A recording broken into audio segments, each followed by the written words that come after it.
And we're live. Welcome, everybody. How are you doing tonight? How is everybody? Hi, Sora, Liz, Beppo, Pyro, Bill, see you later. Hey, Arky, Hemi, Rose. Hi, y'all. Good to have y'all here. We're back for another week of streaming. We're starting on Tuesday once again. Because things keep happening to me, I guess. The new weird thing that happened this week is that a pipe burst like above us in the apartment, like the apartment above us. Oh yeah. Also, check out this new little setup for just chatting, and you see, you guys are layers now. Look at you. There's also me and Bean. Bean is red outside now, but we'll see him soon. And oh shit, hold on. The main chat is behind the camera. Whoops. Hold up. Ah, there it is. Sorry. I was just setting this up earlier. All in the box. You're in the box. Yeah, I'm glad it worked. I had to make it like grayscale and a few other things. You know, it's just there's a bigger chat that'll pop up here, but I thought this was kind of a cute idea, so I went for it.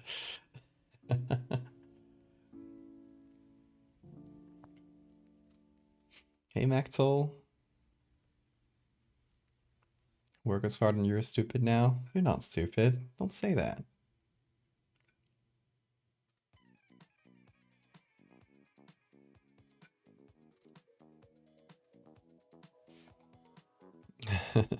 What more in the theme of Photoshop stuff.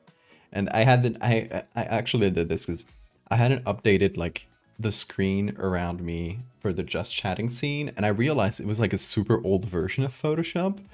Like it had some old stuff, like the 3D menu option that isn't there anymore because they removed that like really bad 3D implementation that Photoshop had.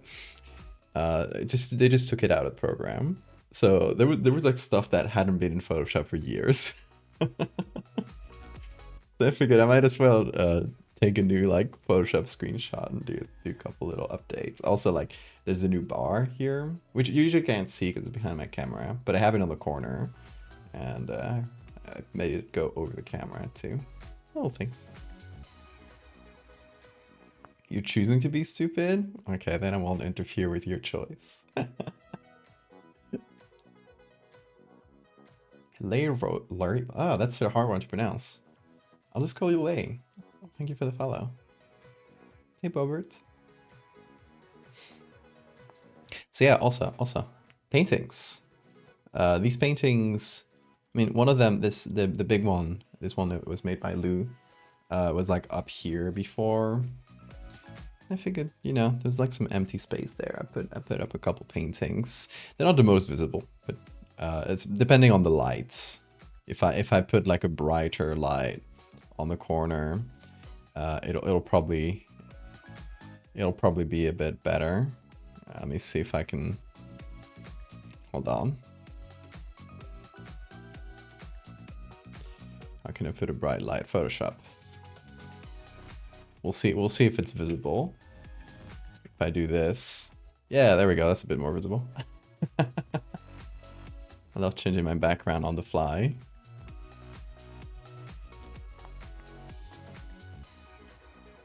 Hey, Stray. How you doing?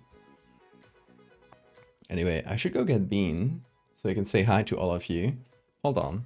Let's see if he's outside. He just wanted to go out like right before I started. He has the best timing.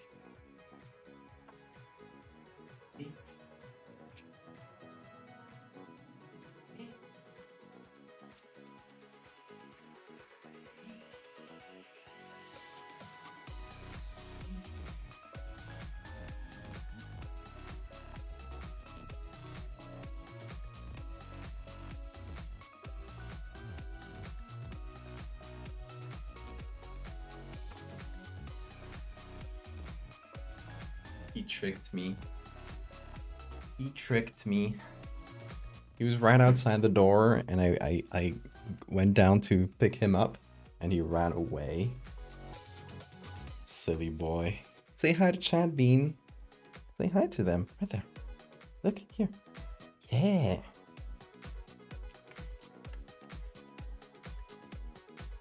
There's Bean. Everybody say hi to him.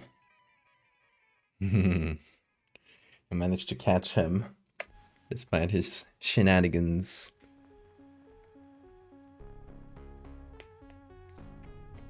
Okay, you can go, Bean. Oop.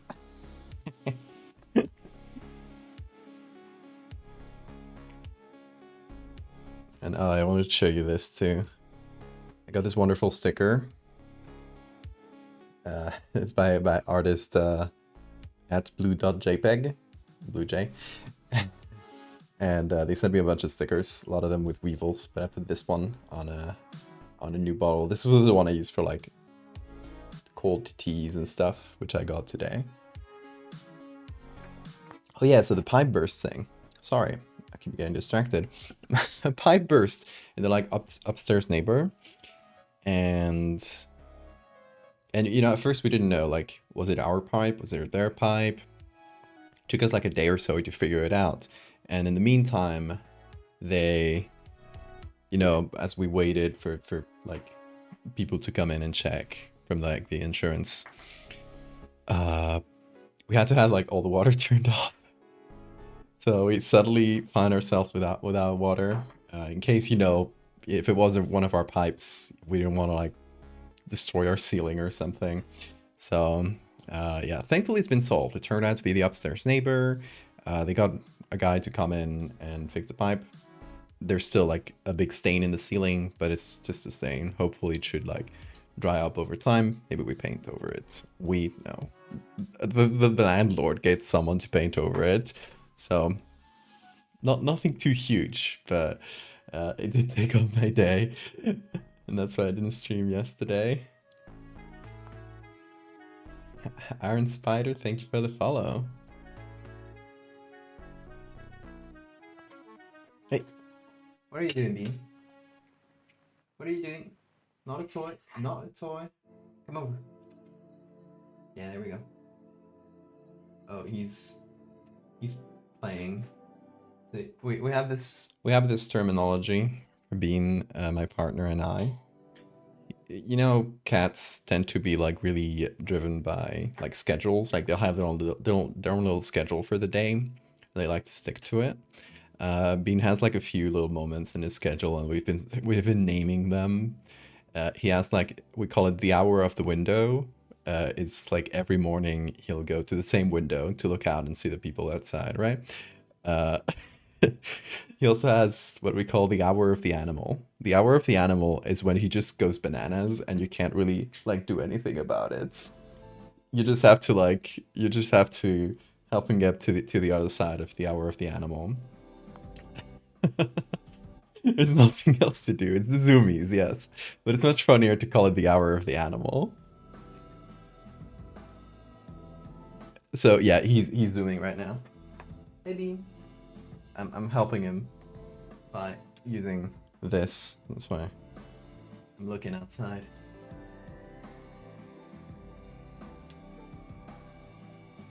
But yeah, he should be fine in a few minutes. It is the hour of the animal, so you just gotta get through it. You just gotta help him get his like hunting instincts out. Bean lore, exactly. This is Bean lore. Bean loves the hour of the animal. Favorite time of day. Time of the beast, yes. Okay. So, folks, today I have a piece that it's something I've been thinking about for a little while, and we did actually come up with this idea during a stream, and it's in the like a stream of quite a while ago. It's in the same like I guess genre or category as stuff like the brain is a parasite thing, where it's just like taking stuff from science that's just interpreted in a made up way to make it horror. So let me see if I can explain this concept well, because I need to explain it very briefly, because then I'll have to think of like, a short way to, a short bit of text to sort of like explain this idea succinctly, which sometimes with like scientific ideas can be a bit hard. I did manage to do well with the brain is parasite thing, so hopefully it'll be okay. But yeah, the idea behind this one is, and there's a real thing, the chordate ancestor, aka the first ancestor to every vertebrate in the tree of life, whenever like the vertebrates, like animals with spines, diverged from the other animals and eventually gave rise to fish and eventually us, right? So that first ancestor of every vertebrate was something close to like a sea sponge or something, where the larvae of this sort of animal, right? We don't know exactly which one was it. We know some animals. We have some fossils from around that time, which kind of let us like piece together how they probably diverged. So we don't know exactly what was the first ancestor, but it was possibly something like tunicates, which are animals that still exist today, where they will have a larva that is a chordate, right? The larva is sort of a little tadpole-looking thing that'll swim around, then find a good spot of rock to stay in, and when they find that, they metamorphose into the adults, which is like sessile. It doesn't move. It's just meant to stay there. A bit like a sea sponge, a coral, something like that, right? But this first stage of life, this larval stage, was mobile and had a nervous system to drive, its muscles and stuff. That nervous system organized in a little cord in its center, which eventually became the basis of the spine, the nervous system, and everything that like us vertebrates have.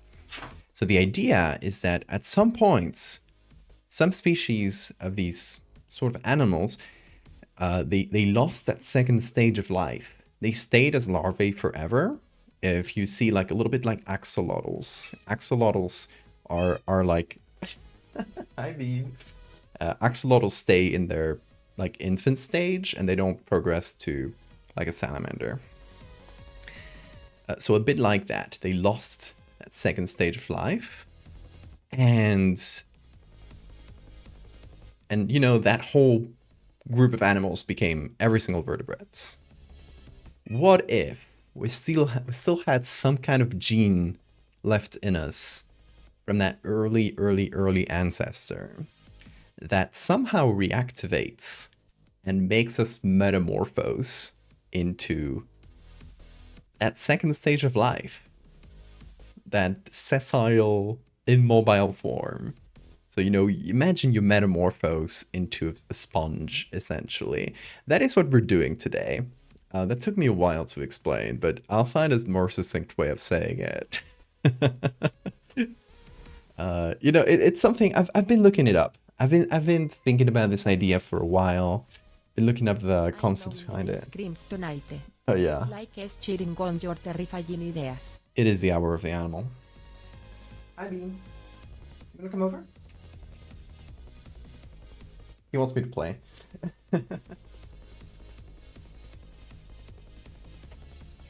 There you go. So yeah, I'll find like a shorter way to explain this, but basically the idea is that we're all larvae, and through some mechanism, through some like lost gene, the activated gene in our genome, we can turn on that metamorphosis that we lost like eons ago. Spooky the Bee, thank you for the follow. I've been looking into this idea. It's one of the like earliest theories as to like what the earliest chordate ancestor was, and that is because the closest relative to chordates, and I mean like chordates is like it's because of the cord that eventually became the spine, right? So chordates is like a larger category that contains vertebrates. The earliest ancestor is closest to the animals that we call tunicates today, which have this sort of two life stages. So it is one theory that, our ancestors also had this, and, it's like the larval stage of one of them that eventually like stayed as a larva, like saw that there was some kind of benefit to staying mobile instead of only having one mobile stage in your life, and that eventually spun off into all of us. It's nowadays it's not the most like accepted theory. There are like more like up-to-date theories on this whole thing, but it's still not like a fully discarded theory. So it's close enough to like science, to serious science, that I think we totally run with it. We did go like a lot further from science with the brain as a parasite thing, so I feel like we're fine. Also, I just think it's an interesting idea. What do you guys think? Reject humanity, become barnacle, exactly.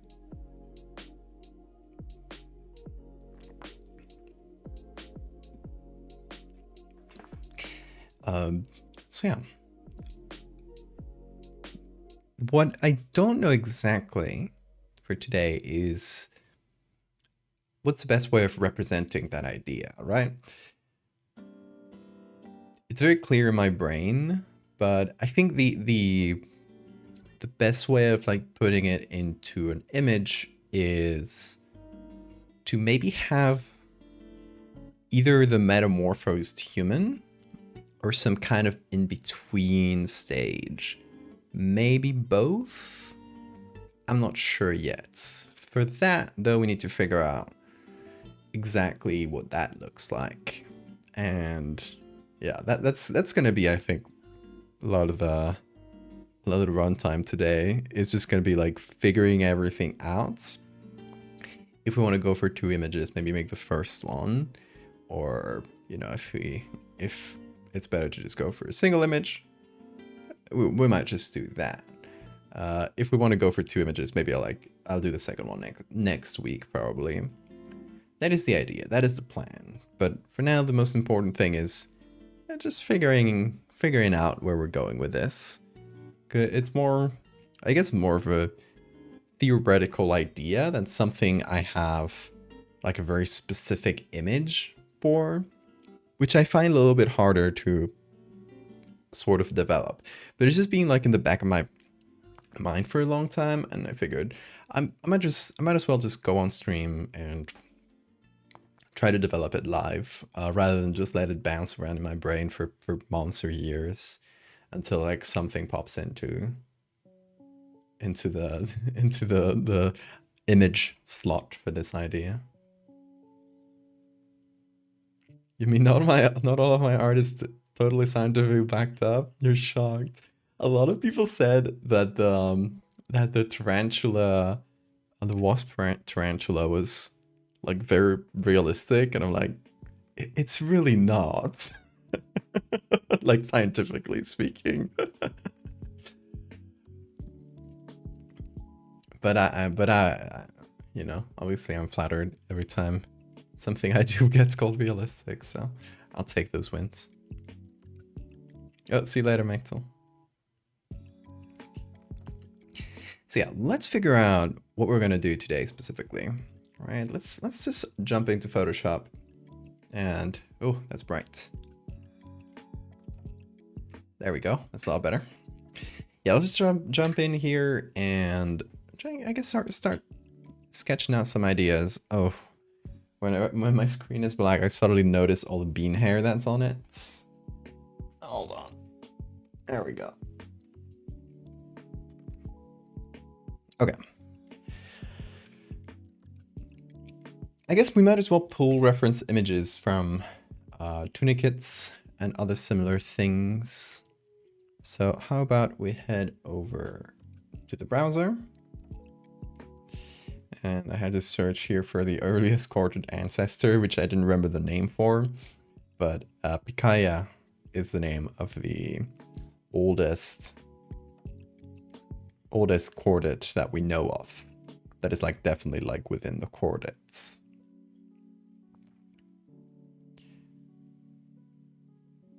Scientists thought it was a worm, but then determined it had a notochord, which is again the ancestor to the spinal cord, and paired muscles arranged in series like those of simple modern chordates.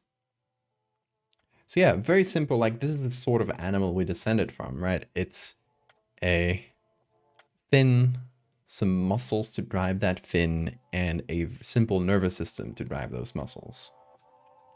Very basic. Eventually developed into everything we are, but it had to start somewhere, I guess. So that's, you know, the idea of the you know, what these ancestors might have looked like. Something like that. That said, it's only like one of our possible ancestors. The fossil record, as you can imagine, especially for something like a soft worms, is not very complete. We have to make a lot of guesses. So that is what we got. I'm putting some images here of Pikaia, and let me see if we can find some other.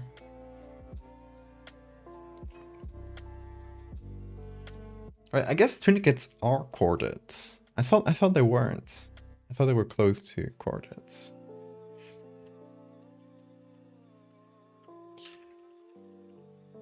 Tunicates are these funny little guys. These folks are some of our closest relatives. The closest relatives of vertebrates, right? Like if you take every vertebrate as a group, so everything from fishes to us, this is our closest relative in the animal kingdom, which is kind of insane. They're just like sponge looking things, and they can look really silly. Hi Bean.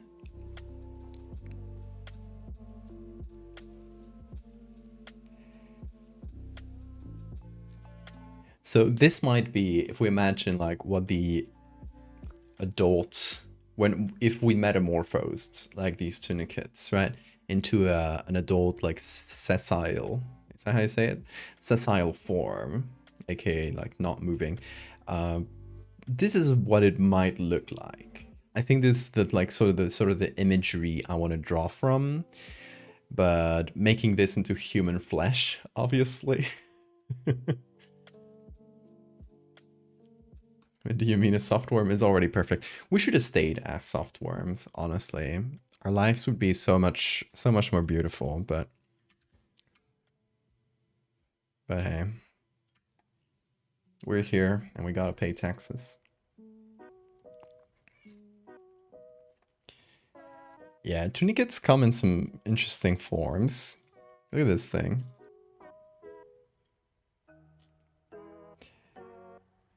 But yeah, I was kind of thinking, in terms of textures and stuff, this, if you make this into human-looking flesh with all these little vein-looking things, I think that'd be pretty good body horror. Softworms do not have to pay taxes, and they're so lucky for it.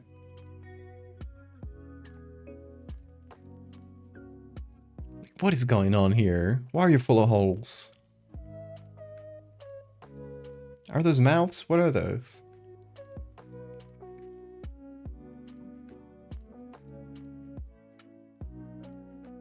I assume this is a diagram of a tunicate with inhalant siphons and exhalant siphons.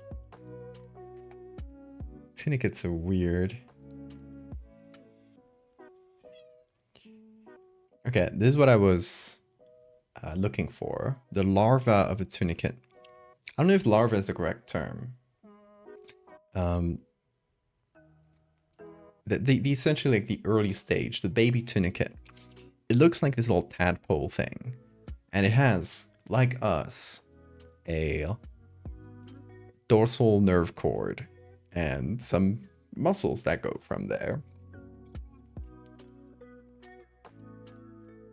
Let me see if I can find tunicates. Larvae. Yeah, they're called larvae. Look at this thing. That is what we might have looked like. If pesky evolution didn't get in the way.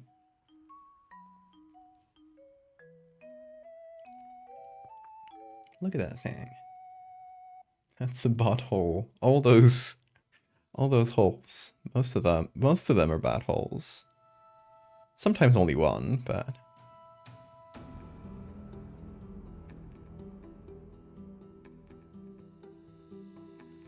oh, no, actually, the buttholes are inside. That's an atrial siphon.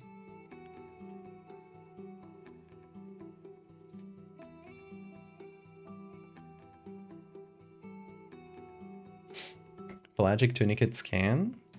Wait, like these guys can move in their adult form? I did not know that.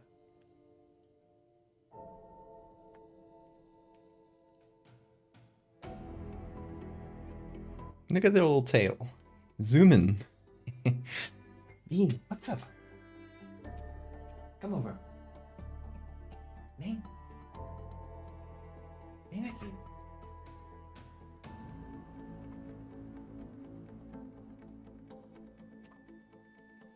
Bean?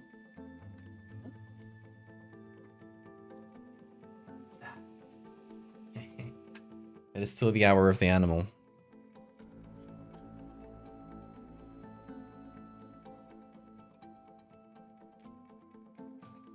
Try to catch a bean.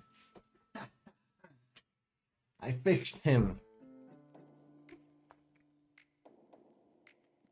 Yes. It is a time of the animal. And everybody has to respect the hour of the animal. It's really important.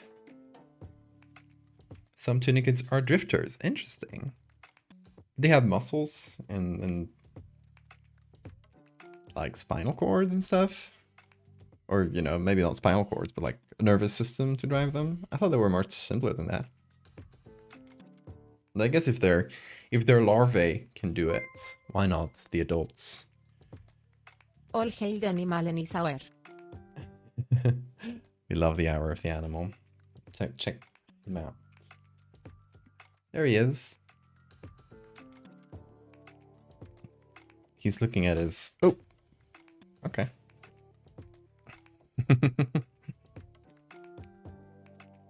Two types of tunicates. Sessile can't move in pelagic and float and move around in the water. Gotcha. I was only aware of the first ones.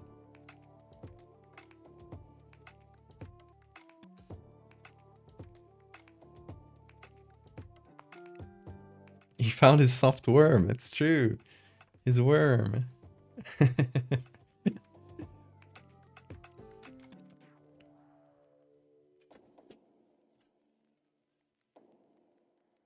So I guess there's still like a tiny tunicate in their larva, which is interesting. Like they still have the two siphons and stuff. Well, in any case, what we're looking for is... Oh my god, Bean. What are you doing back there? Don't go behind the computer. Don't go behind the computer. You're gonna break something. No, that's sort of... Oh god, if the internet, if the stream goes out, it's because Bean is like near my too close to my internet modem, and he might pull a cable out. Come over. Come on, Bean. There we go. Fished him out, and the stream is fine. I hope. He's going bananas. He's behind the computer now. I'm gonna take this out. Okay.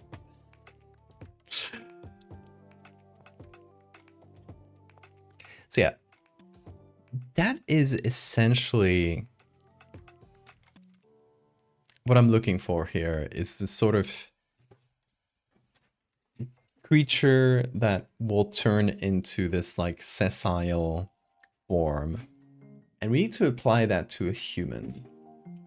And oh, if you you keep seeing like the bean cam, and I guess my camera moving, that's because it's, well, it is the hour of the animal, so we must respect it.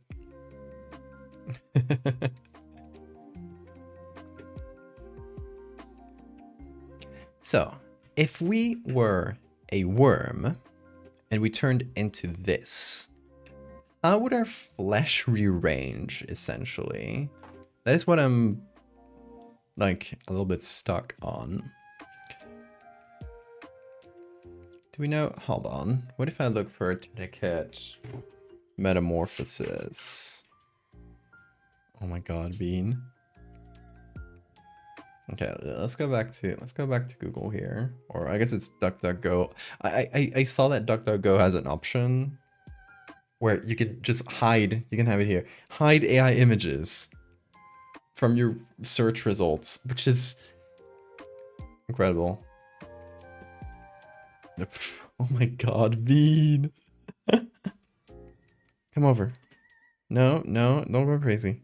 Come over. Come over.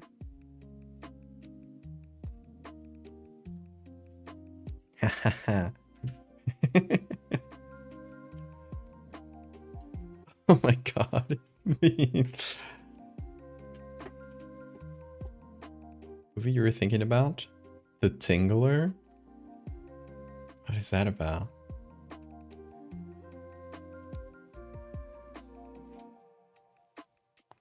Okay. Oh, here it is. We get the larva with its little tail, right? And its tiny little tunicate body inside.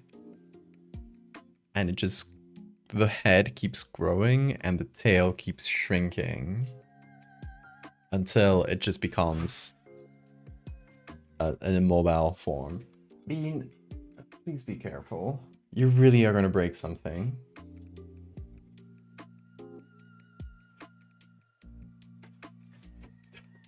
Oh my god. He is gonna break something. I'll tell you, if the stream goes down, it's because of him. Come over. Come over. Oh my god, my notebook. A parasite that attaches to our spines. Interesting. Singler, it's not a great word. Oh, my camera moved. Great job, Bean.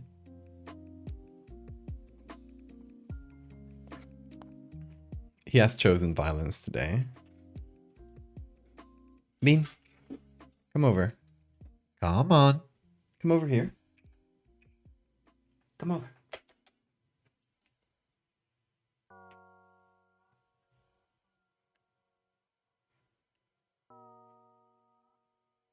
I'm tricking him.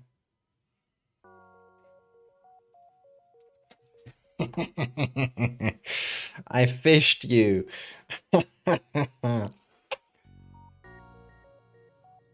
I've captured the beasts. My fishing technique is unparalleled. You just gotta make it look like his toy is about to disappear, and he'll wait for the exact last moment before the toy goes like behind a corner, and just strike like right at the last moment. Hello, Bean. The hour of the animal is upon us. I know. I know, it's time to go wild. To attack things. Destroy. Yes. The animal within you is unleashed. Look at him. A beast. Made flesh. Oh.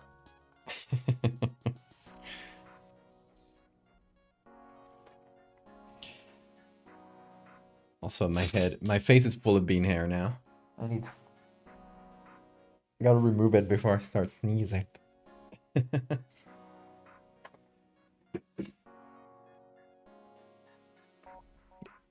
It made your spine tingle when it sensed danger. When they screened it in the cinema, some chairs were attached with electric vibrating machines to simulate the tingling. I love that. I love horror movie gimmicks like that. Those are always fun. Okay, let me put my desk back in order now that Bean has abandoned it. He really moved like everything in the desk. Like he moved the cameras, the screens. He like really did a number. He even made the camera like go down a little bit, which is a lot more annoying to fix. It's a little better.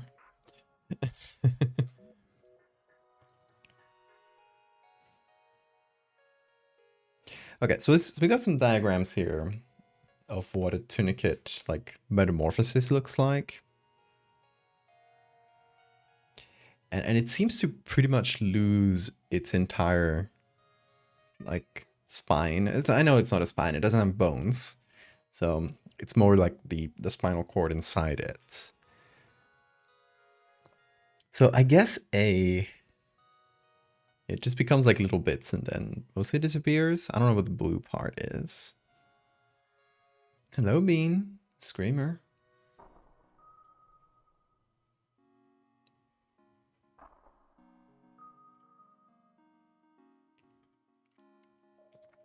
So, I mean, we can't know how our possible ancestors might have metamorphosed because we're not, we can't go back in time. So I guess taking these guys as a model, seeing that they are, the closest thing we have, is probably the best way to go about it.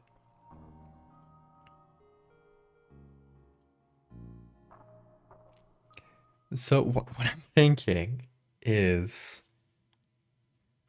I know this isn't fully like the mouth and the anus of the tunicate, right? It's like, but it is a two entryways to its organism. So I guess it might be the closest thing to mouth and anus, even though it's letting water circulate through, so it's not quite the same.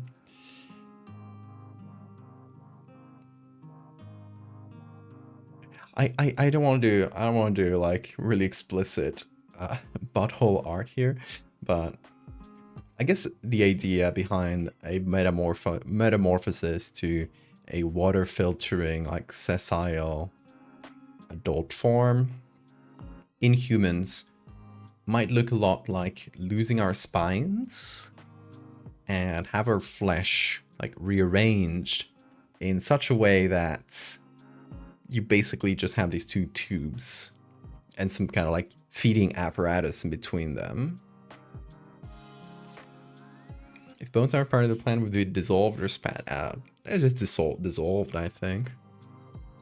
You can probably like reuse some of that calcium and stuff in like other new structures.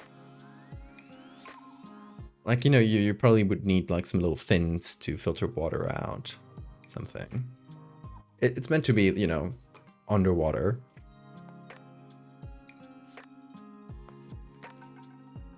So, I mean, realistically, at some point you lose your lungs and it suffocates because you are not underwater. But I guess if the transition happens like in the water, you're probably fine. If at some point during your horrible, painful metamorphosis, you just dip into the water and now you can filter it, you're still alive.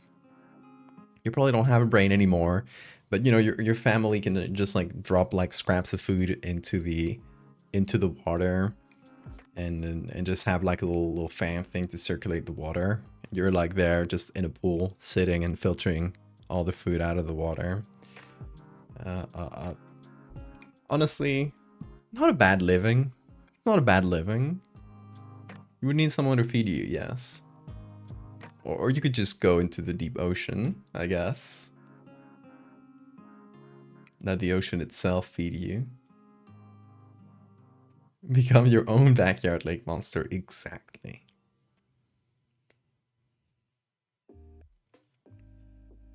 How I say the word butthole?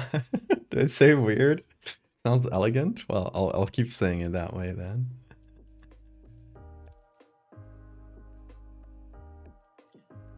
How male anglerfish degenerate after attaching to females. It might be something like that.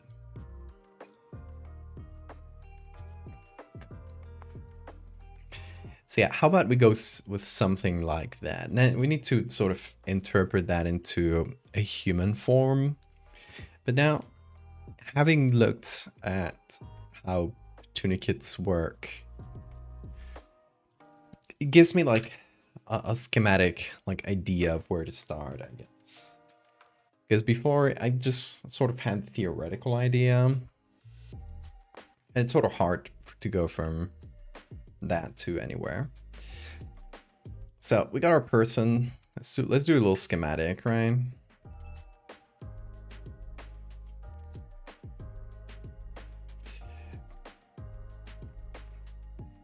We got our person. They're affected by, you know, whatever virus or just like random mutation causes this. I think, you know, if it was just a mutation, it would happen like in your childhood, I guess, unless it's something that's meant to activate later in life.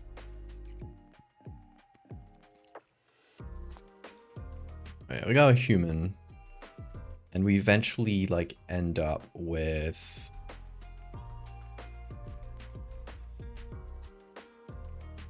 something like this, right? Like something stuck to the ground with 2 holes. And, you know, some kind of filtering apparatus here, but we don't need to represent that. We're not going to look inside. We just got to figure out like what the outside looks like. Encrypted. Do we have a backstory to work with? What I've said, like, you know, we have this early ancestor, which just used to be the larva of a sessile animal. What if that reactivated?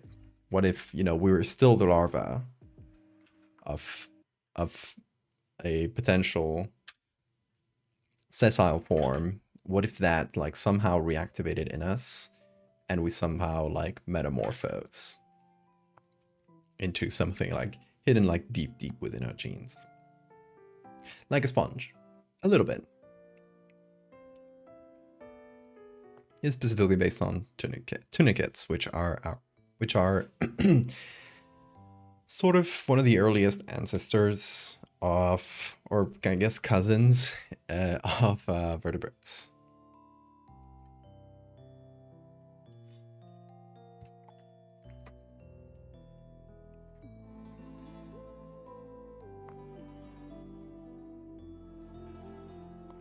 So we need to go from here to there. And we need to remember, in terms of tunicates, they're larvae.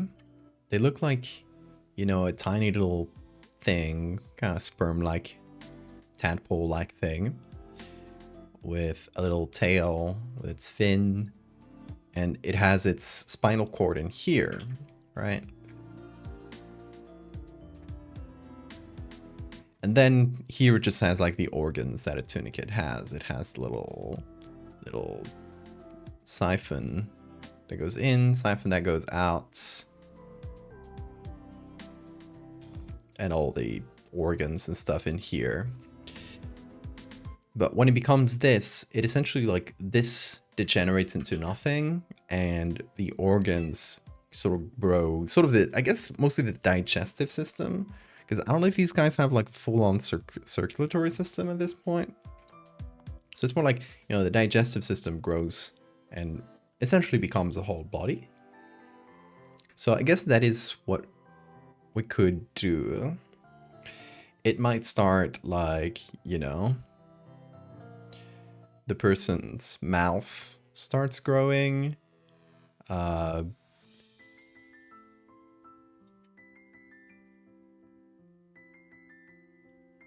You know, their body starts degenerating as they lose their bones. So, you know, they'll become smaller and kind of stuck to the ground. And we still, you know, we still may have limbs, but they're slowly like degenerating. So it might be like, you know, little stumpy legs or something like that. And the mouth just grows. And the butthole as well, but we're not seeing this. That's on the other side. Don't worry. It's just assumed that the butthole is doing the same thing. And yeah, I guess like through like several intermediate stages, we can have a human. Oh, we can have a human become this.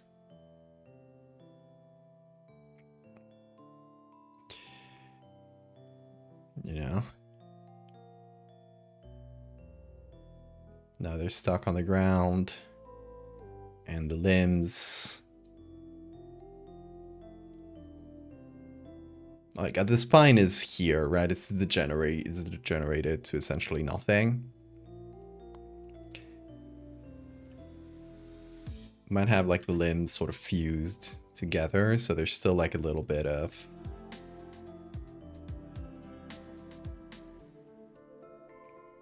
slightly limb-like shape. And eventually, you know, we become full-on filter feeders. Hate it? Thanks.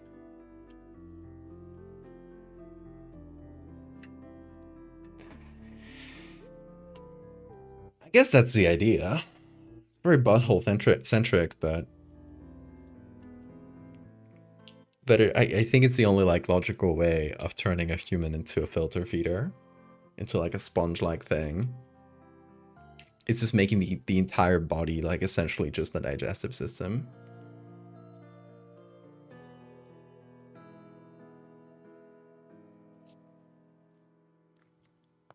Limbs that sort of melt into a pile. Yeah, that's what I'm thinking with this shitty sketch.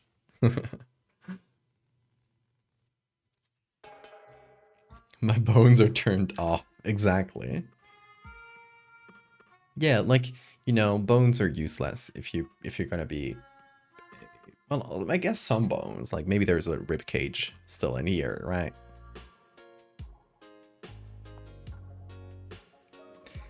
Enough to just keep the shape of a very large filter feeder thing. So, you know, there's still probably some bones inside, but the ones you don't need limbs if you're just gonna stay stuck to a rock. So you can probably like reuse all that calcium and stuff into creating some like fan-like filter things in the mouth. Maybe your teeth turn into that, and which help like just filter all the solid stuff from the water.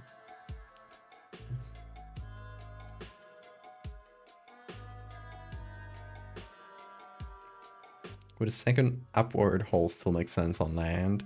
I mean, they're not adapted to land, right? We're reactivating an ancient gene from when we were in the water. So it wouldn't be like specially adapted to land. Like this thing would just suffocate, realistically. Do we get pupae? Nope. No. We are reactivating a much older type of metamorphosis. The metamorphosis in bugs with larvae and pupae is like, you know, fairly modern in terms of evolutionary history.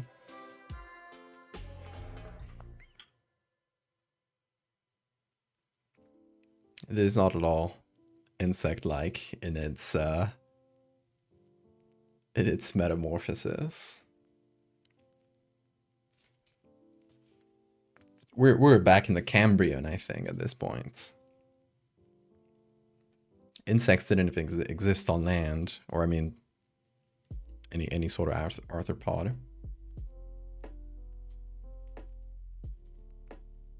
Or invertebrate, for that matter. Everything was in the water still.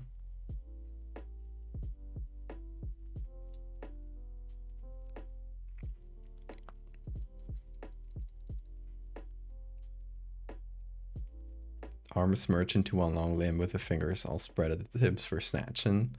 That's too mobile. Too mobile. These guys are filter feeders.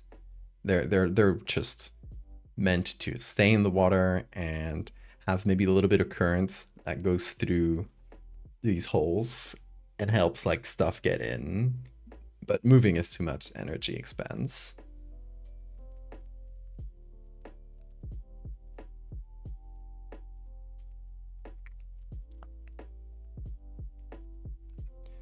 The final elimination of chordata, exactly. So yeah, what do you think of this? And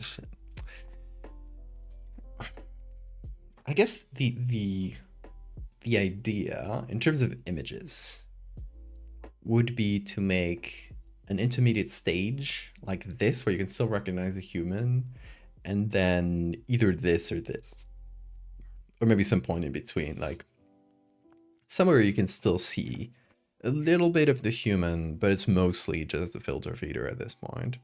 So, you know, maybe like closer to this stage. And yeah,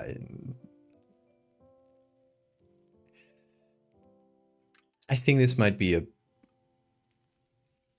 one to tell in two images, because if we only do this, it might just not get the point across. We're trying to like, we're playing with a really like very complicated concept where it's gonna require a bit of explaining, and I'd rather do that explaining in images than just having like a very long paragraph to explain the history of vertebrate evolution. I'd rather just show you like, hey, this will happen to you.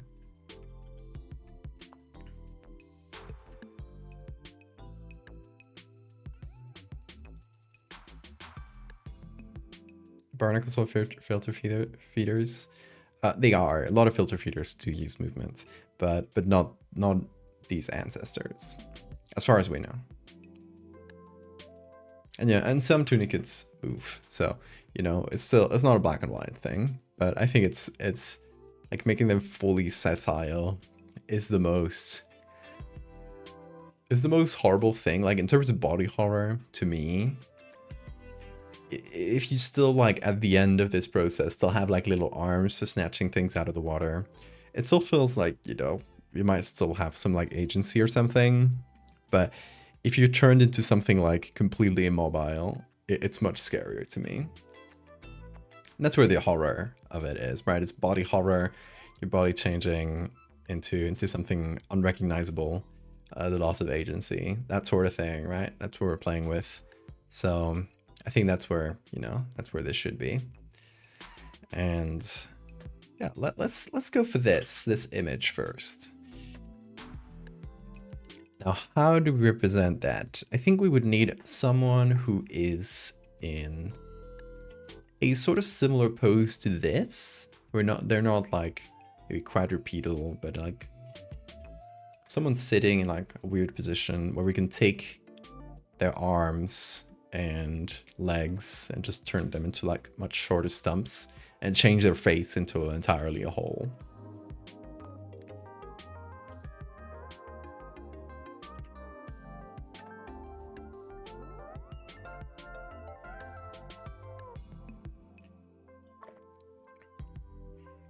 Here's a guy following YouTube who does commercial lobster catching.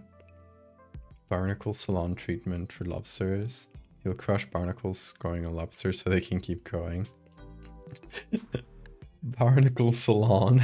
I love that. Upward dog pose from yoga.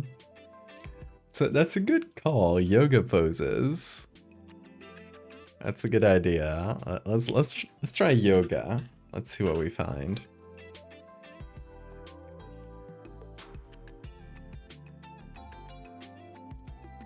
I mean, I guess we will get someone like dressed in yoga pants, but I don't want them. I don't want this person to be fully in the nude.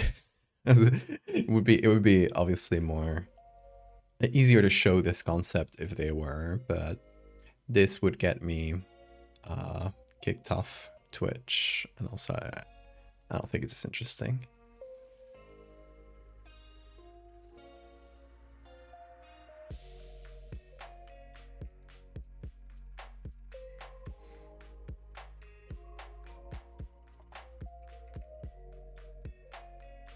Yoga when they're screaming, exactly. Their whole butt out. Yeah, and the butt is gonna grow, so we don't want to see that. That is something I'm not willing to represent.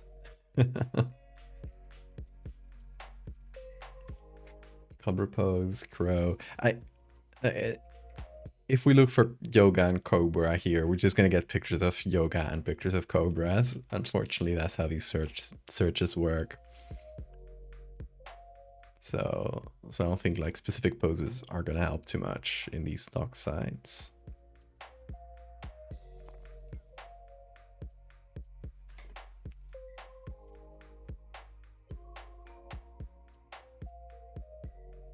Grow?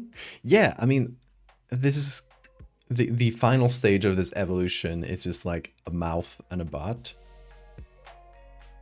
pointed up at the sky. So yeah. Welcome back, Bill.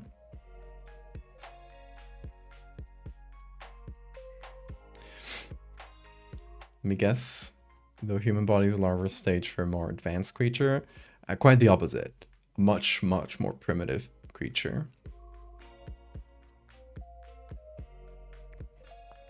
I didn't realize that. They're pooping. No, they're not like pooping. The idea is they're filter feeders, right? So the water enters here, leaves here. And whatever food they can catch is, you know, their meal. So it's technically like separate from the digestive system, I guess. Might be more similar to like the mouth and nose where they're, you know, connected, but and then you can choose to swallow what's in the mouth into the digestive system, which would be in here. Maybe that would be more correct. Maybe it's not their butthole that grows. Maybe it is like their mouth and nose, but it's hard to make like specific parallels to tunicates since they're like so different.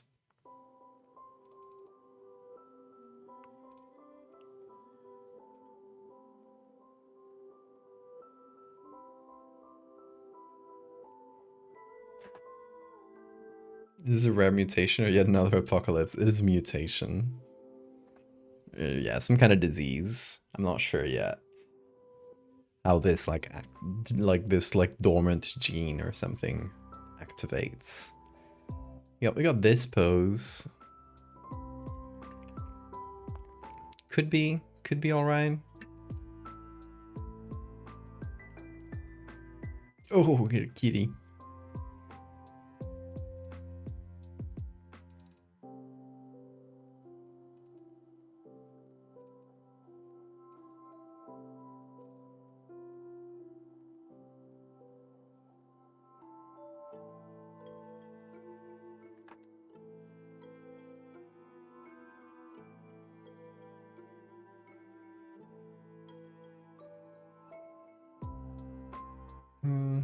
Maybe, not sure.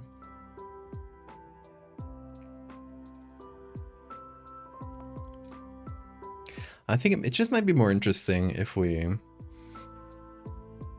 try to find like someone who's dressed very normal, not like yoga pants.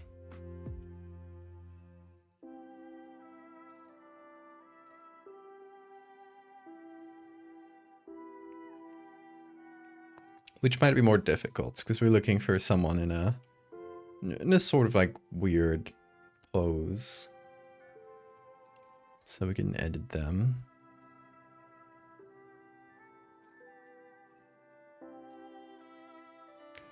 So maybe yoga is not the best search.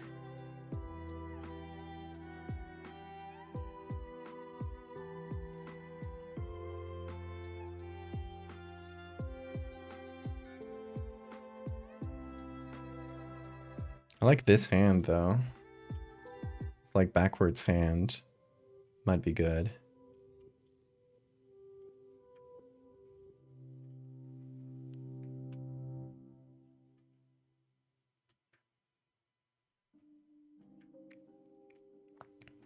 Push-ups, but could be. We'll still get people dressed in like sports clothes.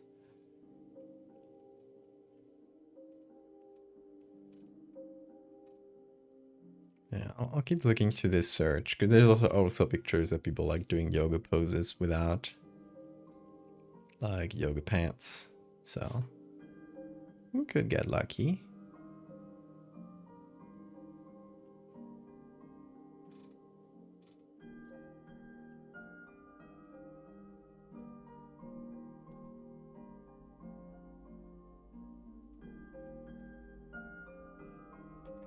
Or honestly,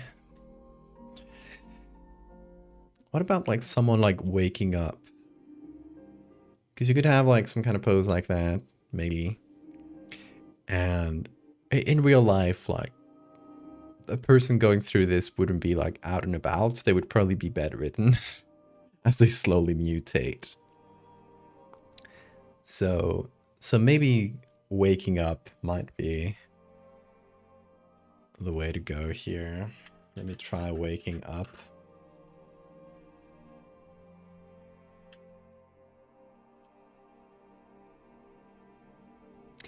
Yeah, we could have stuff like this. It's like someone like half out of bed like that. It could be.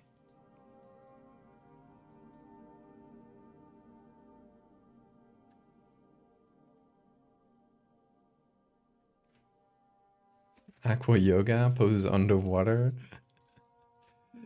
I mean, maybe for the last one, they're underwater. I wouldn't be against that. Because at some point they would die if they weren't underwater.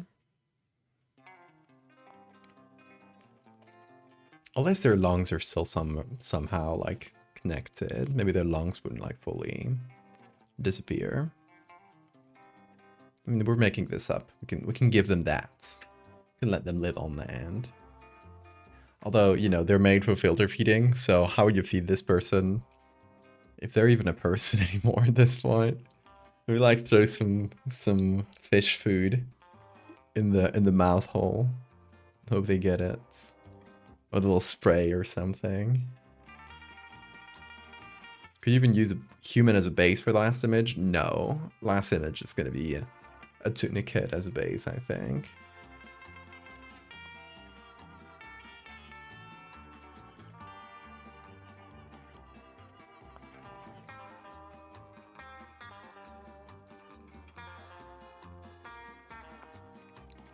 What exactly would they filter feed?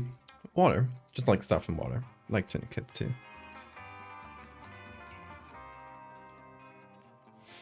And they would expel waste through the siphon. There's 2 siphons, in and out. You can imagine the rest. Would it be saltwater or freshwater? Probably more adapted to saltwater, right? Although they're humans at a base, saltwater might kill them. It's really hard to determine. Okay, this might be good as a base, not with this person, but as like the base of picture of like the person in bed. So it's sort of hotel looking bed though.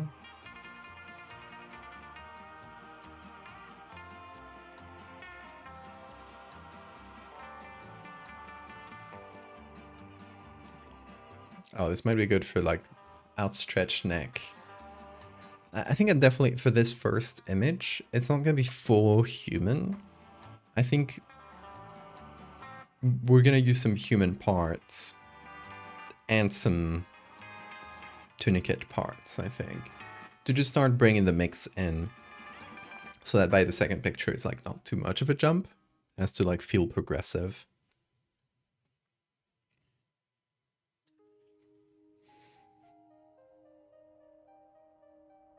Blood is kind of salt water, electrolytes and stuff. Less concentrated in salt water. If you drink salt water, you die. Hi, Bean. You wanna come over? Do you wanna go out? I think he wants to go out. Hold on. Let me check on the bean.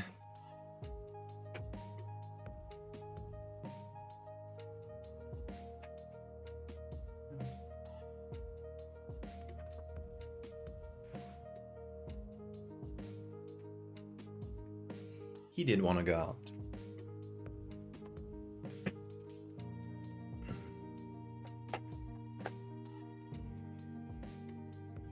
Drinking salted water as we speak. No! Don't do that, your osmotic balance.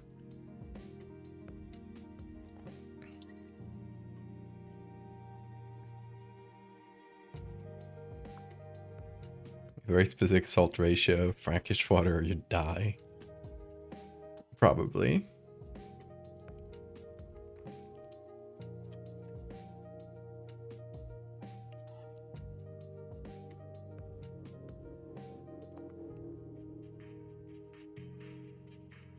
Got one arm. Could use a bit of an arm like that. I don't know exactly how I'll position the limbs. And the face. We're figuring this out as we go, folks.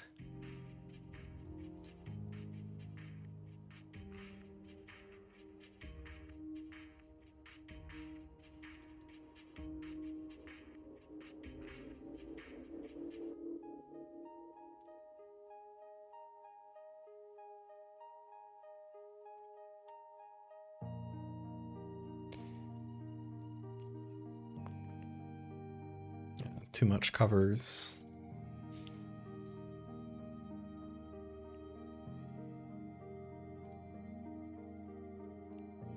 Oh, this is kind of a good base. Although there's a big filter on it. Makes it pretty annoying, actually.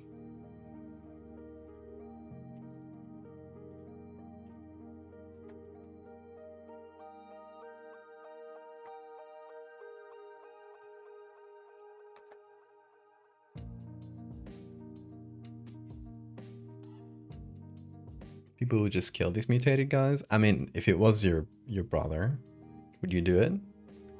I don't think people would. Until, you know, like the very end where you're like, baby, you know? It's kind of like a bit like life support. Where you need to keep them alive. Yeah, fuck that guy. Whoa, I think I just tapped into some deep-seated drama.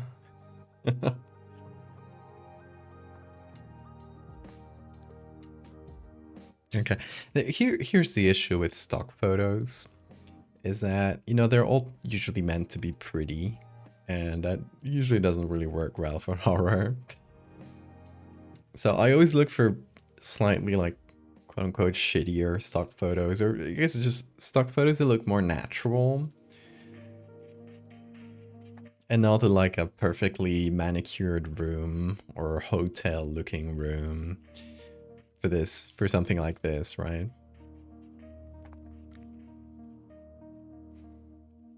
I'm looking for something like fairly natural and raw.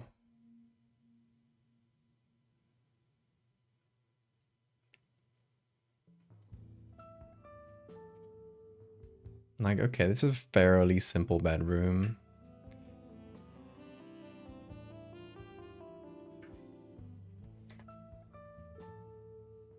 Oh, puppy.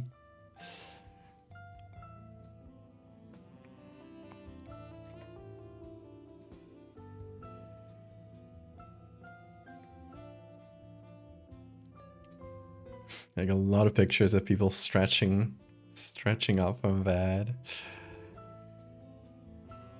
And honestly, those might be the best ones.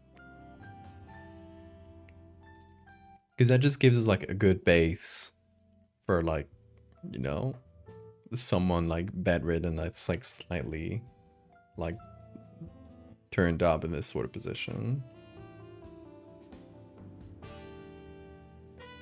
Your bottom half is actually a tunicate. I will confirm nor deny that.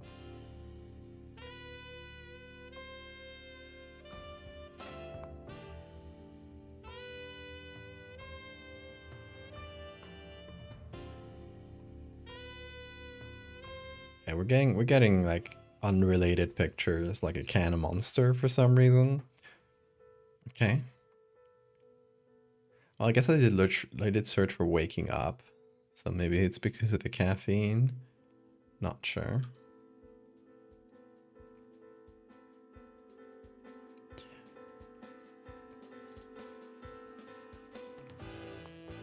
But yeah, someone suggested a hospital bed, and that might be good. But it might depend a lot on the picture. I mean, it's definitely a lot more dramatic with this sort of lighting. Nocturne. So yeah, something like that could be too.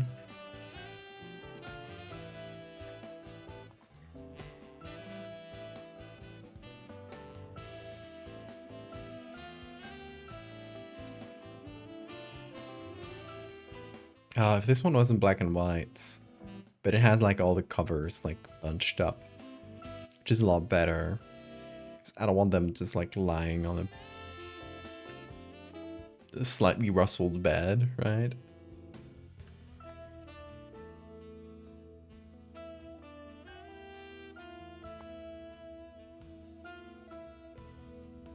I'm siphoning water out as you speak. Maybe. You might never know.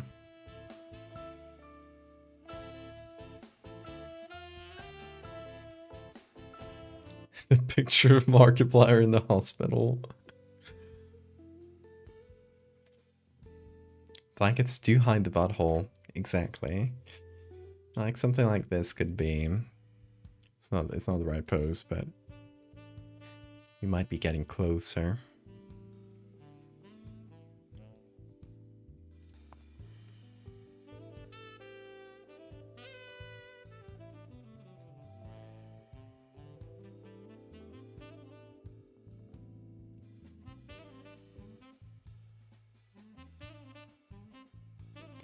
Let's see. Okay, this is normal beds now. So we don't have that many pictures of hospital beds. I guess some still. So I'm very annoyed making a call from a hospital bed. I love stock photos.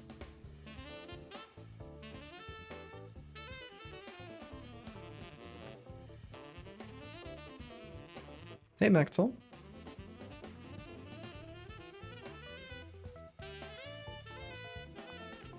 What have you missed? We've figured out the evolution of this beautiful mutation and currently looking for the right pictures to do the first phase. It's going to be 2 images.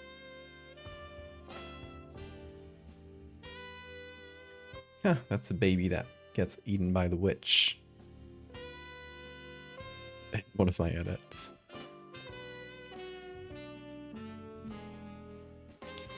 Oh, this was pretty good, honestly.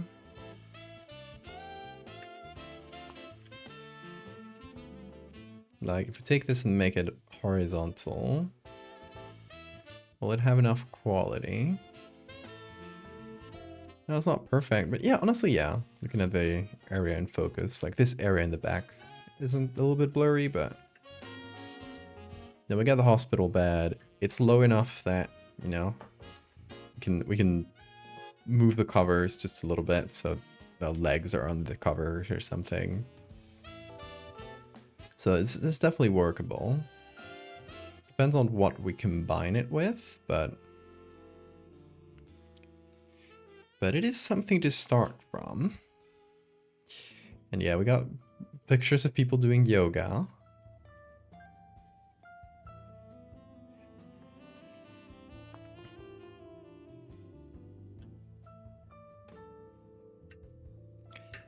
This one I was thinking for the neck and face, you know, the entire face is going to be, or much of the face is going to be a mouth as it slowly turns from mouth to siphon. And yeah, we might use that as a base. Although the hair is like a bit too perfect, but oh wait, it's wrong picture. Hair is a bit too perfect, but it's something to start with. Let's put up the sketches like up here or down here maybe.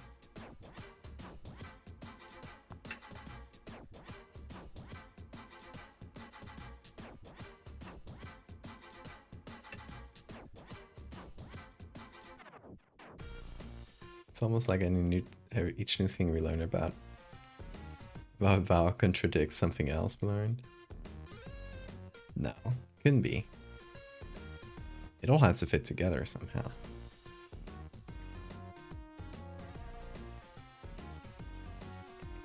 Do the tubes have hair?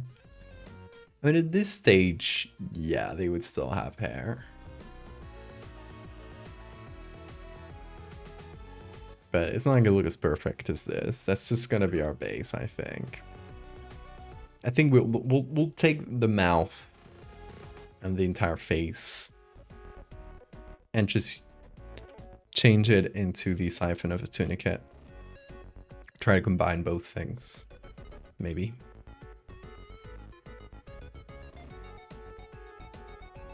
Let's see what else we have. People doing yoga. Oh yeah, I was thinking of using maybe this hand. So we have like sort of a twisted hand on the bed. Maybe. It's a possibility. Let's hit select. Let's wait for Photoshop to do its thing. It's become slower, the select thing, but it's also become more precise. So I guess I can't complain too much.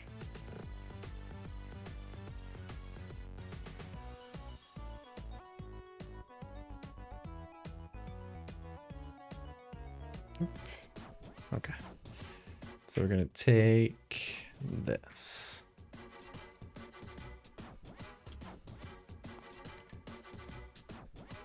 Just taking little parts. Lovely brushing the hair of my siphonating sister.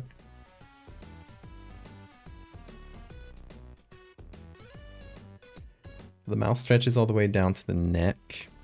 I think we're gonna keep it like contained to the face, like this area for the first stage. For the second stage, like the face is gonna be unrecognizable.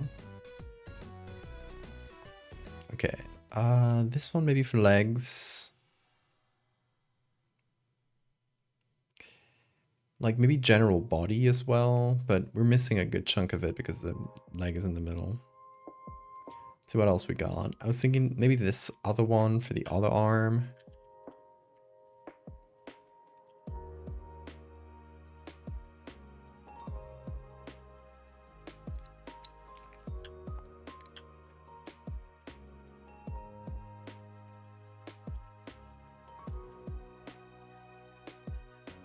Don't know exactly how they'll fit, but I wanted the limbs to like sort of be twisted.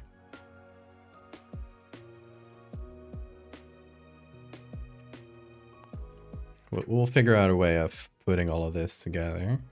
Worry not.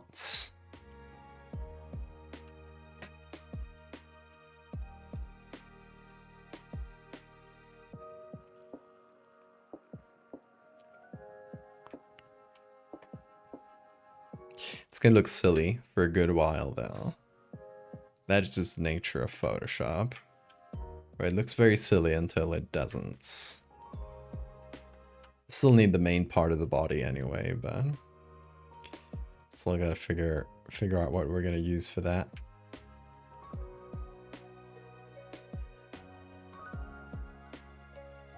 This one could be good for like the Russell like sheets. Or this one too, even though it's black and white, but it's only sheets, so probably pretty easy to add. Okay, I don't quite have anything for the body yet.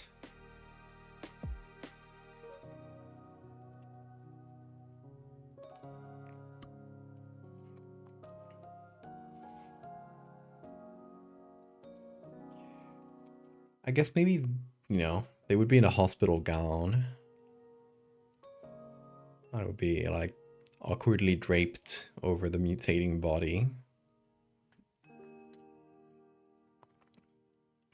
Let's try hospital gown. That's how you call it, right?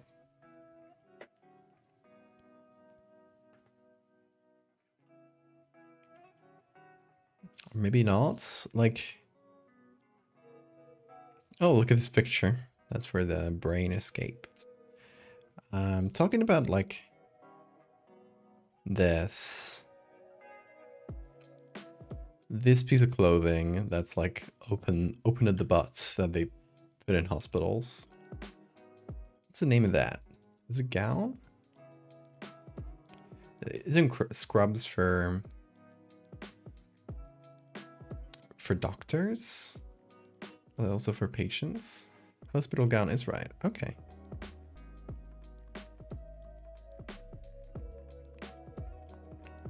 I guess there's just not a lot of pictures of them. Yeah, scrubs are where the medical teams. Okay, thank you.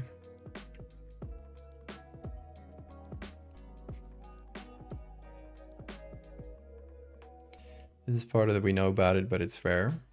Medical horror, or Disney to us and we all afraid medical horror. I'm not quite sure yet. I'm not sure exactly like how I'm gonna present it, in the sense of what is gonna cause this exactly.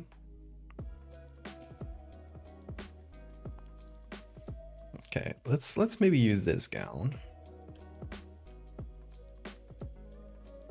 Let's see if that fits the general body structure here. Gonna use everything but the face, since we already got one. Could we stretch that into the shape that we want? I think maybe. We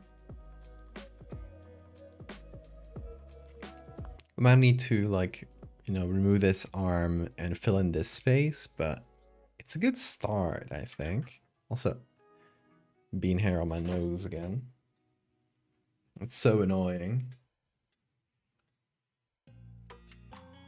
It's not that I'm allergic or anything, but you know, a little piece of bean hair will get stuck on my beard or my nose, and I got the air on, like the fan on, because it's getting pretty warm, and it'll just like make it tickle my nose.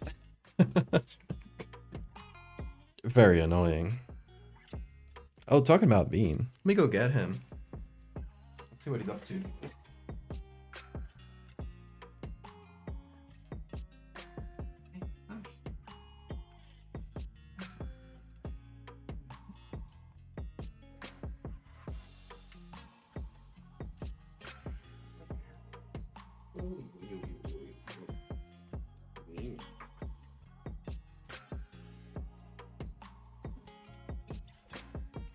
There he is.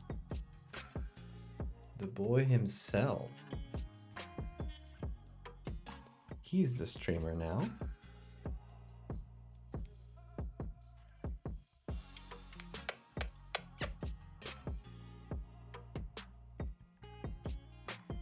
Say hi to Bean chat.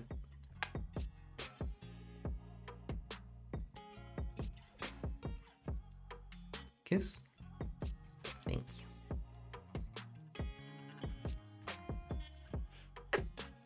Big kiss. The golden bill looking living in the background. There he is. What is the hour after the hour of the animal? It is the hour of the bed. We're still naming these, but the hour of the animal is when Bean gets the zoomies and he can't stop himself. There's usually one big hour of the animal, which happens during the night, and between midnight and 2 a.m. usually. Sometimes it gets a little postponed until like 3 or 4 a.m. It depends. It usually happens during streams.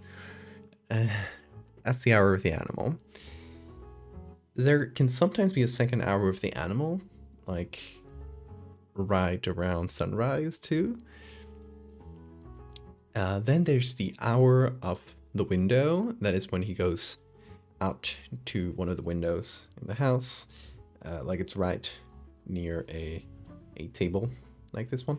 So and then it's like right at the height of the table. So he'll just sit on the table, and that's like where my partner like will do her work and stuff, and he'll look out this window for a few hours. Then he has another little bed like the one he has on this table. He has another little bed there. In this hour, like rituals for honoring an elder god. They are rituals. It is his daily ritual. So yeah, the hour of the window. Then he'll usually sleep next to that window for a while. I'll sometimes sleep with me. Depends on the day and how warm it is.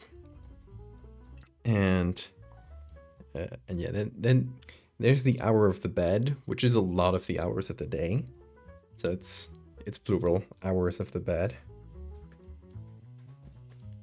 And yeah, we have yet to like lock down some of these names. So the hour of the animal is one we use the most, and the hour of the window. Those are really important to him, aren't they, Bean? Their daily rituals. Isn't that right? Mm-hmm. Oh, and there's also like the hour of kissing. That is when he gets like super cuddly and he'll like jump all over you and do this. He'll find your fingers and kiss all of them. Kiss all my fingers, Bean. Yes. And those? Thank you. Loves of fingers and nose. Favorite bits. Kiss.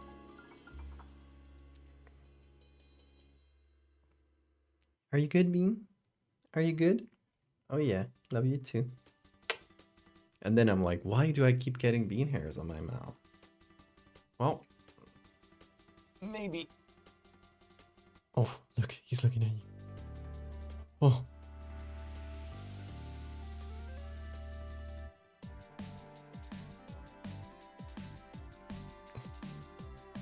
Look at him.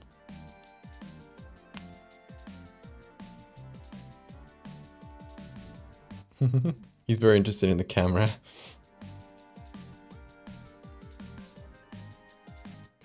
You! Hello. How are you doing? Oh, Bean, you weigh so much. My arm is tired. He doesn't. I'm just weak. His eyes are sending radiation into my brain. Oh, it's okay. You'll be fine soon.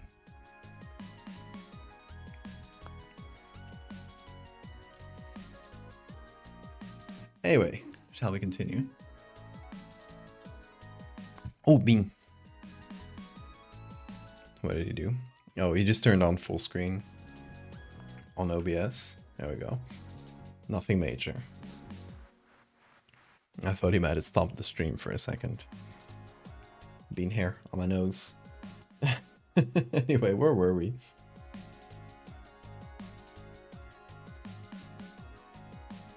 Oh, let me turn on Bean Cam too, because he's right here.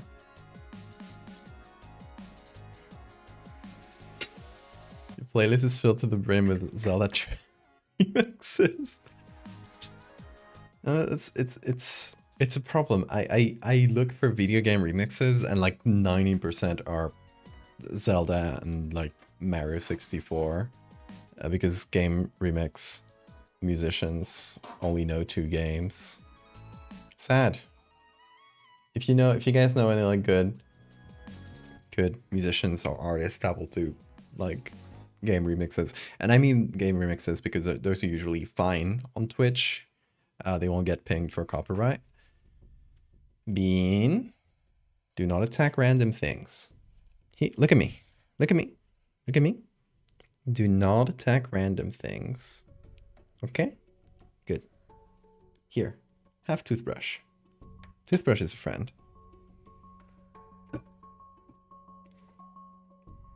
Deltarune. There's a bunch of Deltarune in Undertale. That's like pretty commonly remixed. And I got some of the originals from the games too.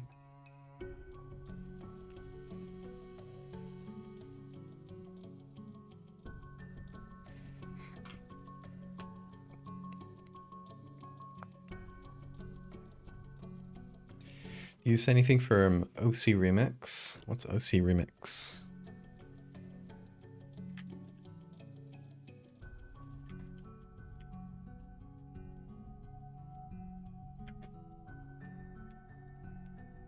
Beanie's so focused, he's looking at his toothbrush. It's really important to him.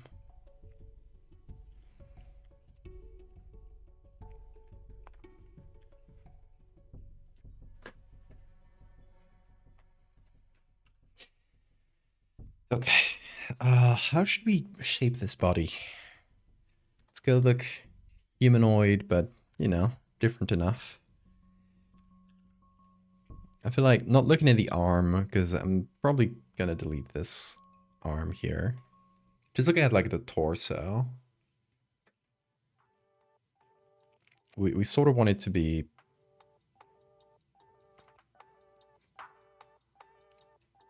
like this. Again, don't look at the arm. It's gonna look weird. We'll add our own. But yeah, that might be a good base where we put an arm here, like...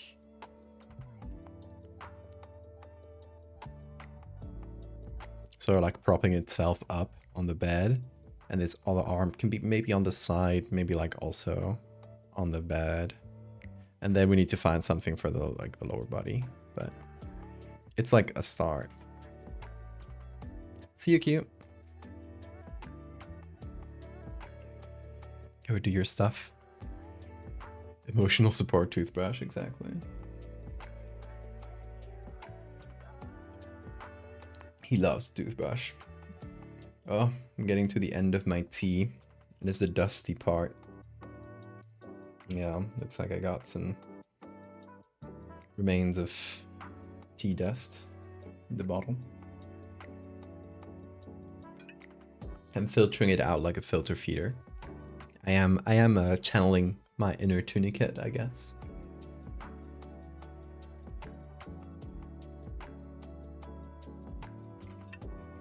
So I can just get the good tea without the bad dust. What tea? So this is an iced tea I made yesterday. I've been doing this because, you know, it's a warmer months. And I generally like to drink tea, but when it's kind of warm outside, it's just, you know, I gotta wait for it super long after it's done for it to get cold enough that it won't just add to the heat. So what I do is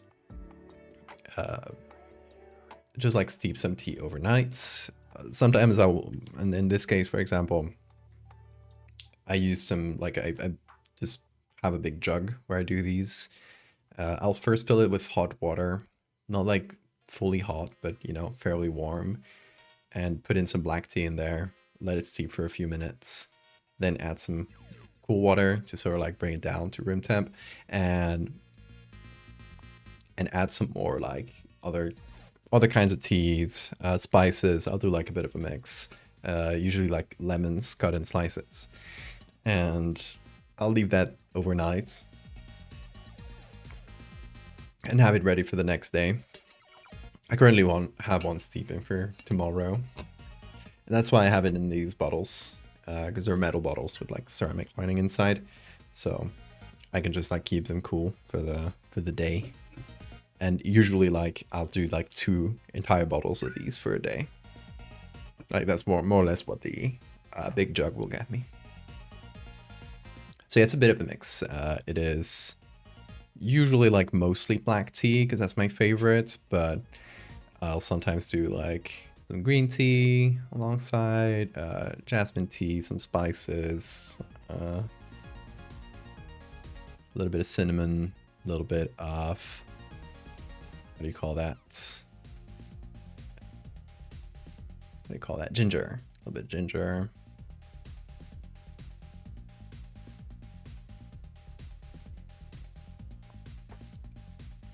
But it'll change day to day.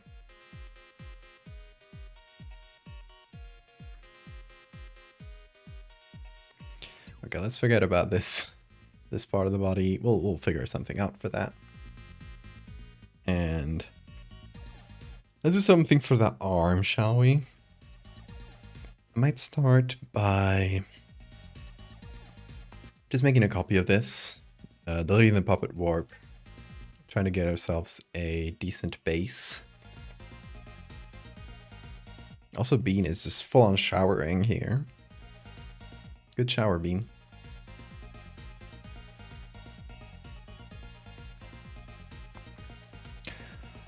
Also, did you guys like the wasp tarantula? I hope you did.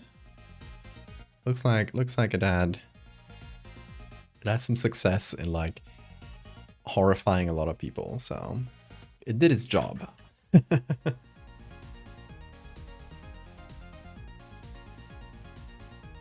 I'm glad people liked it. The original artist who made the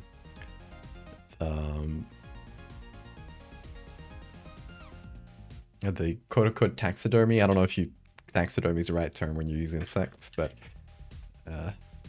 yeah, the original artist that inspired this was like super thrilled, and you know, we talked a bit on Instagram later.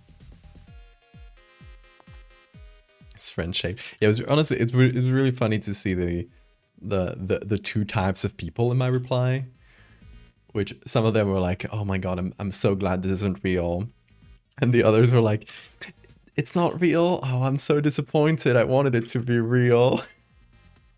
Two types of people. It was really funny to see the contrasts there.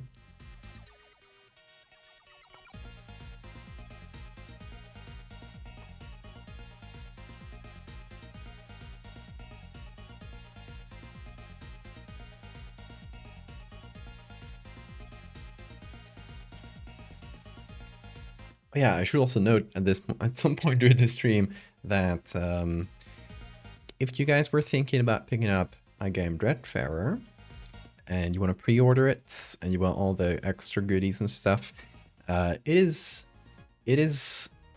your last moments to get into the pre-order before we actually like, you know, send everything out to print. You got a link right there, right there in the chat that will lead you to the pre-order page. If you get the Explorer edition, that's the one that has all the extra things. That is a patch, a big old map that is going to be folded alongside your book, and 5 postcards, one for each of the main areas. And yeah, if you get it during the pre-order, it's way better for us because it lets us like print everything that was pre-ordered. If you want to get it after that, you might risk like not having it at all, because we're only gonna print some, like, you know, apart from the ones that were ordered in the pre-order and in the Kickstarter, we're only gonna print a few extras. So once those get sold, that's it. And if you were waiting for it, you will not have it. So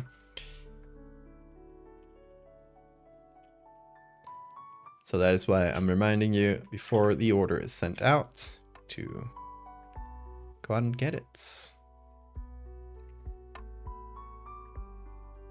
Bean? What are you doing?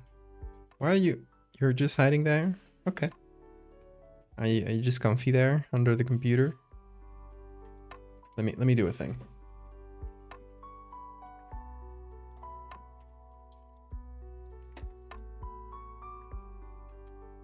Bean.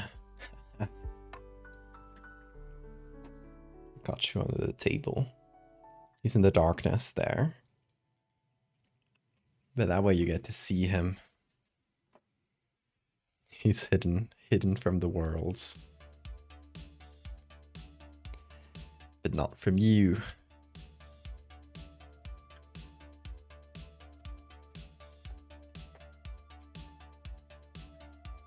Bean? No. Oh, he's attacking you. Bean. Don't do that.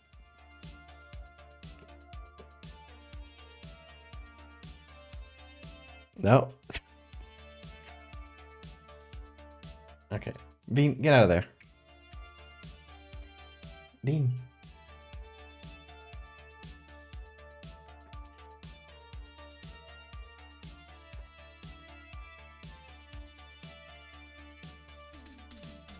What are you doing back there? It's hard to see him. There he is.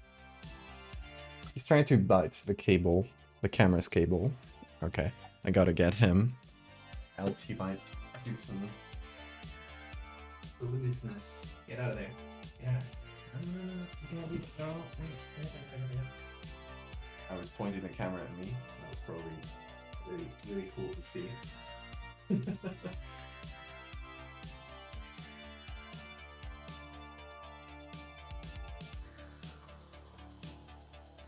Okay, me. Get out of there.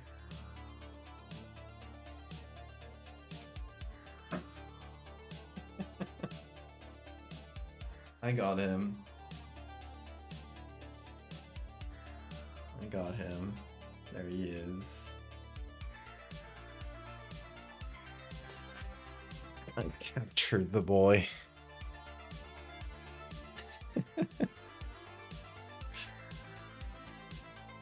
Hey, Shurgle. Humans are larvae. Yes. We're doing human metamorphosis into a tunicate. Hold on. Let me show you my sketch. Because right now this is horrible. But you might see what I'm talking about. If I show you this. This is what we're gonna make it look like eventually. The idea is that the earliest ancestor of all vertebrates, or of all chordates even, was something like what today we know as tunicates. They were filter feeders, and in their adult stages they looked a lot like sponges, right? They just have one siphon in, one siphon out, very simple digestive system. But in their larval stages, they looked like little tadpoles that actually had like a little tail, and running through that tail, they had a little cord of nervous tissue. That is what eventually became, that cord eventually became the spine, and that eventually like gave rise to every single vertebrates. But the thing that had the spine was the larva. It was actually like an early stage of these animals' life. And Bean is doing silly things. So what if humans somehow reactivated this like really ancient gene of metamorphosis into an adult sessile tunicate-like form that just, filtered water for nutrients? And yeah, that's exactly what we're doing. So I'm trying to figure out like what the intermediate stage of this transformation would look like, which would be something like, humans slowly losing their bones and limbs, and their mouth growing, obviously their anus as well, but I'm not going to show that. That's just going to be implied. And slowly like, degenerating into a really simple form.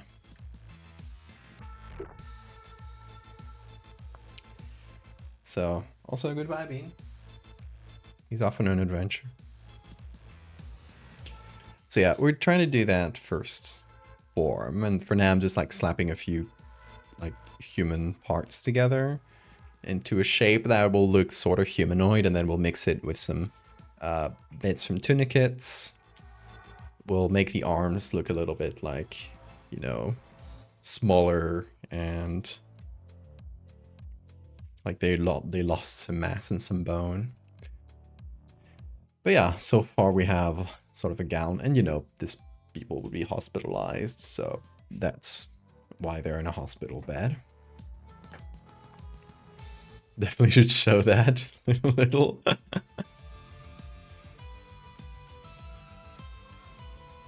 I'm showing anus on Twitch. Amazon will love that. Hey, Bean. No. He's checking the trash can, which would be a bit of a mess.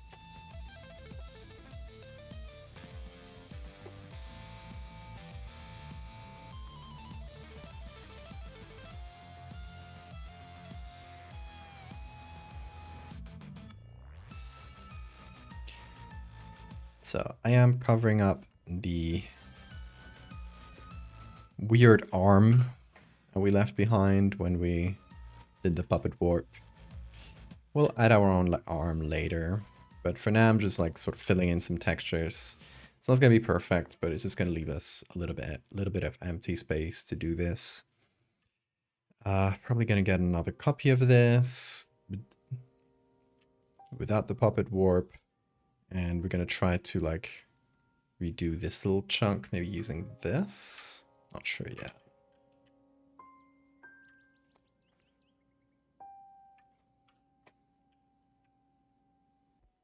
We'll also have to figure out what the lower body of this thing looks like.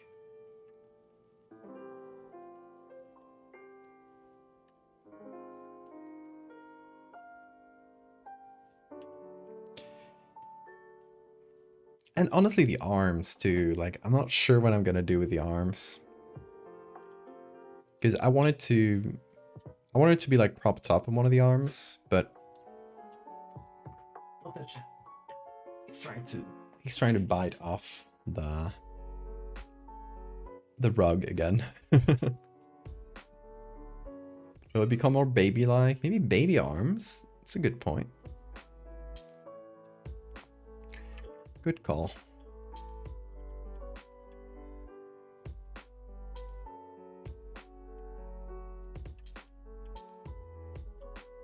Yeah, the pattern's going to be a little wonky, but we'll fix it up at the end since we don't know what's going to be covered right now. It's this area might just be covered by the arm. I'm not going to expend too much effort into fixing that yet. Try to catch him in the act of biting the rug.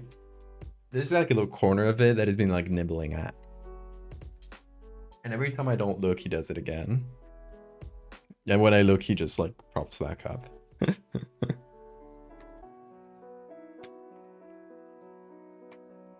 I see you. I'm watching you. Okay? Okay, hold on. Chat. Will you look at him for me? Can you see Bean there? It might be too dark. It might be too dark in that corner.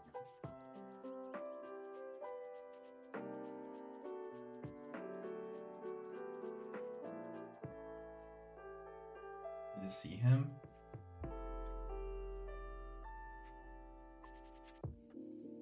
You can see a shadow of Bean.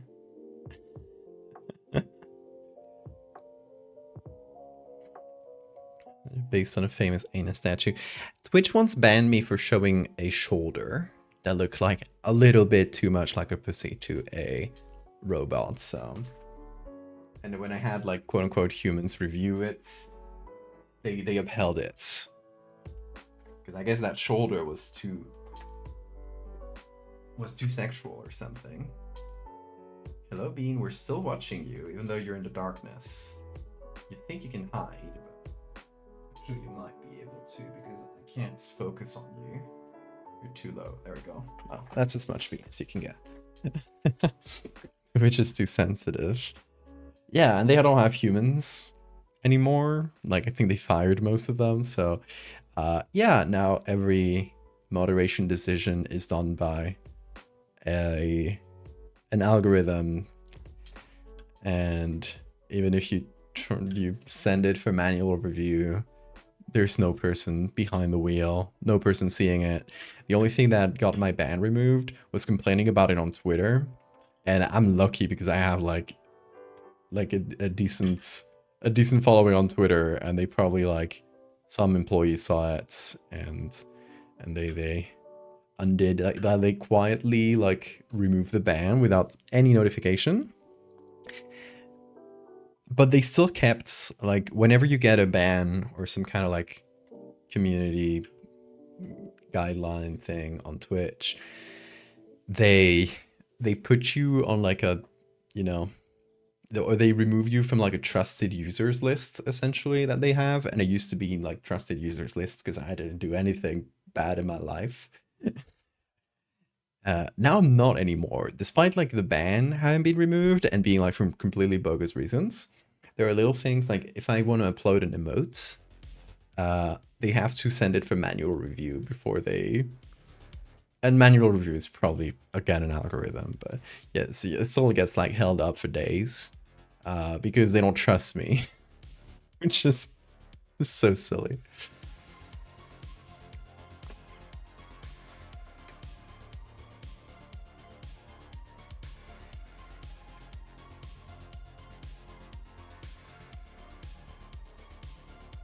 if it's hard for an artist. Yeah, the algorithms don't like us. It's very fun.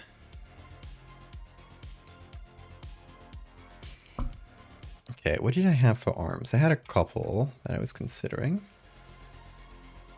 Oh, this is just a hand more than an arm.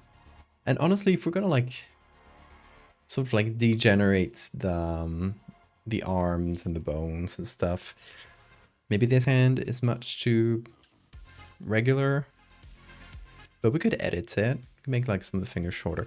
This is it's like a yoga pose, right? So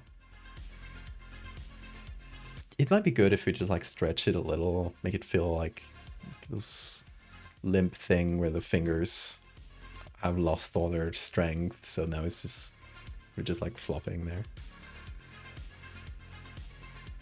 Was this for the first stage? Yeah, I want to do like something that's an earlier stage and something that's a later or nearly final stage. Just so we have a bit of comparison.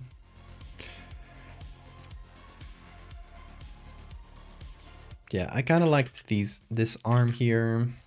I need to fix up the edge. We're gonna need a bit of like the rest of the arm, but I did like the idea of baby arms.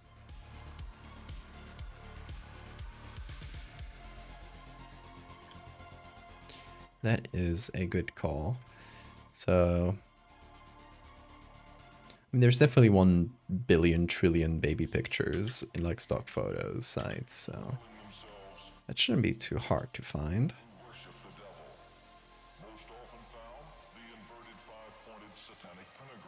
There we go. And I'll remove the thing here, sensor, Fitbits, whatever you call these. Data collection apparatus.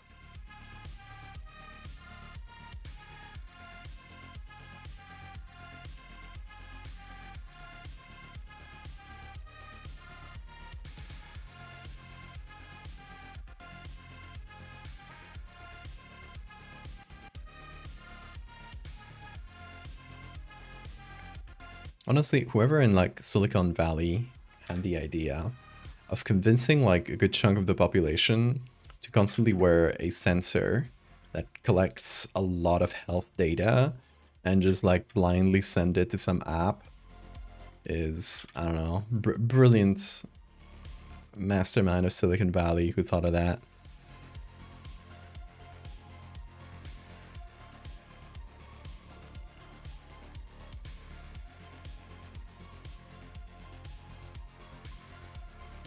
It kind of looks deflated from that angle, right? It already looks a little bit off. That's why I thought it might be a good one. And also like twisted. Like I feel like the arms would just twist in weird ways. It adds to the body horror. Fitbits. Yeah. I mean Fitbits is a brand, right? But you know, there's a million times of those. Most people nowadays will have like, you know, your Apple Watches and that sort of thing, but they do the same thing. It's just massive data collection, I guess.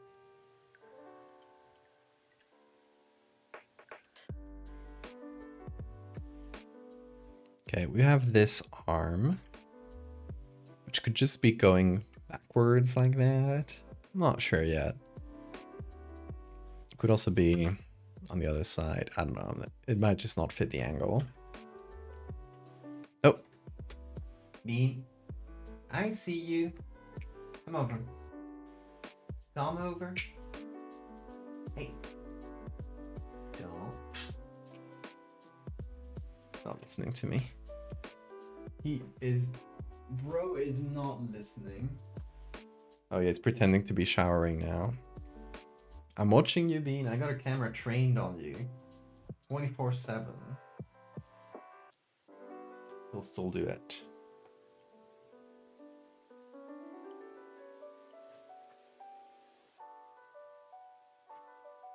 Anything to say in your defense, Bean?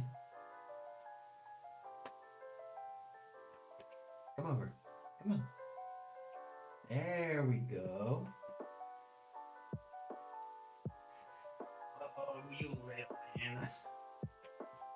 Oh, that was a camera. Don't worry, just fell to the ground.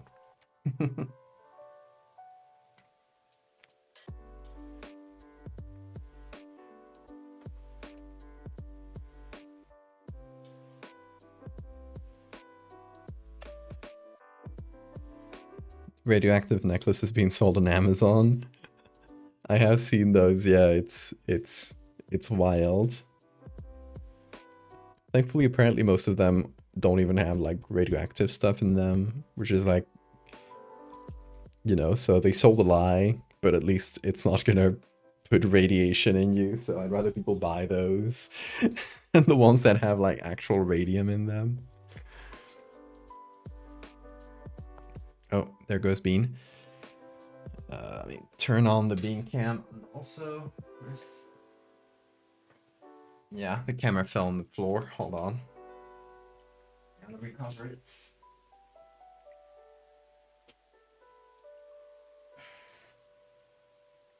I got it.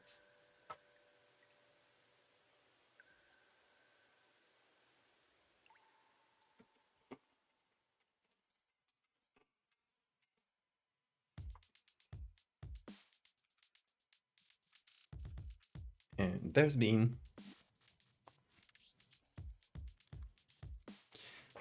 And it is shower time for him. Those are both right arms. Yeah, we gotta check that. I mean, we can just flip them. It's not a big issue.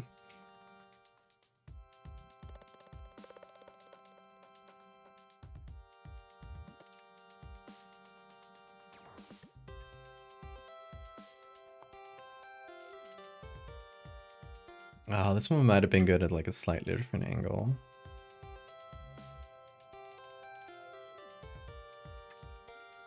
Yeah. In this case, yeah, it would be too twisted.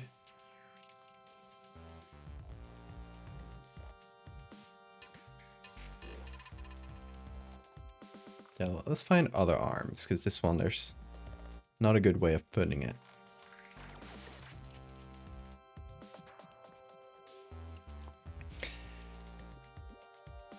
Let's see. It's the other arm. Let's see among the other pictures we got. We got this one, if we want it to be like propping itself up, but we already got this one propping. Let's just have a look at the armory. Maybe this?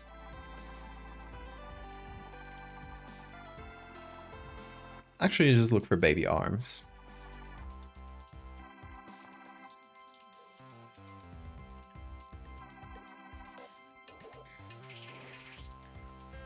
That's a monkey.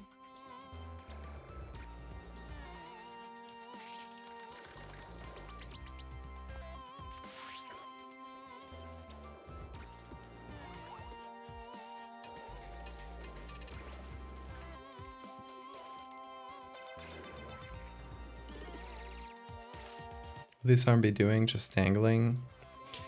Yeah, I guess it might just be dangling or in front, sort of like trying to keep some balance. So like still propped up on the bed.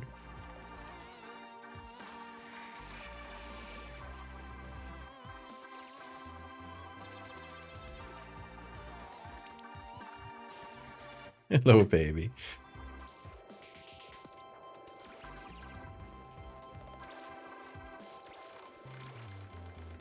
Let's see this.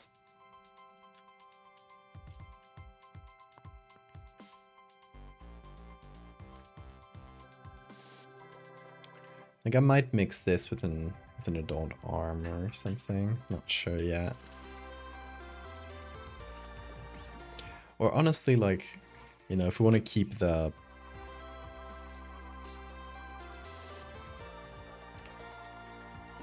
proportions, they will be really short arms, and it makes sense, right? The arms are degenerating into little stumps that they'll eventually disappear entirely. So it would make sense that they would turn into like much shorter limbs.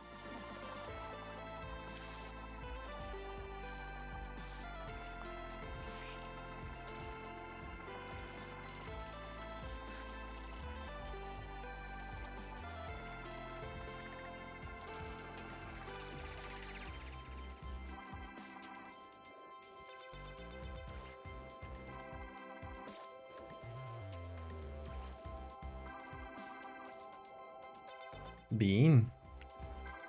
What's up, Bean? Oh, do you want to do art, maybe? Of course. I would be honored if you made some art for us. Well, is he? No, okay, he's showering. Maybe art later, Bean? I'll prepare a layer for him. I'll prepare a couple layers so he has a canvas if he does decide to partake.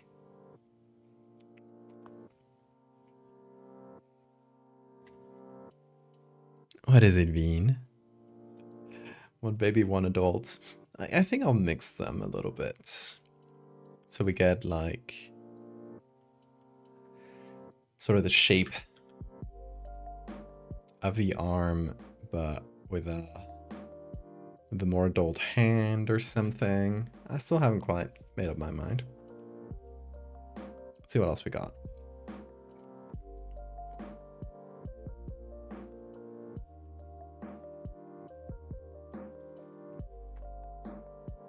Get this arm to mix with this hand, maybe. It's approximately the same. Well, no, it's not the same angle, actually. It's quite from the other side, but it might just work for us. Actually, let me just do this, select subject. That is not the subject. What is Photoshop cooking? There we go.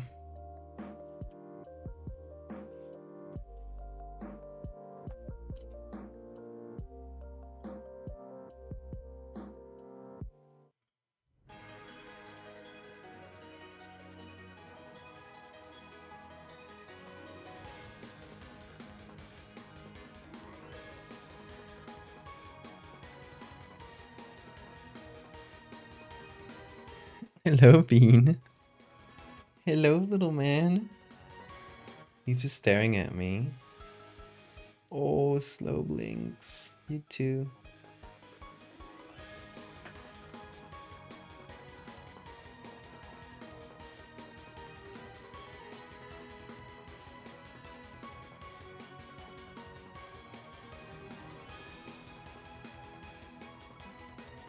Let's try to keep it to approximately the same size as the other. You know, that more or less tracks. That fits.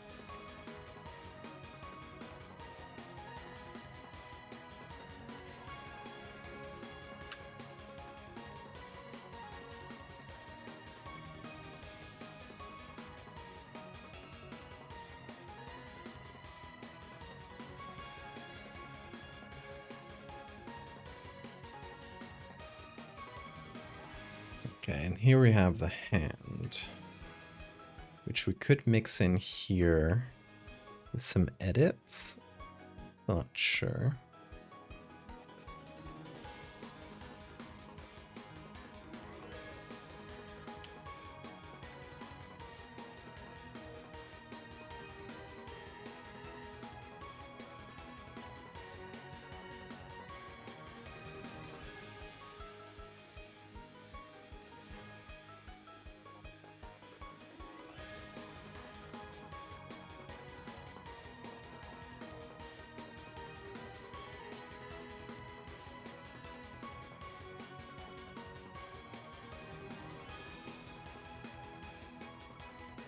I might put the hand like around here.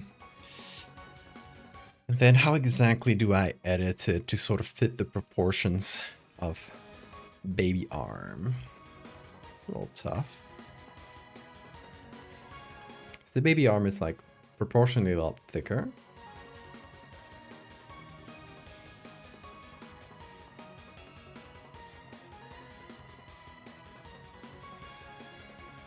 So yeah, the hand would definitely need some kind of edits. And you know, maybe we make it bigger, a little bit thicker like that.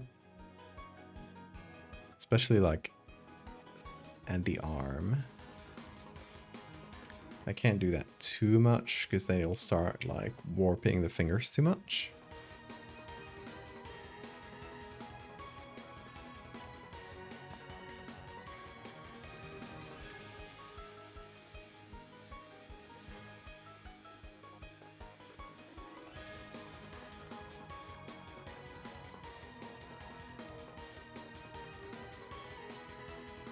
see if we can find a good,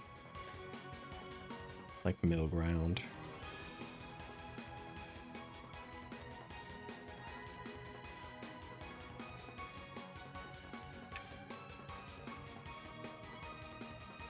It could be it.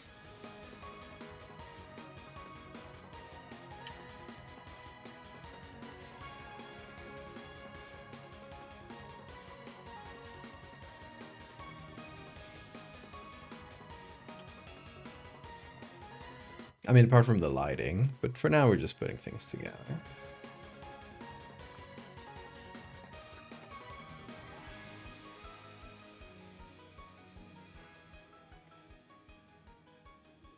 Not every cryptid is giant prehistoric lake monster. Some of them are just birds or fish. Only ever seen once or twice. I mean, some of them, but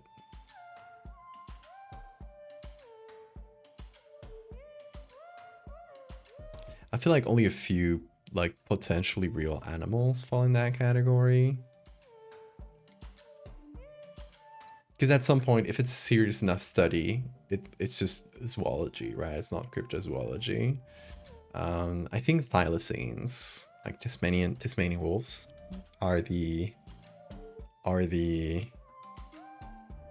is that Tasmanian wolves, thylacines? I think so, right? I think that's a common name. Well, there's a lot of people who claim they're still around, when, you know, everything points towards them having been extinct for 100 years.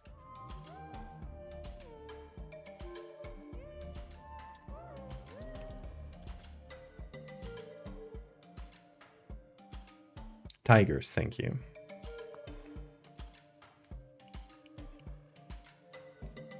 Yes, because they had the striped back, right? We have some pictures of them.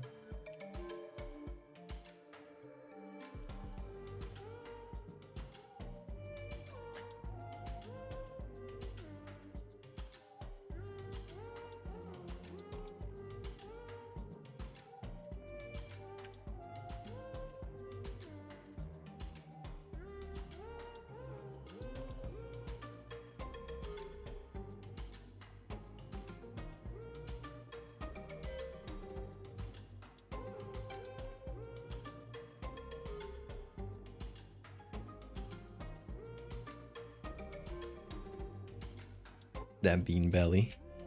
Just out to the world. Oh, he's so sleepy now. Of course he is.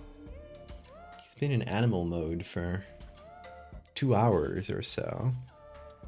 I knew it would happen today because he's been, like, sleeping nonstop for the entire day. And I was like, oh, I know that the moment I start stream, he will go wild. He will, like, suddenly activate, and that's exactly what happened.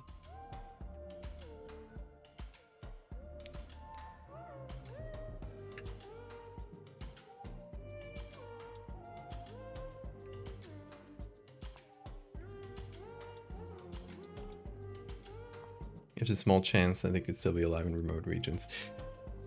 Yeah, could be.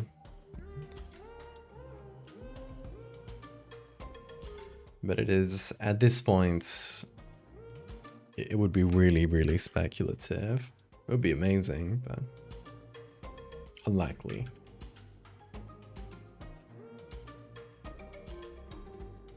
And that's why, you know, it falls more within cryptozoology, because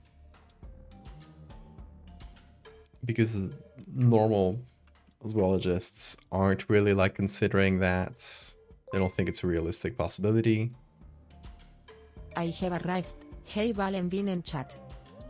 Hey Muli, how are you doing?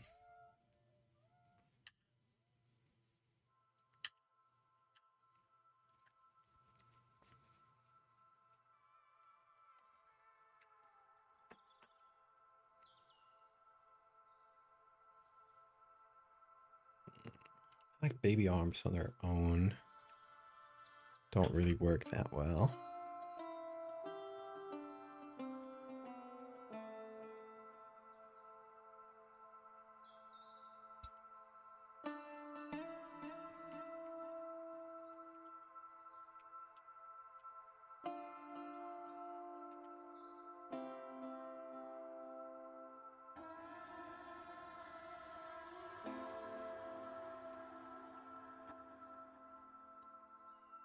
Was it D&D? Oh, hope you had fun.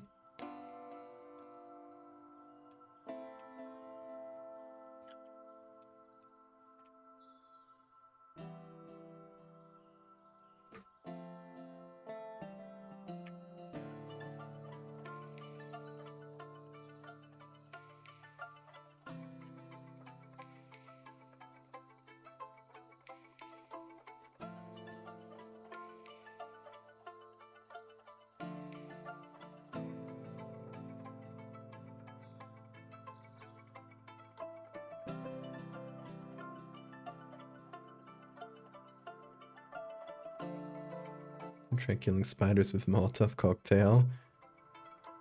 In the barrel we found out a little too late was full of water.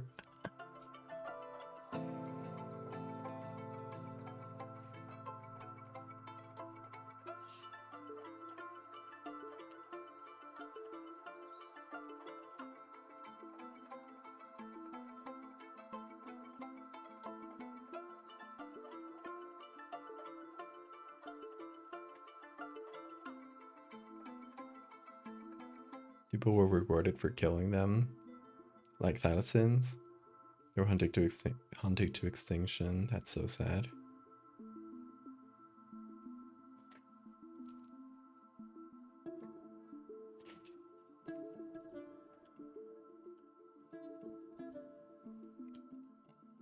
What was that bean?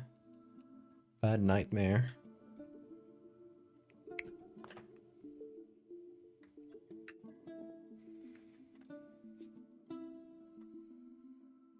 Okay, that length of arm might be a little better.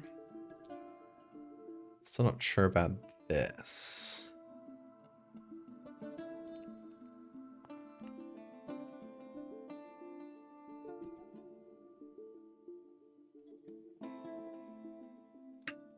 Also, just like in terms of the body shape, you know, maybe it's not too realistic to do in this first edit, but I feel like the arms would sort of converge down with the legs to sort of form a root, essentially.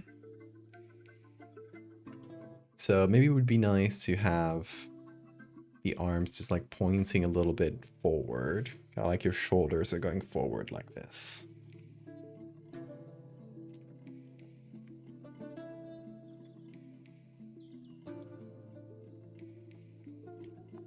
But I would need to find maybe our hospital gowns. There were a lot of pictures of this specific model. I mean, that was most of the hospital gown pictures we had. This one. So if we use this one from the same model, which has like the same pattern and everything, that might be best. But let's see what we find.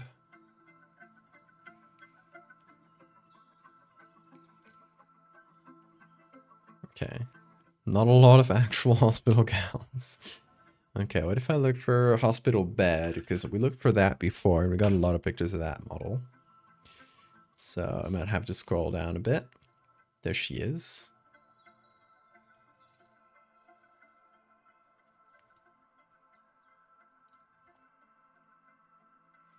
That's the one we used.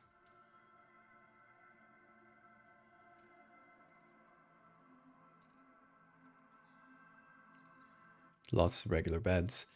Let's see if there's any more. There's this one. Not good for what we're looking for, because we're looking for different armholes for the hospital gown. So we're basically looking for just like slightly different poses and stuff.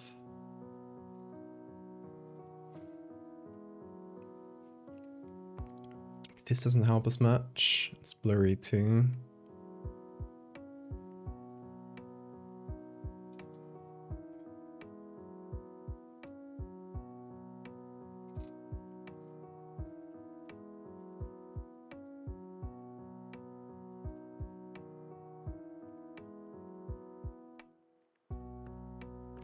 There's this one. These don't really help. There's a lot of pictures of that lady. She's crying now. A very convincing cry. I love stock photo actors.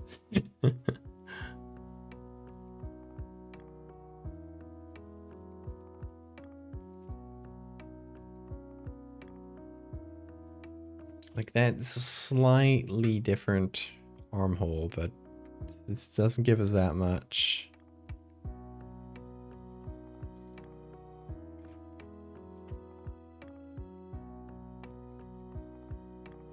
See if we got anything else.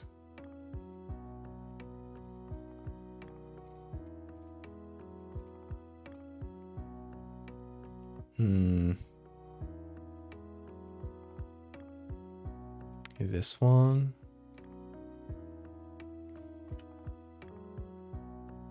It's very similar to the other one.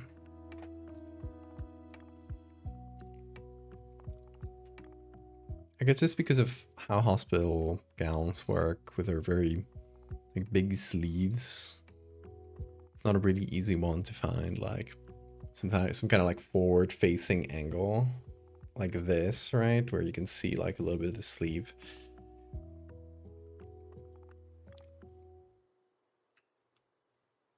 Maybe this.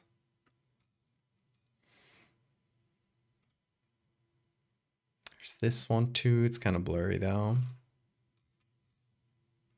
Lots of pictures of that model, at least. We can give her that.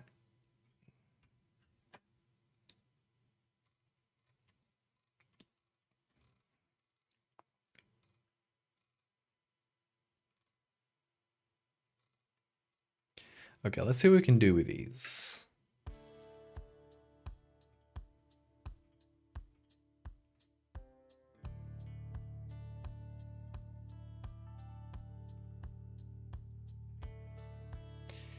This is probably going to be better for this arm.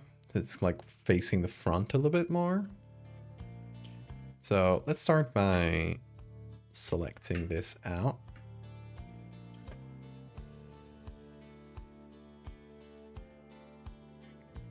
Colonists came upon an island, found the dodos, started killing them because the dodos weren't scared of the colonists.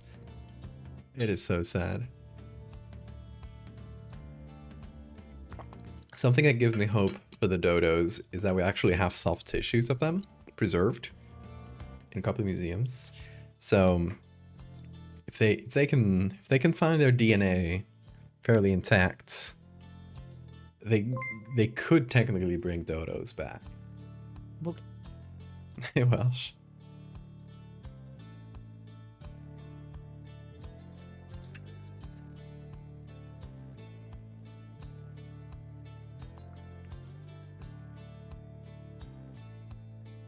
It would be so cool to have the dodos back.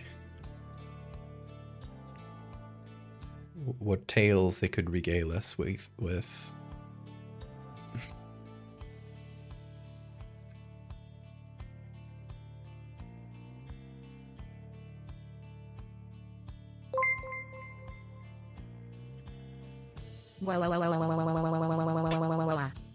Oh no, it begins again. They're actually working on bringing dodos back. I don't fully trust Colossal. That's the direwolf people, right? I don't really trust their marketing too much. I hope they're for real for that one though. Because the direwolf thing was a grift.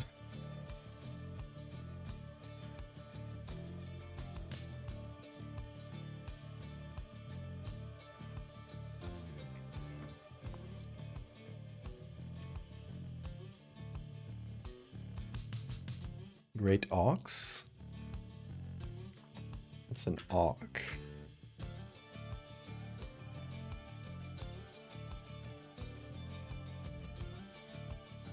Oh, it's a big bird. Those are cute.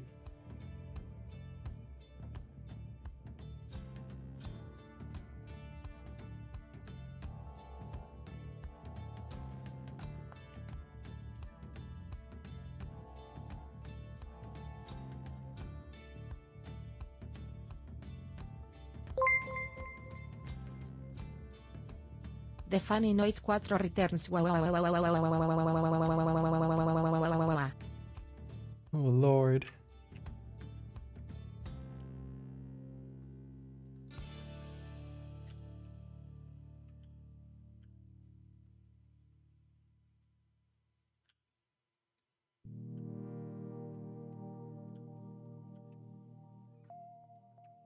What is that noise, Bean?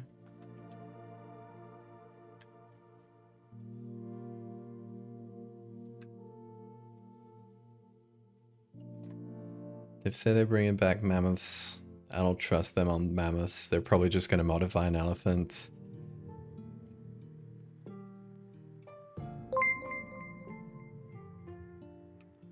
I don't even have to do anything anymore. My simple presence is enough to make the TS lady tremble. She's scared of you. What have you done to her?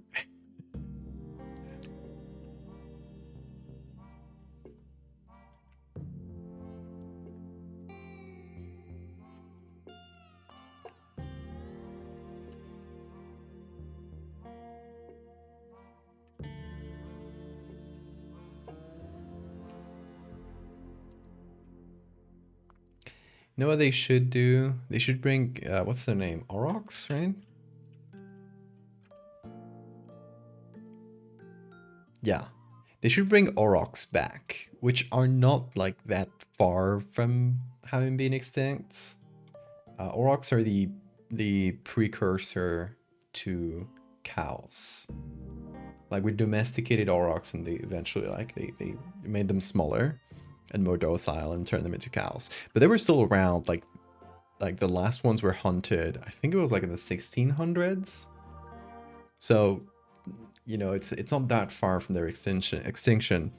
And you could very easily like take the domestic cows and just through breeding and maybe like editing a few genes, you could get to something that would have been really close to the auroch and that could like, you know, hold its same niche in a hopefully like greener Europe where they have like more space to thrive and stuff.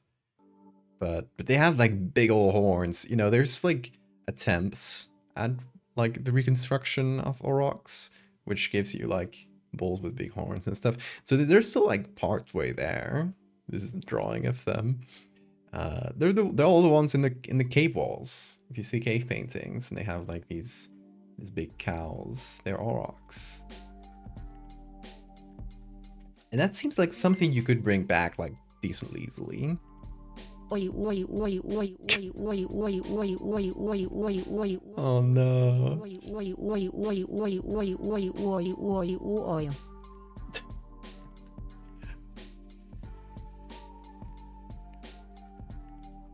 Gonna have to start rate limiting text to speech whenever Welsh shows up in chat as a defense mechanism for DTS Lady. He needs to be saved.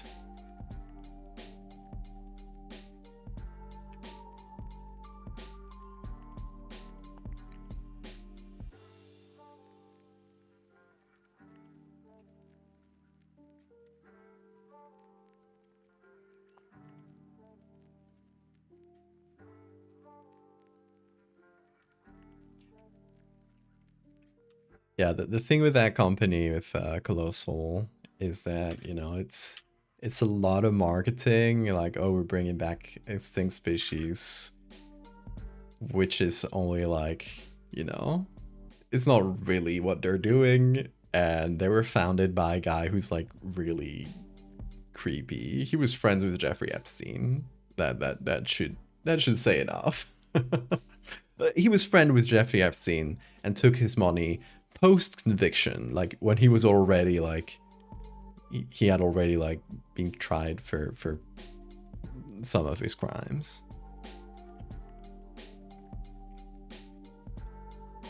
So the "oh, I didn't know" excuse is bullshit. Adding giant ground sloths for consideration? Absolutely. I would bring those back in a heartbeat.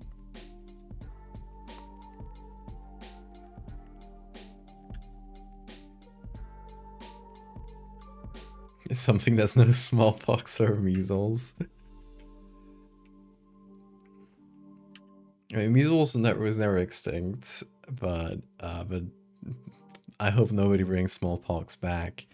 I know somebody probably has it in like some lab as a like sort of just in case bioweapon, and then I don't want it to escape.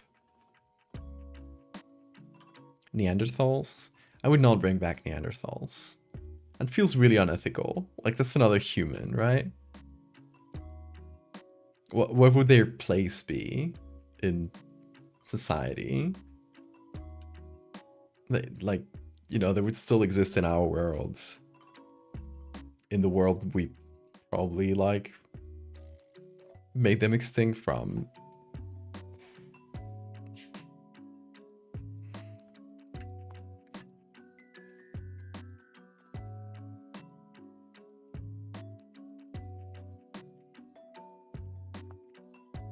They're subspecies of Homo sapien?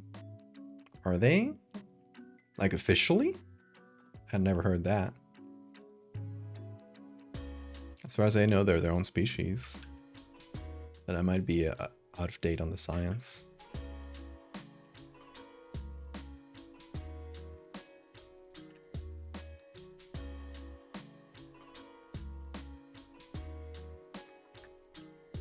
Bring back softworm. That is exactly what we're doing. We're bringing back our own ancestors.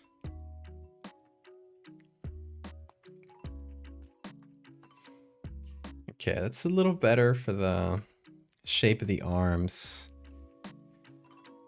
I might still use this for the other sleeve. Not sure. That is completely the wrong thing, Photoshop. Okay, Photoshop is just doing silly selections, I guess.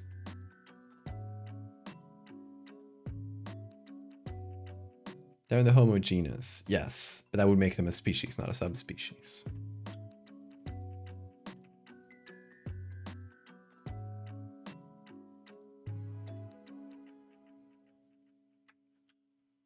Every time I think of the the homogeneous, think of this meme. Hold on.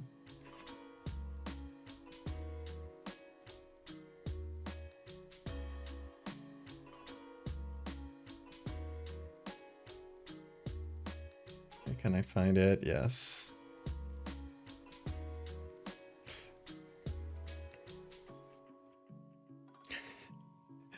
Later homo. I quote this regularly.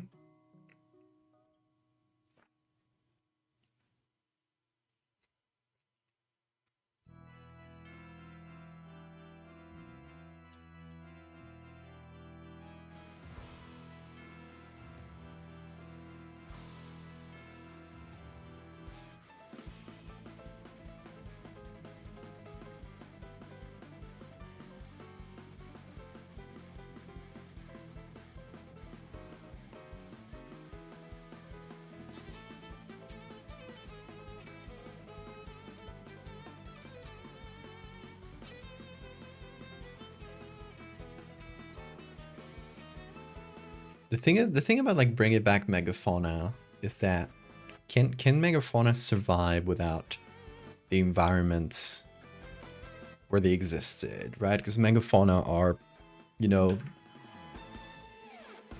dependent on a very like, I guess like fertile environment for them. So is it even worth it to try to bring back like mammoths and just like put them in places where, you know, that weren't adapted for them? I don't know, maybe with some species it makes sense. I don't know if for all of them. Realize I will just pay more money to cheer annoying things at you.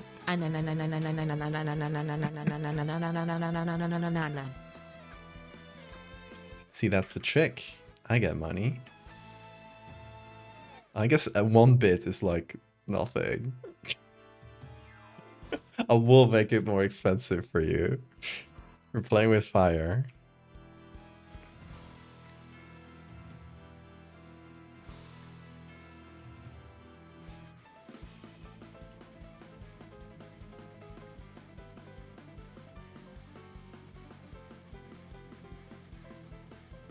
Okay, this... this arm... Not sure.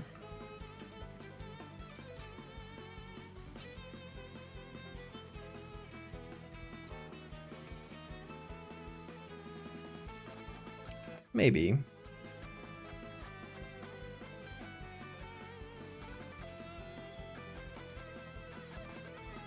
We should bring back normal Lucaris. I'm sure we can do it if we put our minds to it. And trilobites, of course. Already talked about trilobites.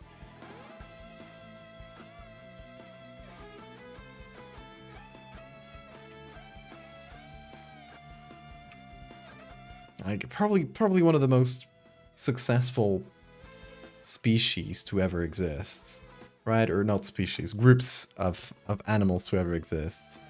Trilobites.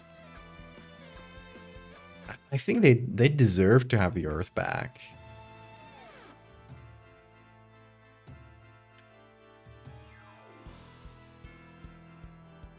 I'm thinking of the position of the... Yeah, the thumb would be this way.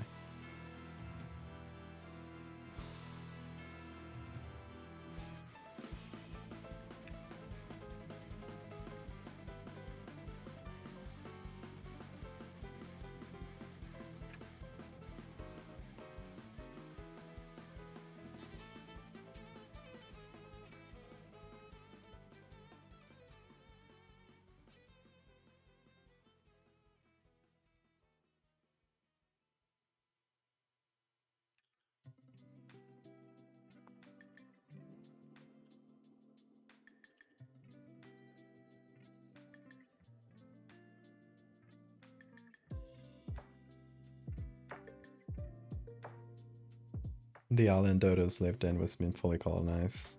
The continent Moas lived in is literally under the water. Yeah. Yeah. It feels like bringing things back for publicity reasons. I recommend, if you want to hear more about the guy who founded Colossal Bioscience, there's an episode of Behind the Bastards, which is a really good podcast, where they'll just go, you know, talk about the lives of different bastards from history, and sometimes like modern ones. And they talk about that guy. It's a fairly recent episode. I don't remember the name of the guy, but if you look through the recent episodes, you'll see that, you know, in the episode title, I'll talk about like the de-extinction grift or something like that. I think it might be called. And yeah, the guy is super shady. Like the Jeffrey Epstein stuff should make it clear enough, I hope.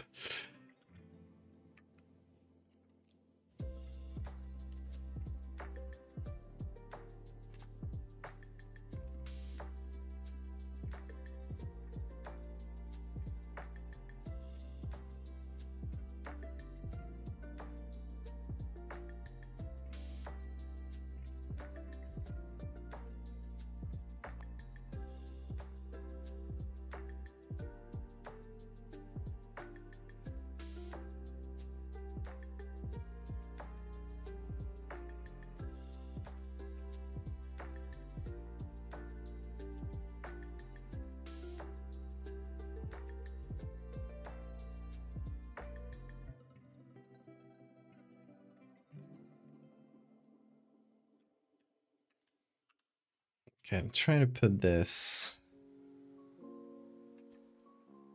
arms together, but it is hard to find a good configuration that is not too weird, but it's also like, you know, recognizably human. Oh.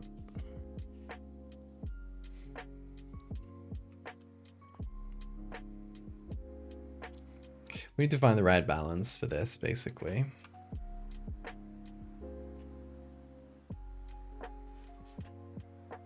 Supposed trilobite tracks being found. I would love to found trilobites again.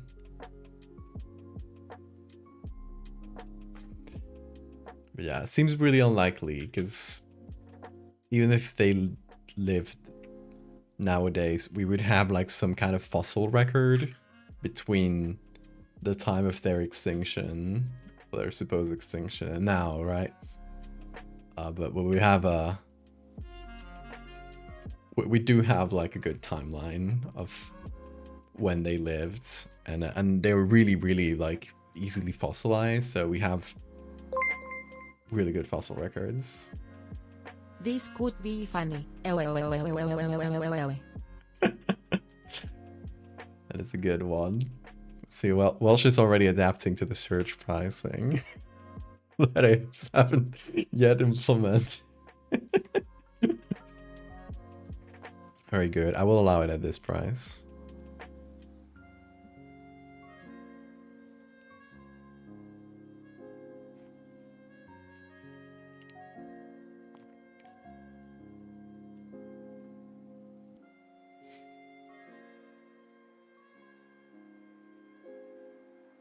They'll far out of the realm of reality based on how many mass extinctions they've survived. Trilobites?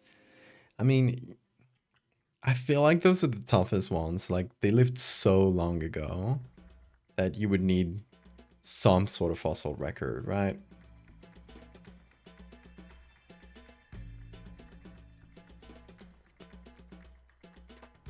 It's like harder than Nessie, which is already like, specifically like Nessie as a dinosaur, which is already pretty much impossible that a dinosaur would have survived to these days without leaving any fossil trace. But I think it's on that level.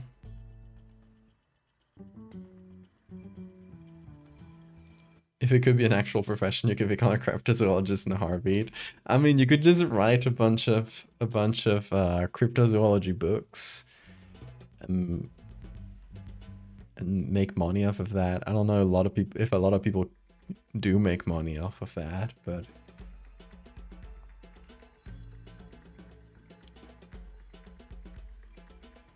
you know, they have their own like conferences, they have books, they have museums.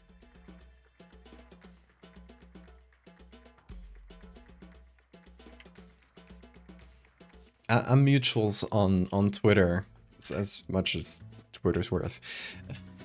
I'm mutuals on Twitter with the guy who runs a I don't know if the crypto, there might be more, but a cryptozoology museum.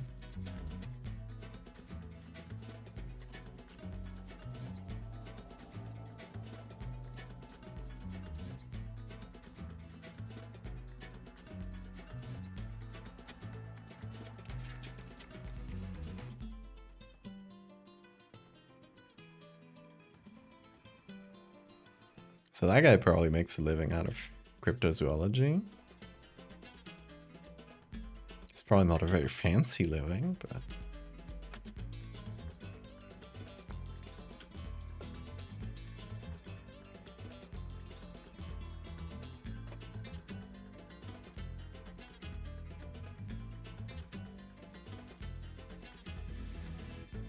Deep ocean is one of the most consistent biomes, resilient to human tampering.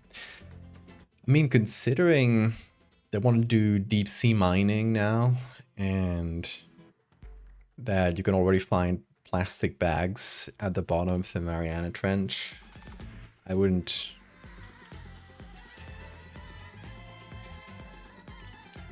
give that a lot of time.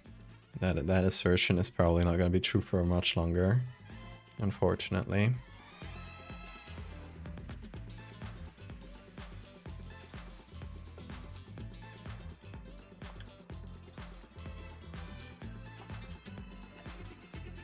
I consider cryptozoologists in one way an option.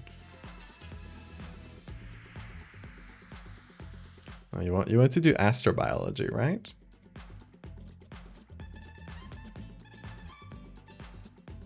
That is a more realistic career path. And also cooler, honestly.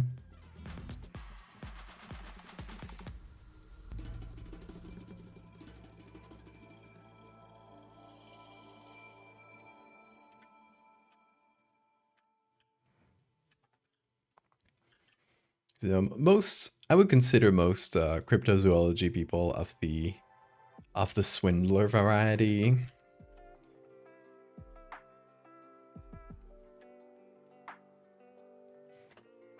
Where they just gotta keep coming up with more theories and more things to keep selling books. And you know, they're maybe sincere, but or there was maybe some original sincerity to them. But at some point they just inevitably become swindlers.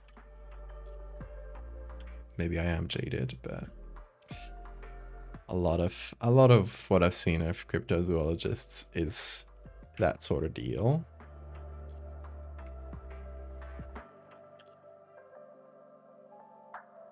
Marine biology or astrobiology. Marine biology is also pretty cool.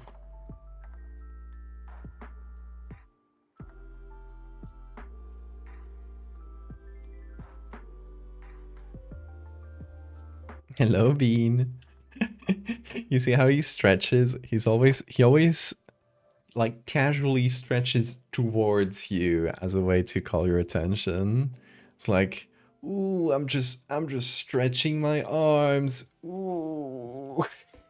He tries to touch you. It is very cute. And he thinks he's being sneaky with it, but he is not. Bro is not sneaky with it. Boop.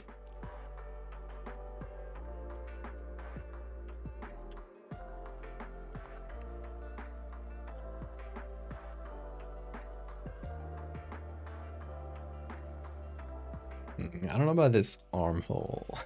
I might go with the original one here.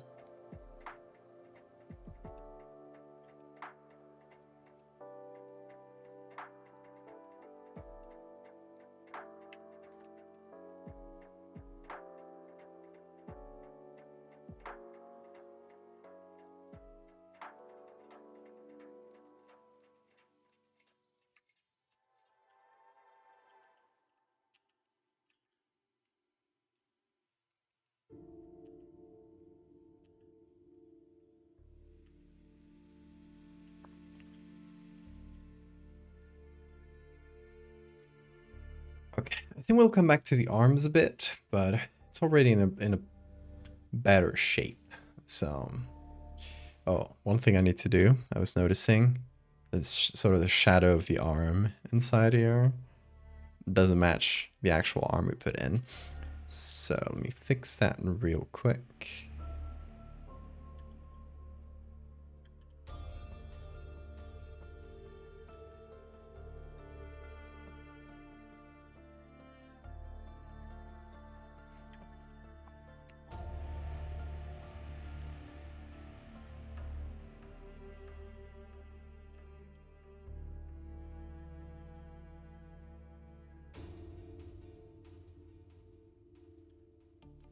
Let me do this a different way,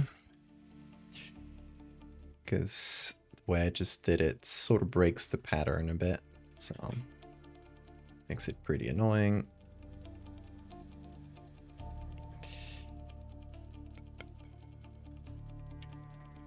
Maybe do it with some soft light.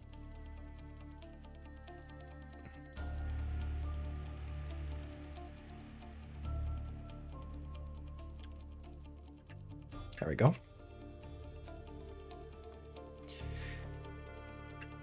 Okay, let's focus on the face for a bit, because we need to turn the face into basically like a giant mouth. And so far, we only got a long neck from this lady. And first of all, she looks very fancy, but you don't want that. I mean, well, maybe we'll leave the earring. It's simple enough, and it gives her a little bit of human touch, right? But we're gonna probably like erase most of the face. The hair might keep it, might reduce it somehow. I'm still not sure what to do. That said, what I want to do is mix this with a picture of a tunicate. So I think what I'm gonna do Let's go to iNaturalist. I don't think we'll find pictures of tunicates here. Unlikely. I don't think that's a tunicate. There's okay, Roman legionary. Sure. Okay, let's go to iNaturalist. And we will look for tunicates here.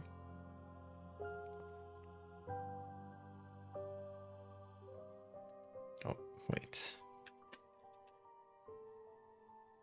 About, I think. View more.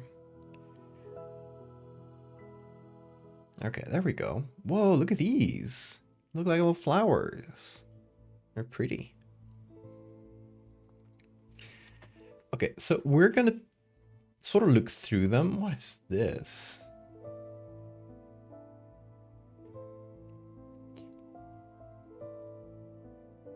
They look so strange.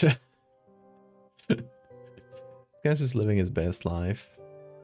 This I should just post this. This is a transformation. Yeah, let's find a good like species we can base this off. And then oh, look at the inside. Ooh.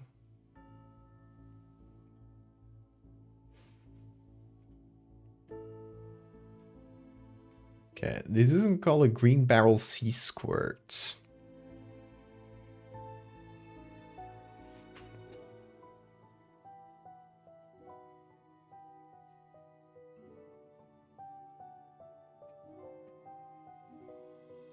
The question is whether the thing you're looking at is a tunicate or a colony of them. True.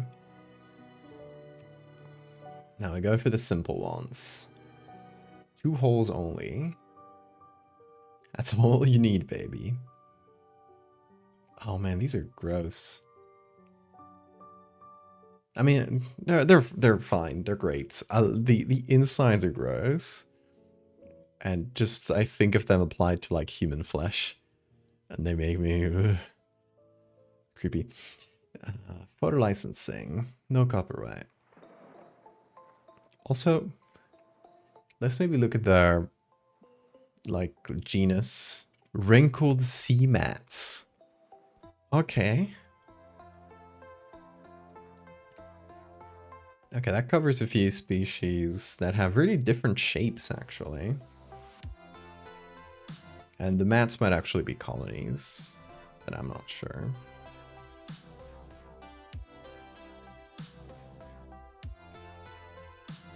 Okay. Let's see other good species of tunicates. Of the sessile variety. These ones are pretty, not for our edits, but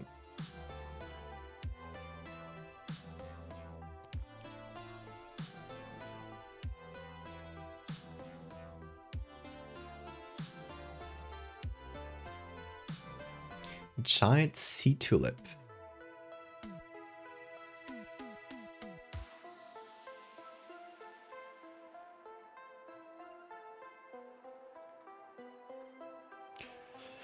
This kind of wrinkly one. Let's look up this species too. Looks like a plucked chicken. It does. I mean, this one might just be really good as like human flesh. Let's go to the genus, maybe the whole family. See what else they have.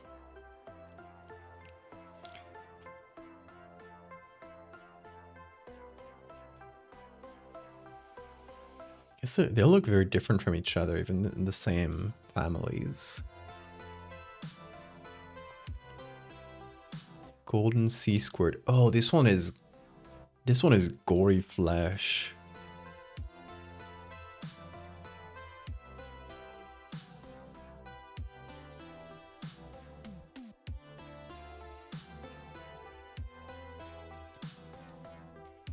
This might be good for a mouth.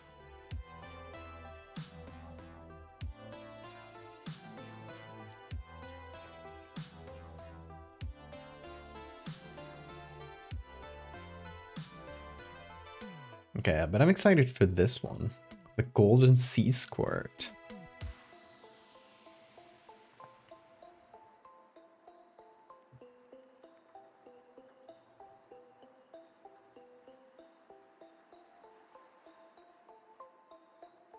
Oh, these are perfect for fleshy texture. We don't have a lot of pictures of them, unfortunately. But they have some interesting texture. It just sort of looks like veins. This one is good too. And then the green barrel one, it's great for the mouth like inside.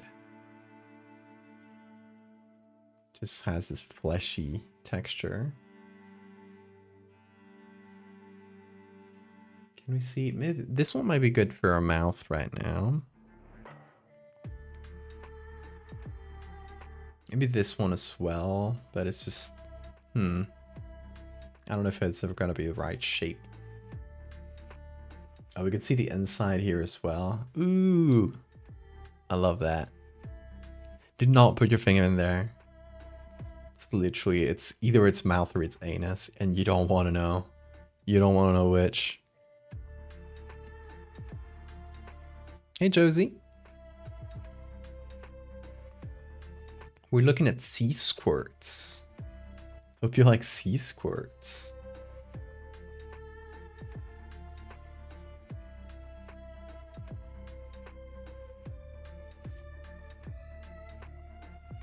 These ones have a ton of little holes. They look different. Well, I guess they do sometimes have a ton of little holes. Interesting looking beasts. It's funny to think, like, when you look at like sponges and things like these, how they are animals, because they are so like simple, right? They just sit there and create a little water currents and eat whatever comes past its filter. It's such a simply like evolutionarily simple strategy, and yet it works because they're still around. They're still thriving. Probably less though since we got here, but you know, still thrive for a long time.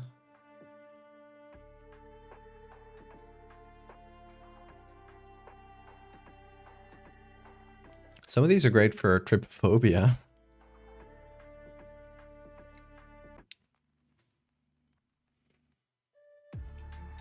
I like the ones that are like out of the water.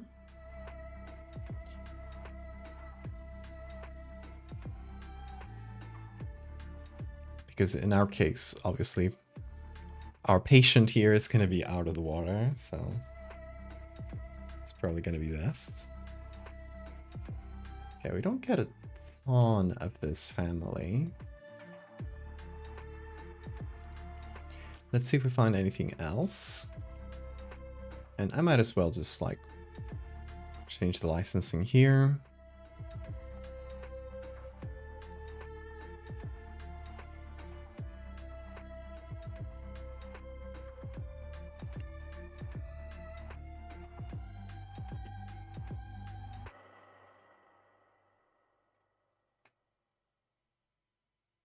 They're so strange looking.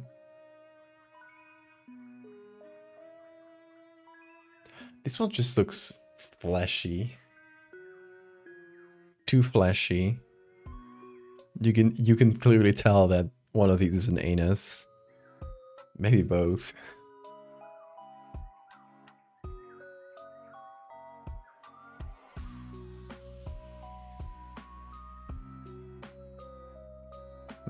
Okay, let's download the photos we got. Because we got some good ones already, so let's start Tunicate 1.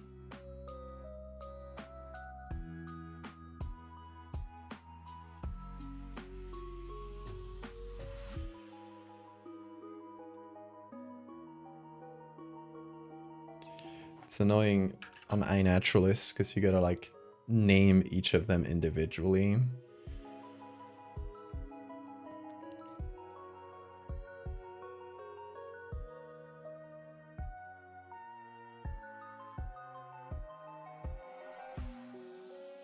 I wish I just saved with unique names, but each time you try to save a picture from here, it wants to save as original.jpg. Hearing you go from butoles to anuses. Anusi? Is something else. We're going from memes to textbooks.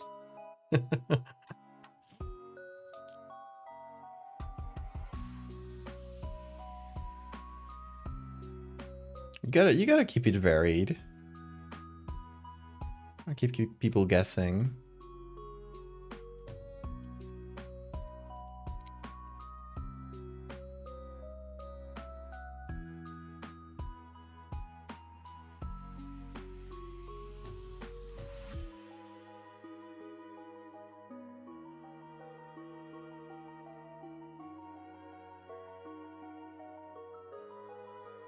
These ones look like little flower patterns, kind of cute. Okay, let's go to Photoshop for a sec.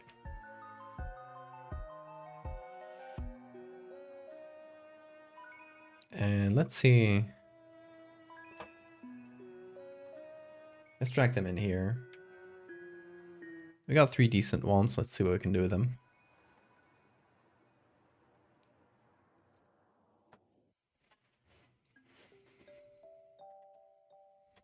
Just remember a video of a MAGA supporter asking someone their source for why humans should be considered animals. Classification. Yeah, might be fun guy. Who knows? Who knows?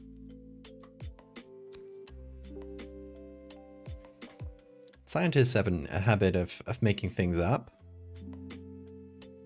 You never know.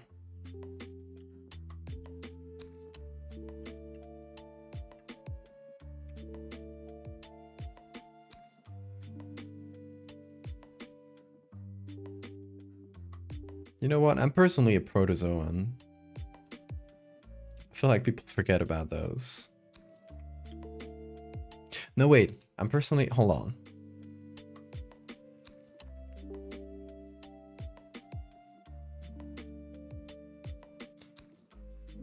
Let me see if I can find this post.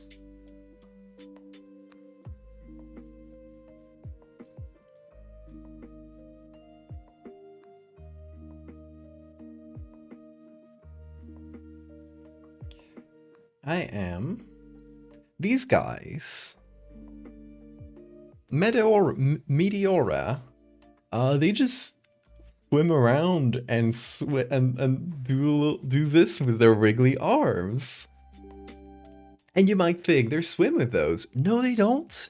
Those little arms aren't for swimming. If you remove the arms, they still glide around. And I don't really know why. I don't have like any flagellum or anything like floating around. So I don't know how they glide. What are the little spikes on the top and bottom for? I don't know. We know the arms are used for hunting. They actually swing around trying to catch bacteria. And when they get one, they like, you know, eat it. But just look at them. They're so silly. And here's the thing. They're unicellular organisms. These guys are as far from like animals and that as far from animals as they are from like protozoans and other things. So they're probably like their own entire classification. They would be like their own kingdom, which is just so strange. They evolved so long ago. To wiggle. They evolved so long ago that they were just like their own thing completely.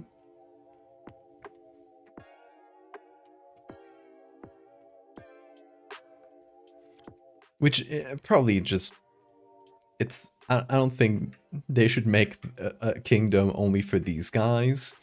But to me, tells me that kingdoms as a concept are probably like not very correct, because there's a lot of things that are gonna fall outside like this big classification, especially like these like off-kilter little like unicellular organisms that evolved like long ago.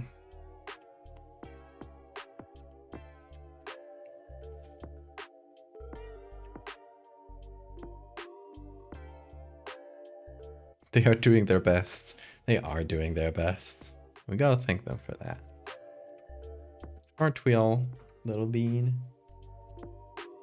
Hello.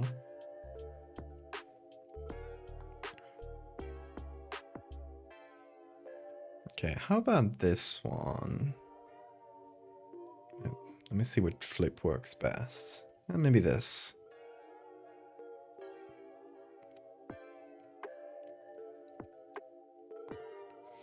You know, obviously the color isn't there, but that might be good. See, now we're getting into the body horror of it. You thought we wouldn't get there, would you? We're 3 hours in, but we get to the body horror.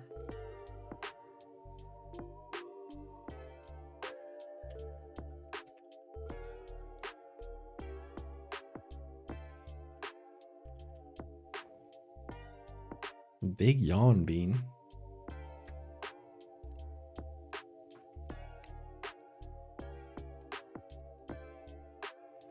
Hello? Oh, you going to bed? There he goes. He's working really hard. Look at him go. Hold on. Oh, he's getting in the middle. There you go. Cats should be considered their own group. Yeah, cats are a type of liquid.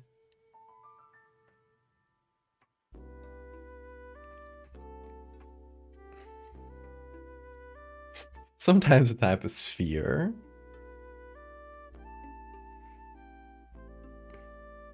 Oh, look at him. He's sleeping, but he still works.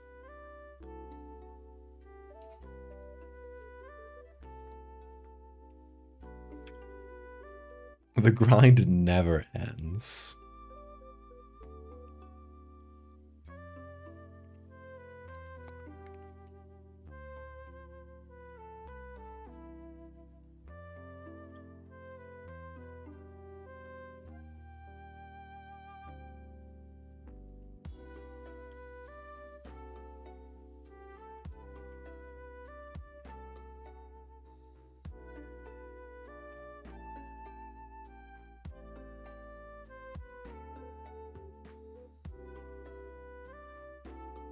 Good job, Bean. You're doing great. Bean, chat is very proud of you.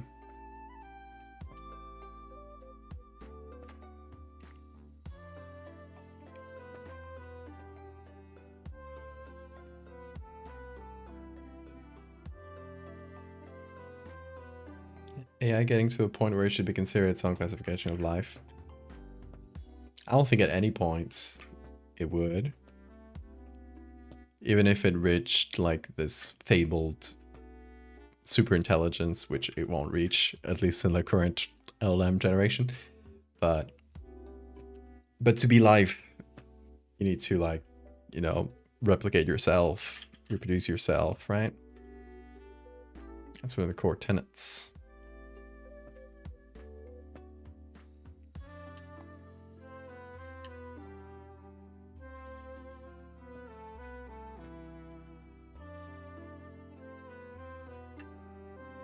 It added a little bit of tunicate texture. Hey, don't lick your ass in public.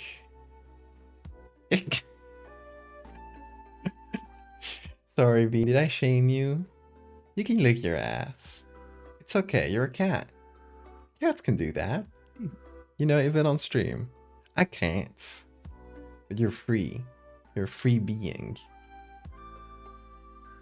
No. I guess he just wants to sleep.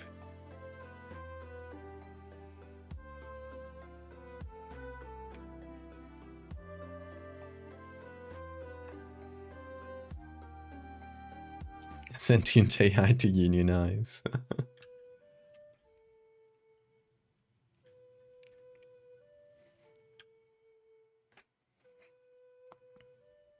Yeah, not the shit we have now.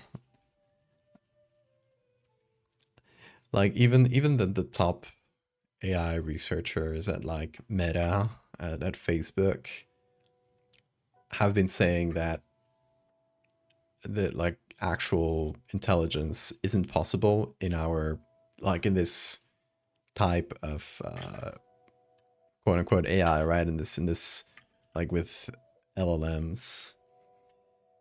But then Zuckerberg, who wants investor money, says that he's going to build insanely huge data centers because he wants to create super intelligence. Like, despite his own researchers that he pays saying that it's simply not a thing that's gonna happen. It's really funny. I mean, it would be really funny if, like, those data centers weren't, like, poisoning the air, but yeah, they actually are.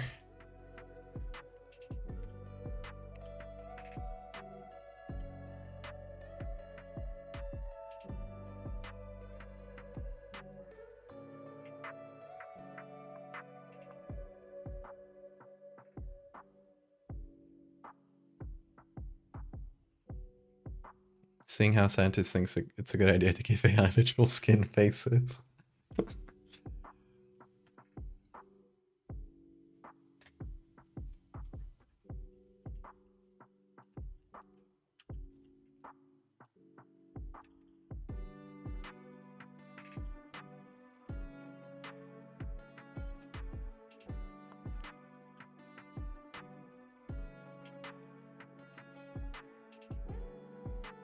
I'm trying to fit this correctly. A big ol' mouth. Not sure how it should go yet. Maybe it is the other way around.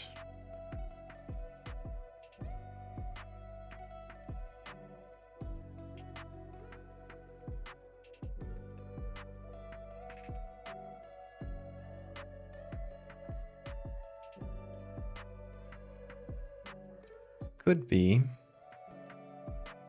Okay, so if I remove this whole chunk entirely, it's a little better.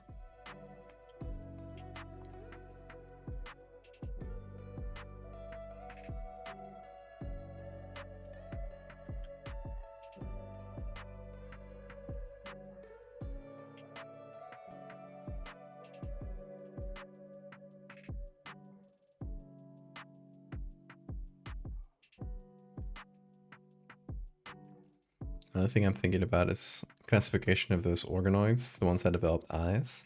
They're kind of their own species. I don't think they would be a species, right? They're just like balls of tissue.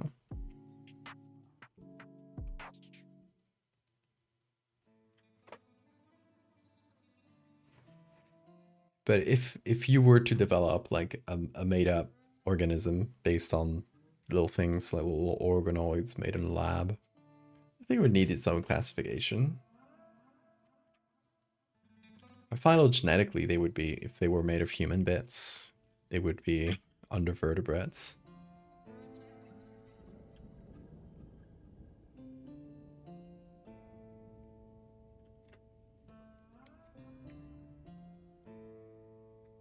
They deserve independence and freedom. You know, we should ask them. They should be able to self-determine they're their own species. Once we get them to talk. Might still be a bit of a ways off, but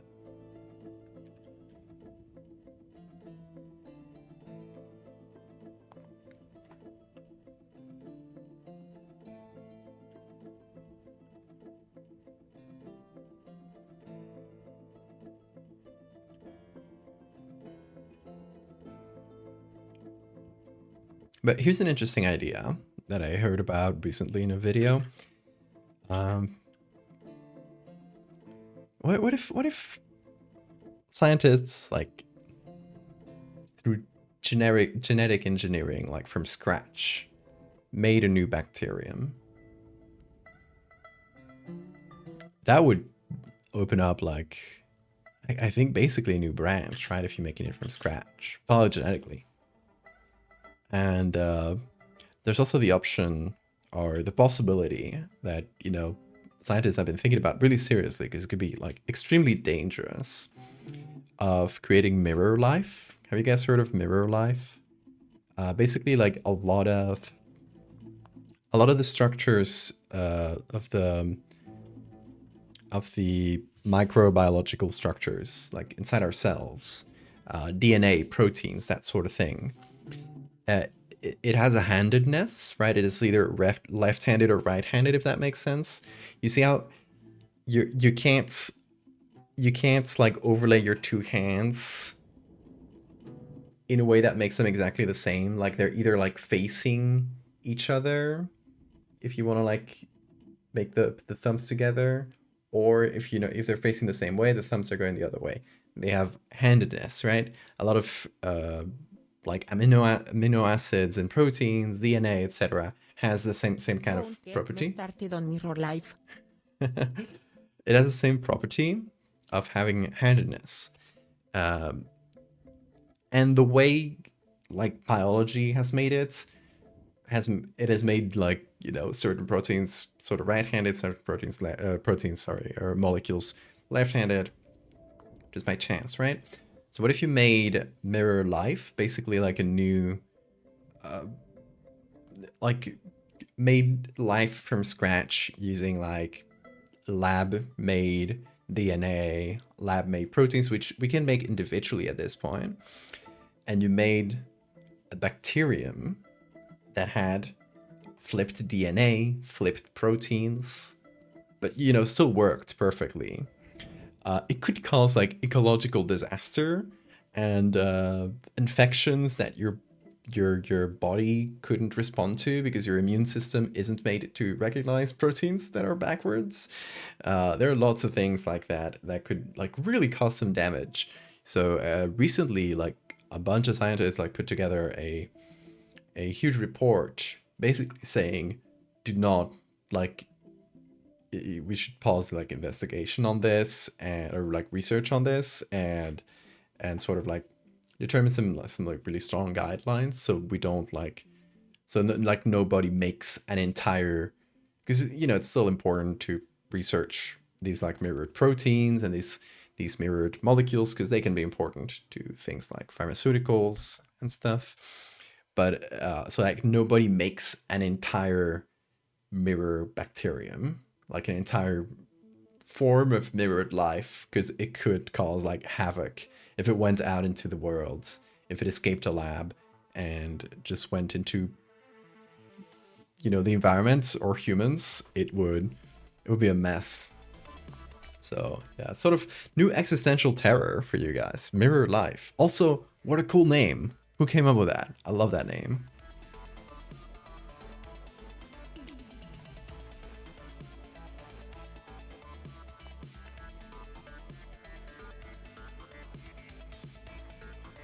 Chiral? Is that a game about that? I hope so.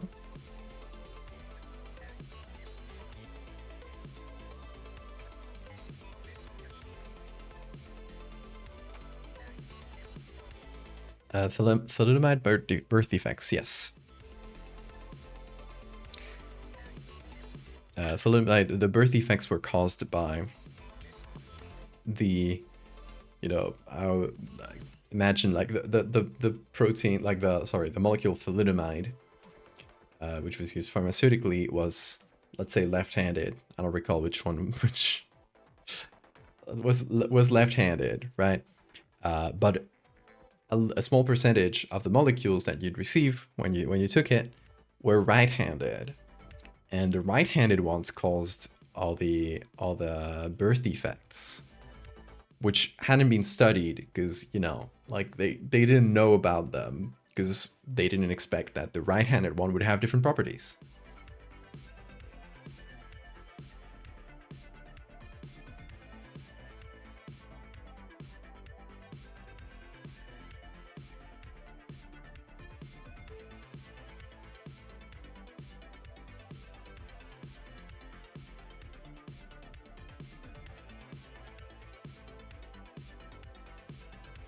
Can't say cis and trans. Yeah, that is a technical term.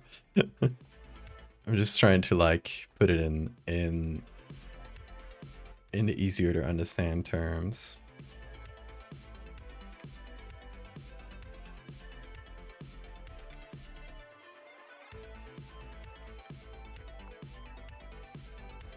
As far as I know, it's only on Twitter where it's only on Twitter where you can get your posts suppressed for using the word cis, which is so cringe.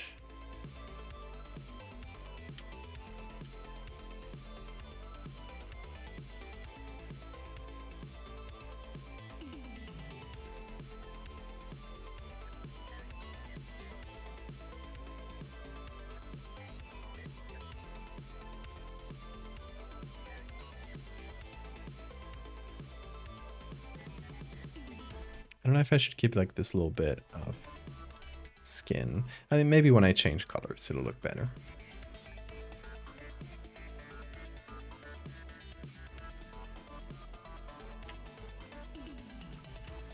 Let's see about colors.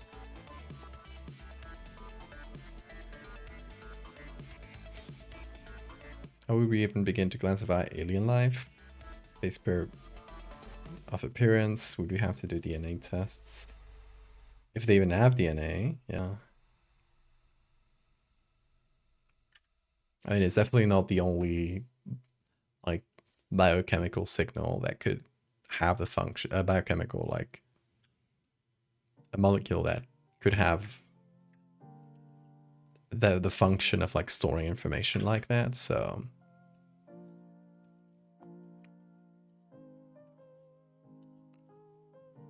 but yeah, you'd probably need to start classifying from scratch. I don't think there's any other option.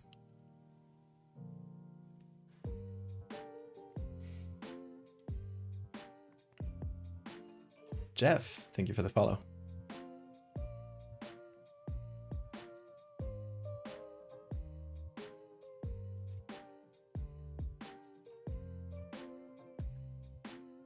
Problem for future you, exactly, Will. Whenever you discover alien life, it's gonna be, you gotta call dibs.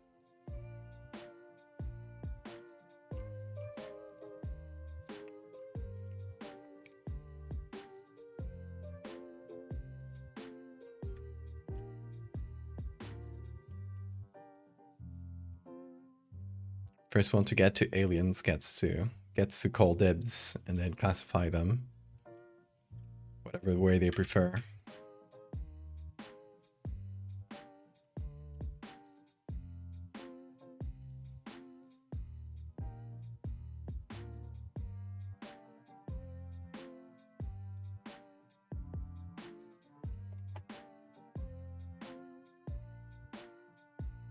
Mulder and Scully.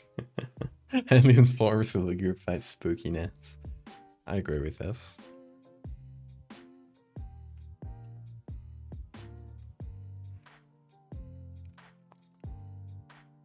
I'm still rewatching X-Files, by the way.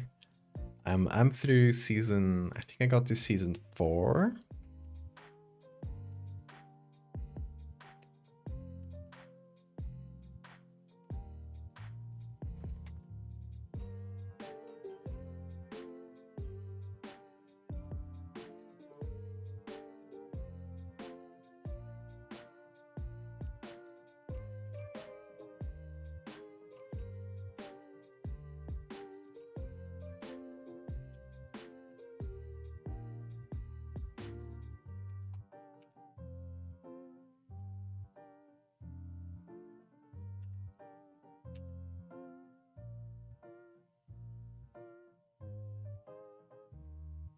Season 4 has good stuff. Hell yeah.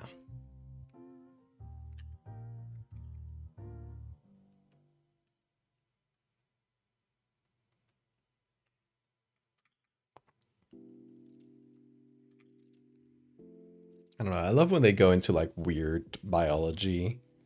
I like that weird fungus. I think it lived in like some kind of volcanic area. and it just burst out from people's chests. That was a great one. One of my favorites.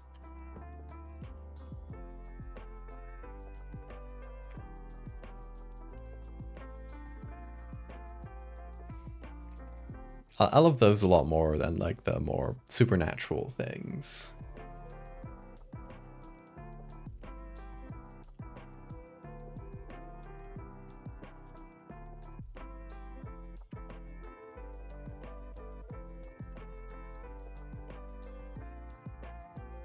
Oh, we're talking about the X-Files, Bill. You would dig it. I don't know if you've watched it. But if you haven't, you should.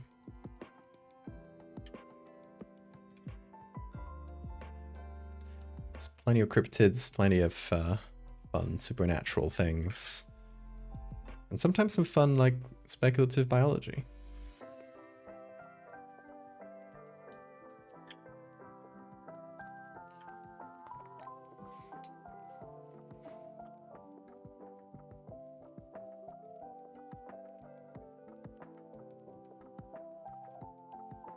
Hey lad, it's late. It's never too late.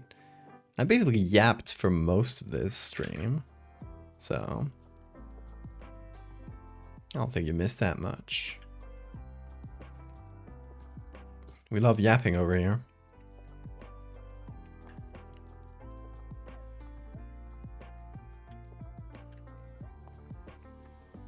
But yeah, we're turning this woman, or these many parts of many different people, into a tunicate very slowly. What happens to their teeth? I think they would fall out very early. You don't need teeth if you're gonna filter feed. It would be like those nightmares where teeth just start falling out for no reason. And so yeah, I would say that would probably be one of the first symptoms.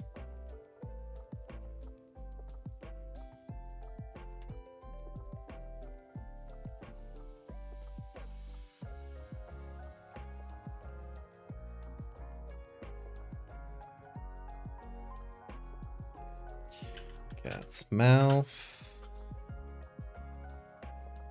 This one's for the face. And yeah, I need to figure out how the face interfaces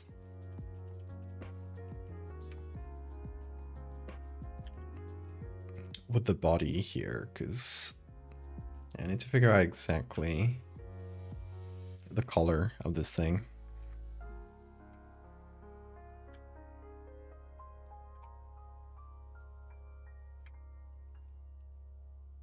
And the problem is that there's some hair going over it. But you know, our face layer has some hair too, so we can just like sneakily mix them together and just change the hair color.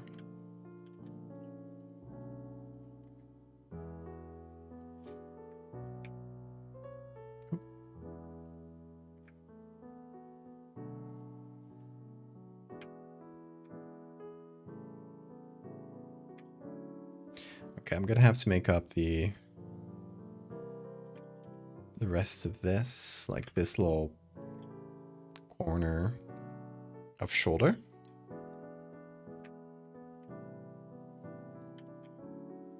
Shouldn't be too much of a too difficult of a task, I hope. Their eyes is lining downward. The eyes would eventually disappear, but I think at this stage they should still be somewhere around. Still haven't quite figured it out though, like exactly where they would go. This is very annoying because of the pattern.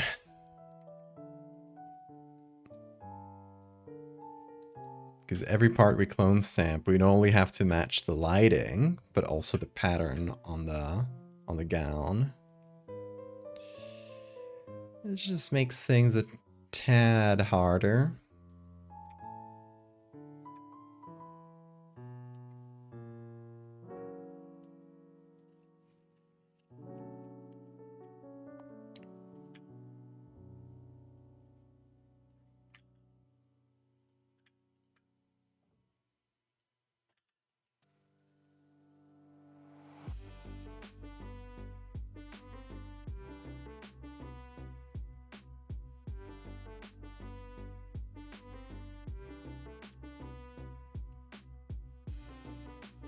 Okay, that might do.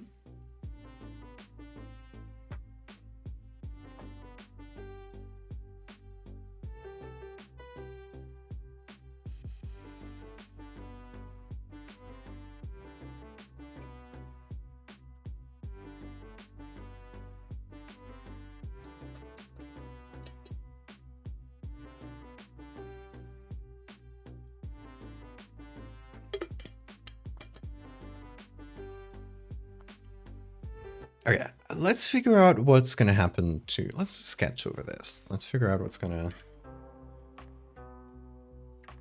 happen to the lower body, the eyes, all of that.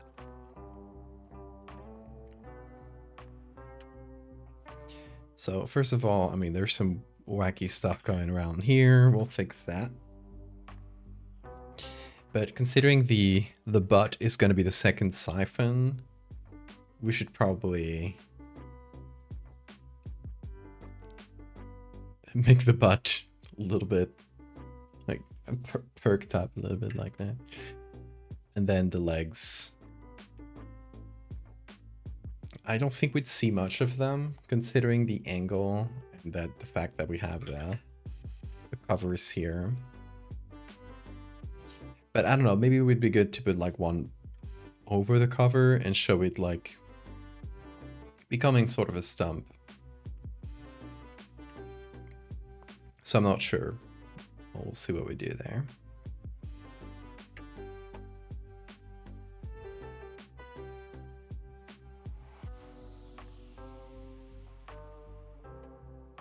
You're confident that in coming years we'll find evidence of life on Mars? I bet, yeah.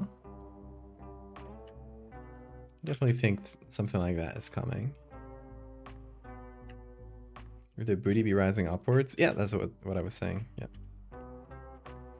Like, this is the stage that goes after that.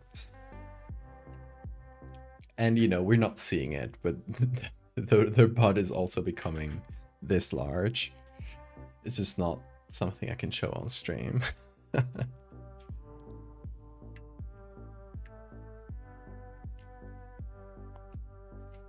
you gonna sleep, Hammy?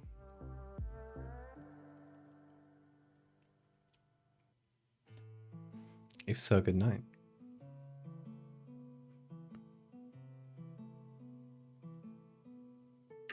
Eventually. Okay, okay.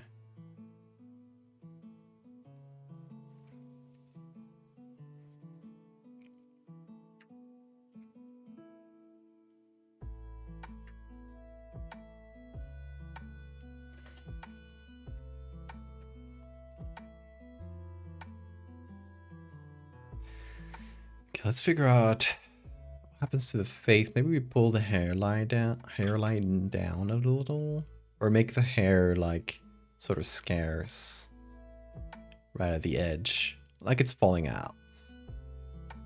Because the hair will eventually fall out. You don't need hair in the deep ocean. That's only gonna get in the way of your filter feeding.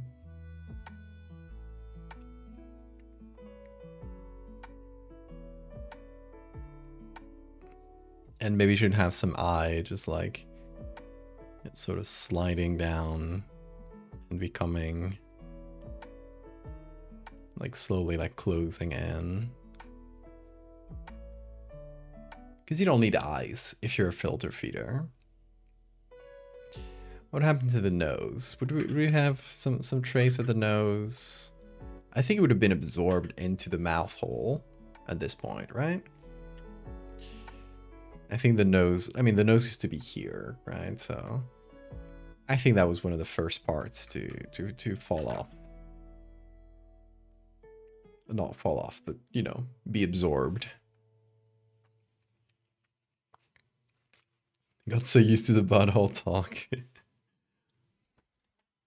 We love butthole talk in this here stream.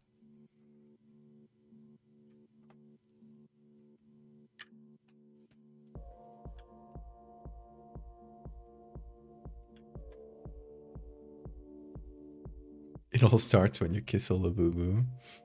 What's with labubus? Can you guys explain? What are those things? What What's the deal with them? Why are people obsessed with those little guys?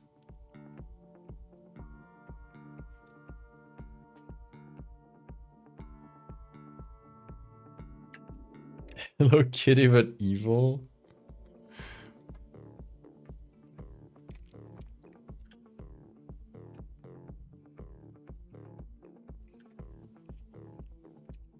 There are loot boxes. Oh, so you get like a random one. Those like blind box things.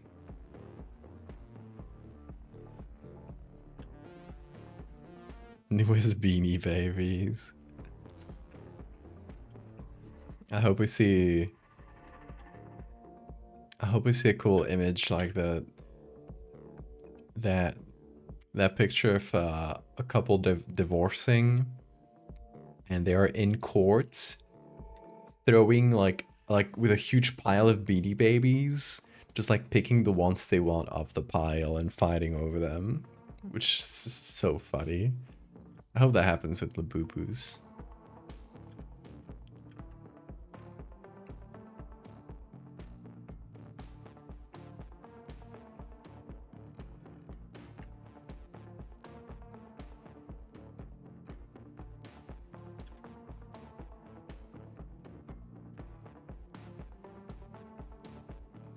Let me do a thing.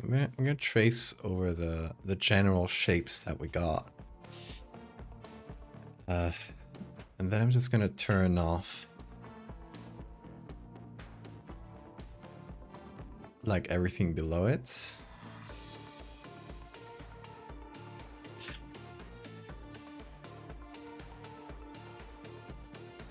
Just so I can see like the general shape as a drawing. Maybe like edit over that. And you know, if we need to change like the shape of the body and stuff, it'll probably be easier to do.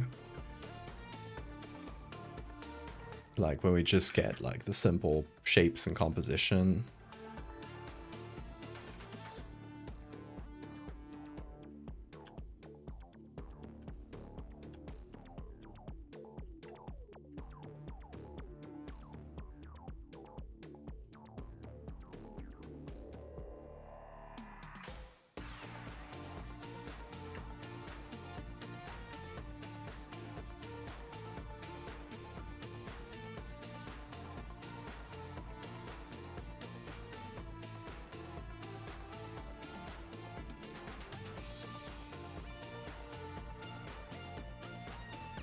Is whoa. Okay. Very, very simple. Should we traced drawing? Yeah, so I want to see what this is slowly becoming. Using them like a status symbol.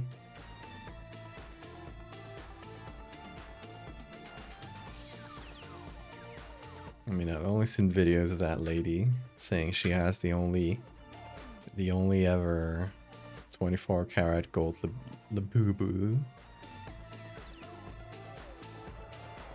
A friend of mine is obsessed with that lady.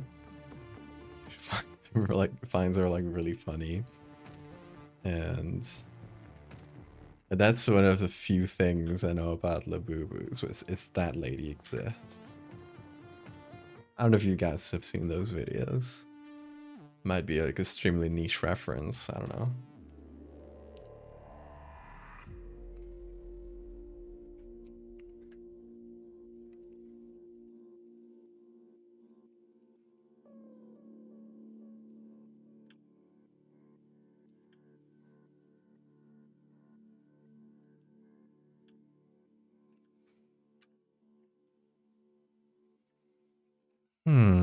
I mean, I'm pretty okay with the shape of things. Maybe like the lower body is a little weird. Like,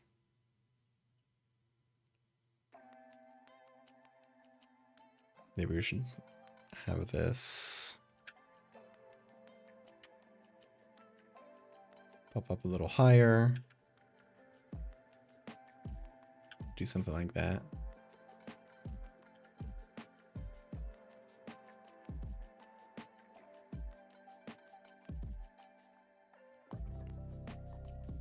The candidate moods of our solar system, Europa or Ganymede.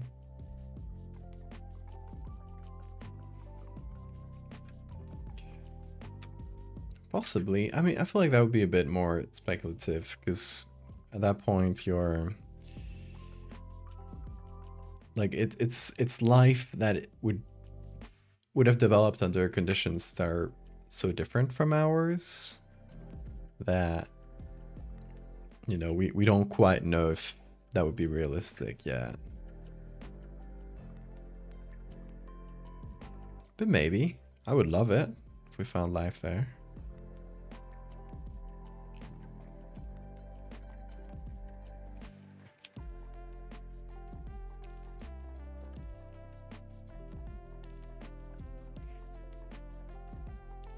Okay, so I think the main thing we need to do is the lower body, and then just like put everything together. And the eye, we haven't done the eye yet.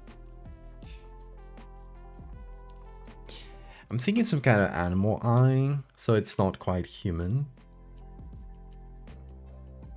But I'm trying to think of like some kind of animal, probably a mammal, right? Because we want it to be humanoid. That has a sort of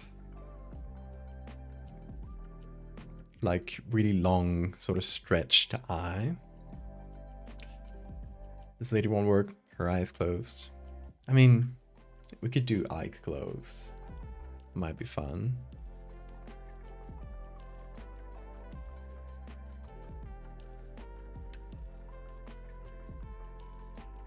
But it doesn't look like she's suffering much.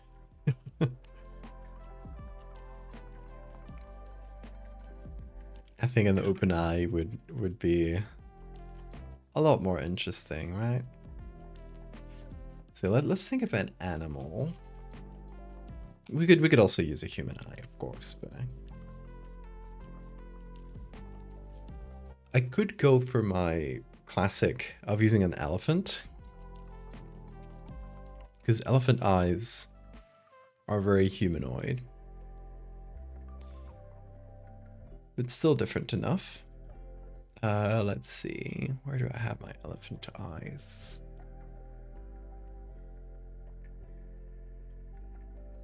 Here's one that could work.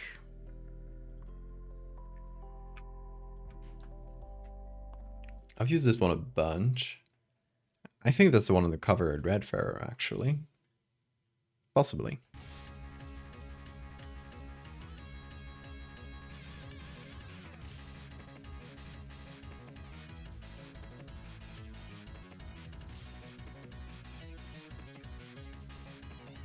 Venus snoring.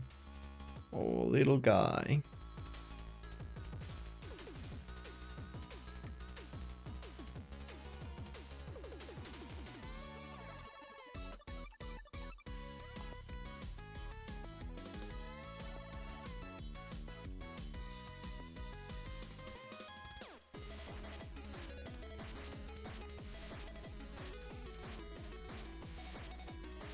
Okay, so I'm just gonna do a selection that is only the eye, with none of the stuff outside. Then we're gonna pick some colors from the skin to sort of bring them in. Can keep the eye a little bit red. And then turning this into a texture, we can add more stuff from the elephant eye.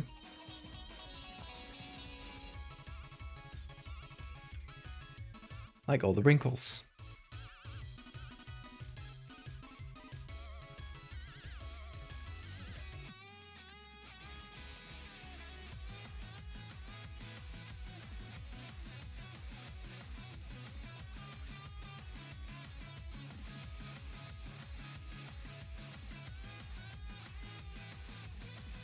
Oh, thank you for the save reminder.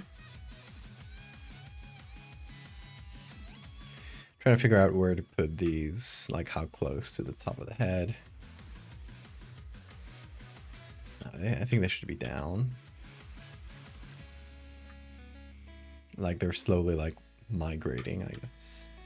Going lower and lower in the face as the mouth takes more and more space.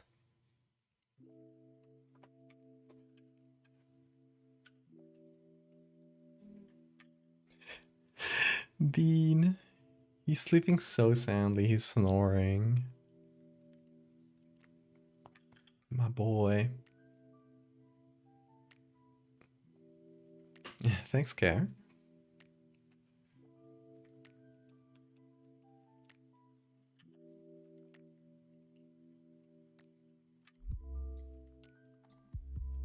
It is the power of a simple color layer, to be honest. Sometimes that's all you need.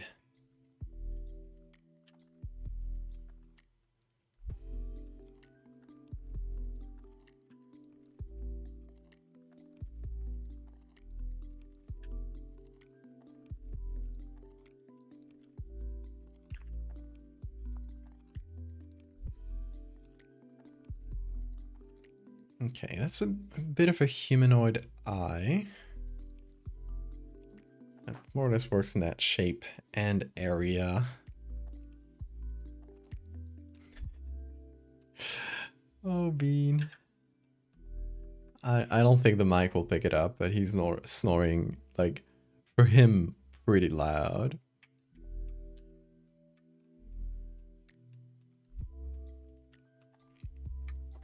What is he dreaming about?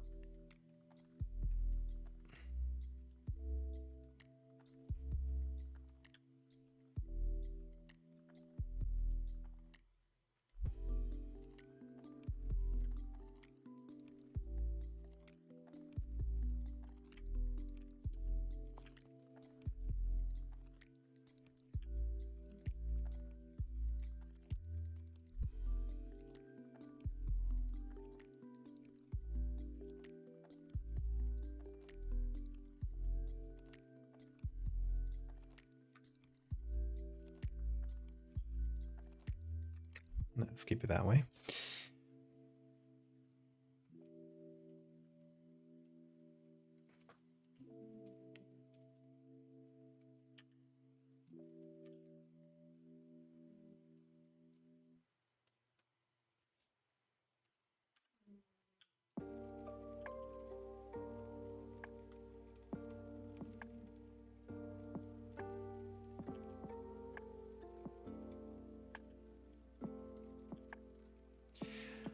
All right. Let's keep going with the body. We need to finish the hospital gown and then do the two leggies. And oh, considering the time, might not be able to finish this one today. I guess we yapped a lot. And this one has been like fairly complex. Lots of parts to find for this one. Yeah, no worries about that, because this is an idea that's worth, like, you know, taking my time with and doing several images. So yeah, it's one that we can finish next week. But let's do a little bit more. Let's figure out at least like a little bit of the butt area.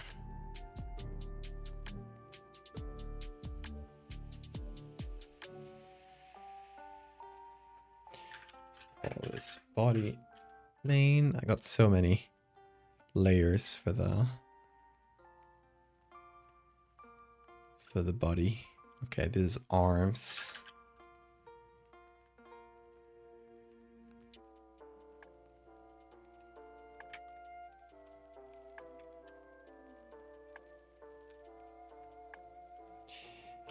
And that's body and arms. Okay, I got them.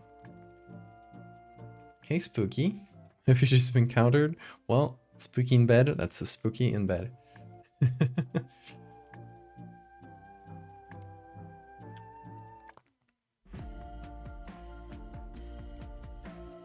This person is slowly turning into a tunicate. Which are like sea sponge like things.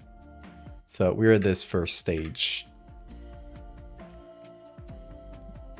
But yeah, eventually they'll just like, you know, their mouth and butts are just gonna turn into two siphons that are gonna like push water around. And you know, their limbs will disappear. So that's why, you know, they're currently like a little bit like stumpy, like baby arms. They are baby arms.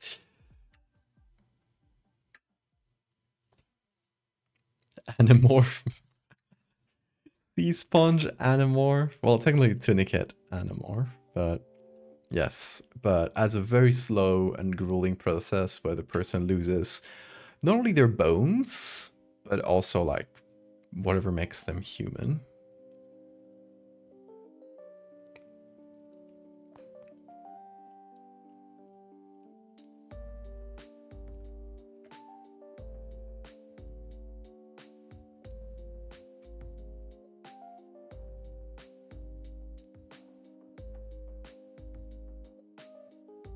Little Bean, you are snoring so much today. He's so sleepy. He's not even moving, opening his eyes when I touch him around the face.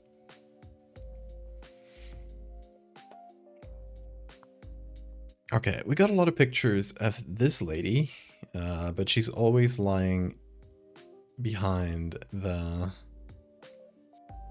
covers. So that doesn't give us any good textures of the hospital gown. So I'm trying to think like, okay, let's see others we've done. This one, we have a little bit more. We can technically use like, I don't know, maybe one of the shoulders or something to create our butt. Yeah, let me go with a shoulder. Why not?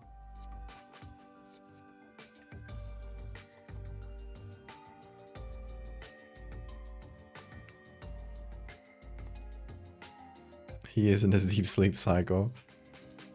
Yeah, I mean, he spent like the first, what, hour or two of the stream just like going crazy, running around, having the zoomies.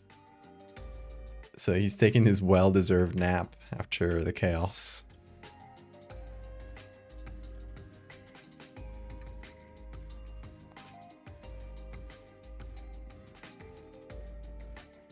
So that's what I'm thinking of using. And this is a sleeve, right? But since we're gonna have the leg like visible, at least partially visible, we can have it like exits, like, you know, make the sleeve sort of the end of a gown. Oh, good stretch, Bean. Hello, my boy. You woke up. Yes, you did. Did you sleep good? You sleep okay? Hello. Look at him.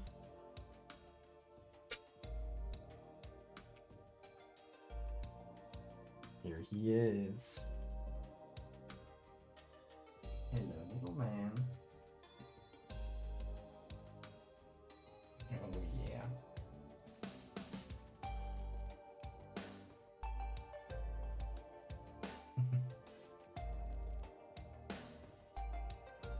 He's so sweet.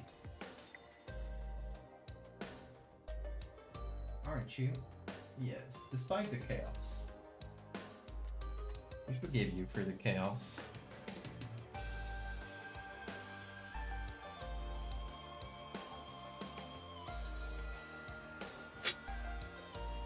Oh! Where are you going? Where are you going? Oh, showing your whole butt to the camera? Okay.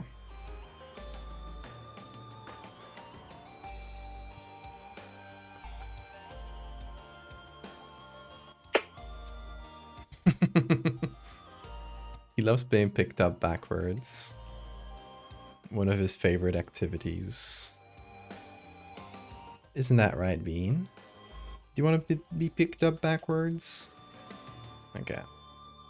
Let's show chat, shall we? Let's show chat backwards Bean. Pick you up. Oh, there he goes.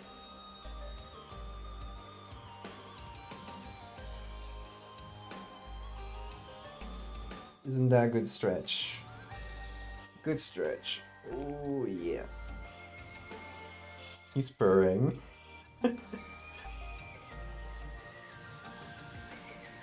Whoop. Don't stay.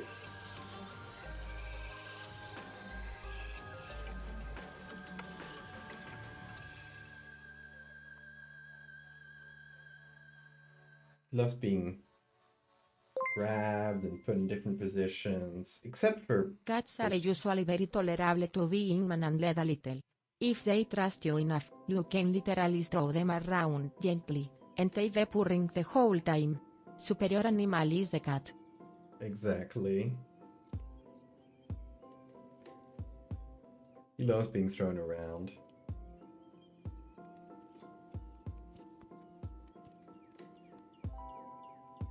Isn't that right, Bean? Yes.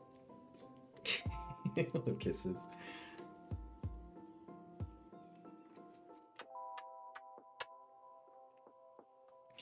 The position he dislikes the most is like belly up. He likes to be belly down. But he doesn't mind being like upside down. Like so.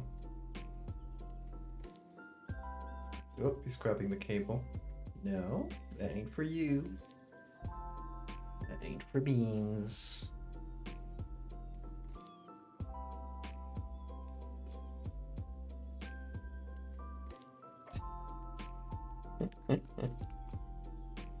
No, don't try to grab the cable, little man. No.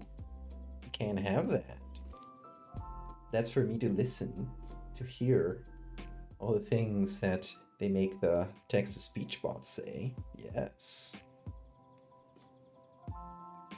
Mm. Look at his face right now. Ooh, you're gonna get dizzy. So much blood in your head. Maybe you'll learn new thoughts.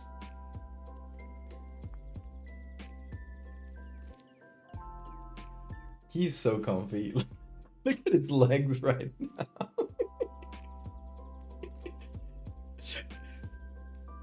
They're just wherever.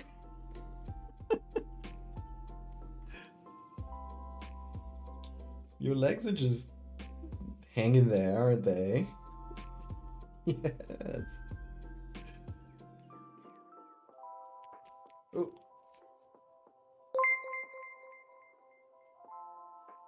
Not a cell of brain behind those eyes.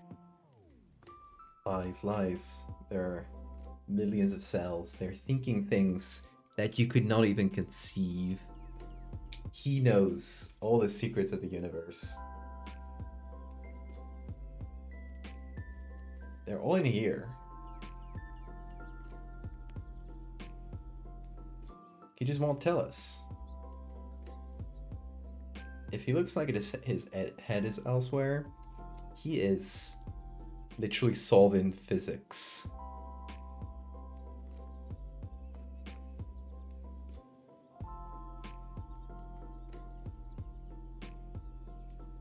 He's inventing new thoughts that have not passed a single brain in the past.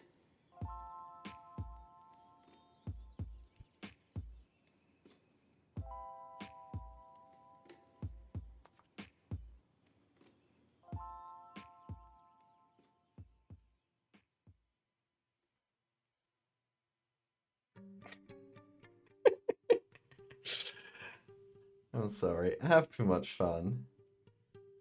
I have too much fun with this little man.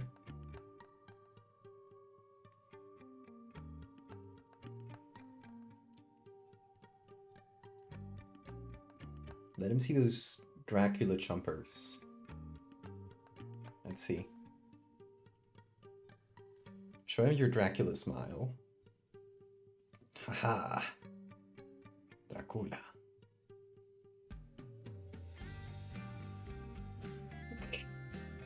He's like a little bat. He's upside down. He has his little teeth. He's only missing the wings, but I'm sure that's easy. You'll figure that out. Oh, he's giving me slow blinkies. You're giving me slow blinkies. Me too.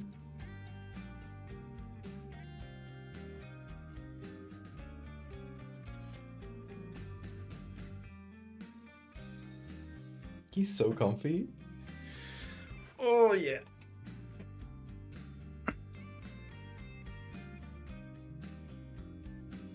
Oh, hope you feel better soon, fish. Have a good sleep. Oh, my mic is full of bean hair. I was just above it. Are you still comfy, Bean? Are you still purring? Yeah. Oh, yeah. Comfiest man perhaps in the entire world. Okay, it's time. It's time. God, I'm now completely covered in bean hair, but worth it. Very much worth it, isn't it? And I think my camera is a little bit wonky from having handled it so much. Oh, I need to remove the bean hair from my face right now. It's covered.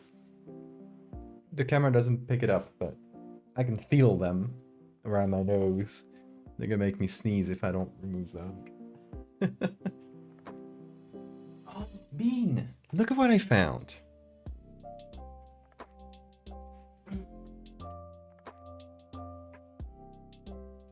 That's where your treat fell. He had a treat before and he let it fall from his mouth and I couldn't find it. Ended up just giving him another. But now he has it. Bean! Treats. Oh yeah. You didn't expect that, did you?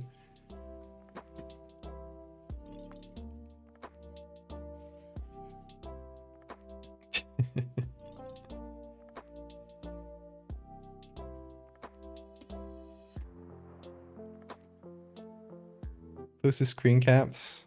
Let me see. Do you get it? Yes. Dracula.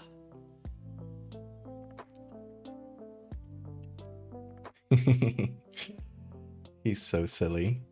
Thank you for the screen caps. Oh, shit. Bean made the pen fall. Oh yeah, I'm gonna show you how I found him sitting earlier. This is the bed. Madden has this like sort of raised edge. And you're just sitting like this. I don't know, I found it so silly. I don't know what he found comfortable, but he was there for like a good minute.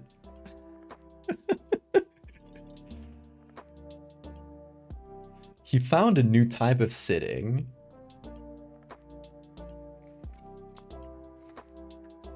So yeah, that's why I get offended if they don't call him smart. He literally just discovered a new method of sitting today that nobody like ever thought of before, probably.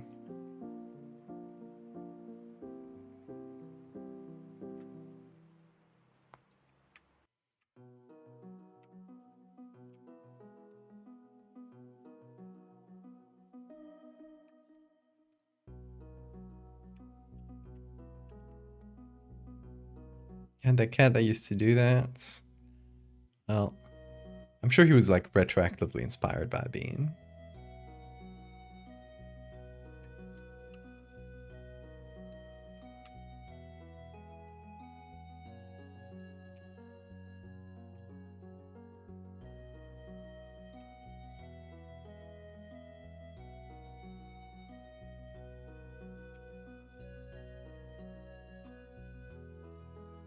Well, it turns out the screen is also full of hair. I'm gonna need to peel him. Do you guys want to see how I peel Bean?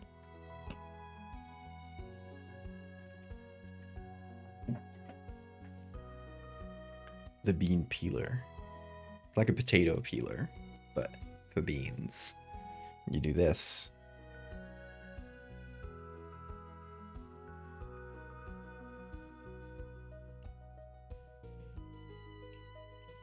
And you get a bunch of bean hair. He's peeled. It's a good way of getting rid of the like undercoats, which is a lot of the hair that just gets everywhere. Oh, he thinks it's a toy, so it makes it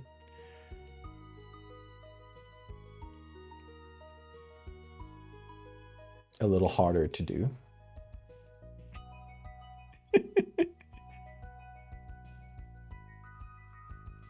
I'm gonna peel you, Bean.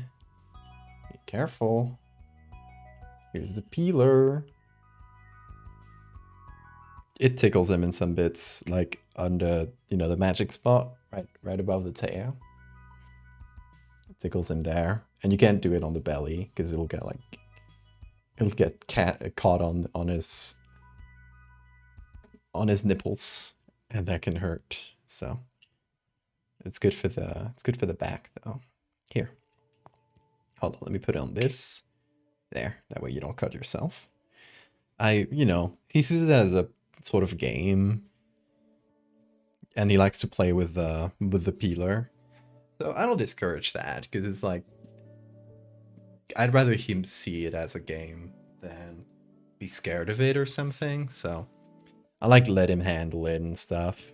He can play around with it. He likes to scratch his face on the corners. I put in this like little protection thingy, so he's not like, actually hurting himself.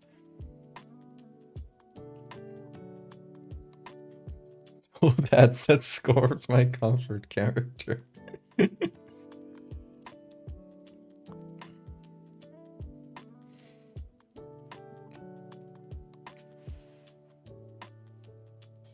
was about to grab the brush in his paws. Oh yeah, he does that. Like he's doing that right now.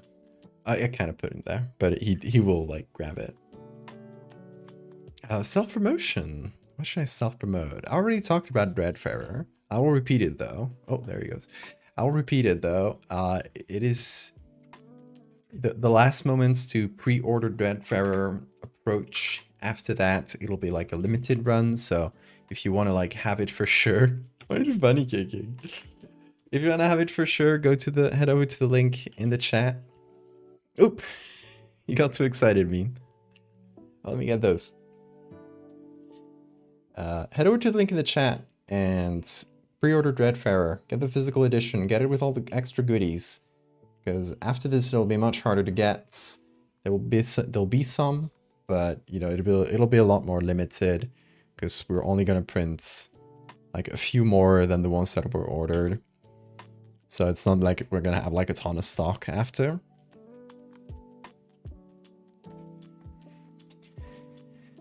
So get them while you can. Isn't that right, Bean? Here, you want the toy? Here, you can have it.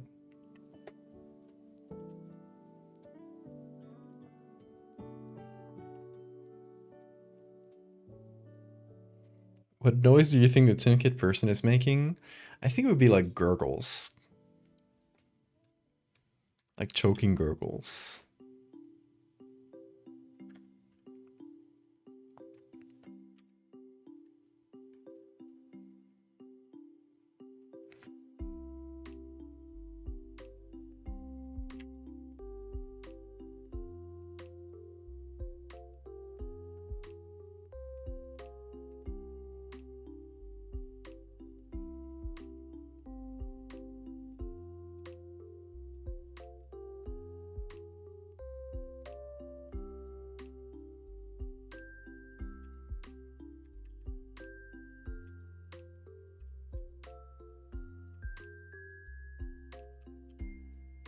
Okay, I'm putting some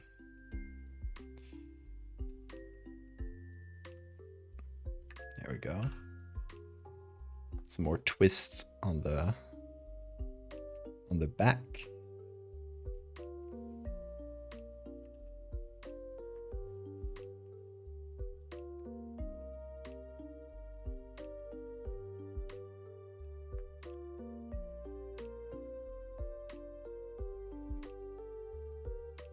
What's that plankton meme?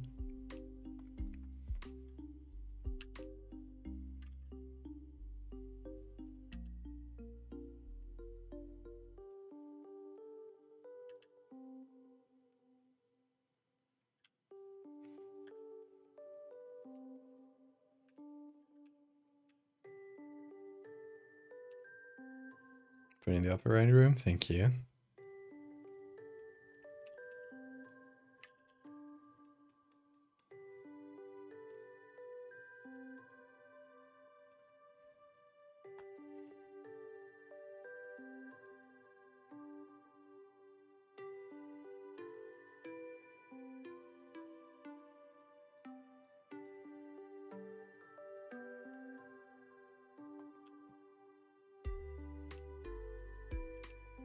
Okay, we got that slightly prominent ass, but it is for a good reason.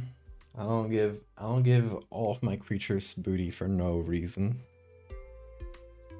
Sometimes there is a good explanation. In this case, you know, it's because their butt is about to become half their body.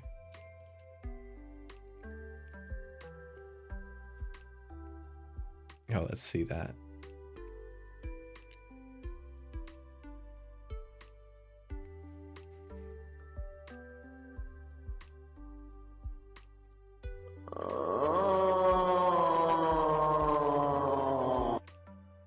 The sound. I had seen the image, I had never heard the sound.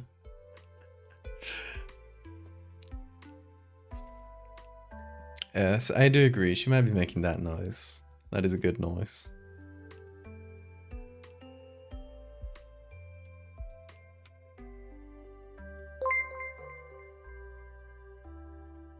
What in the actual fuck was that haunted seat? It's the video, the plankton meme. I mean, it's the audio from it. I didn't show it. I don't show the picture on screen. Hold on. This is the actual picture it goes with. Oh, there we go.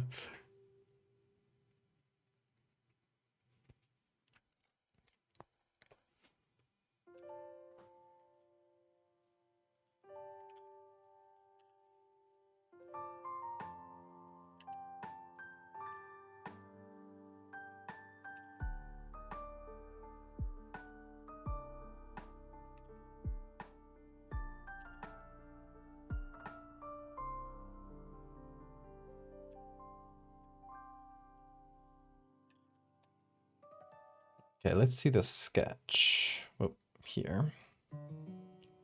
Yeah, I mean, I kind of snatched the waist a little bit. It's not bad. Let's see. Yeah, we'd need a bit of the leg.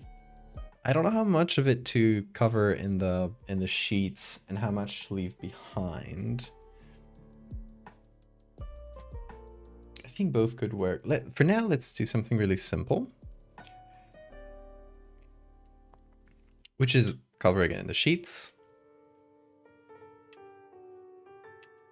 And where's the body main? No, here, body. There we go. Covering that in the sheets and putting like a little like sliver of the leg kind of showing up from behind, which I'll just take from one of these arms. That's kind of cheating, but it'll just sort of be a good proxy. So we're going to put that below the body layers.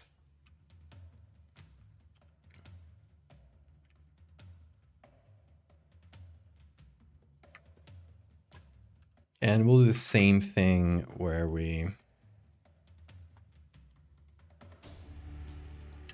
remove it, only leaving this little sliver in.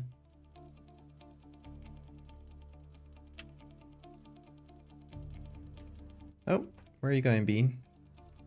Goodbye. Hey, Alex. If you're uncomfortable, it means my spell is working. And it's only gonna get worse.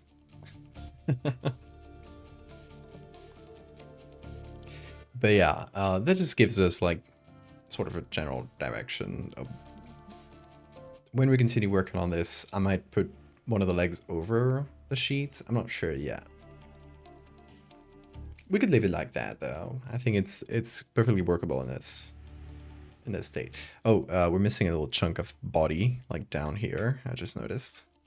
Let's fix that up. And I think we'll call it stream.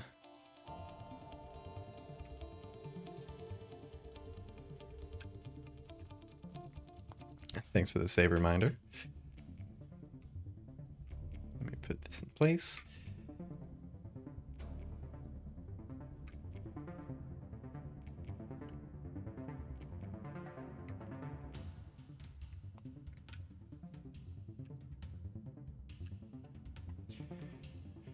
But yeah, this is going to be definitely at least a 2-stream sort of idea, because we need to make an entire new image.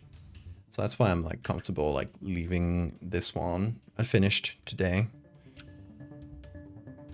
Will give us more time to figure it out. Also probably change this one based on the second one, because they're going to have to match each other.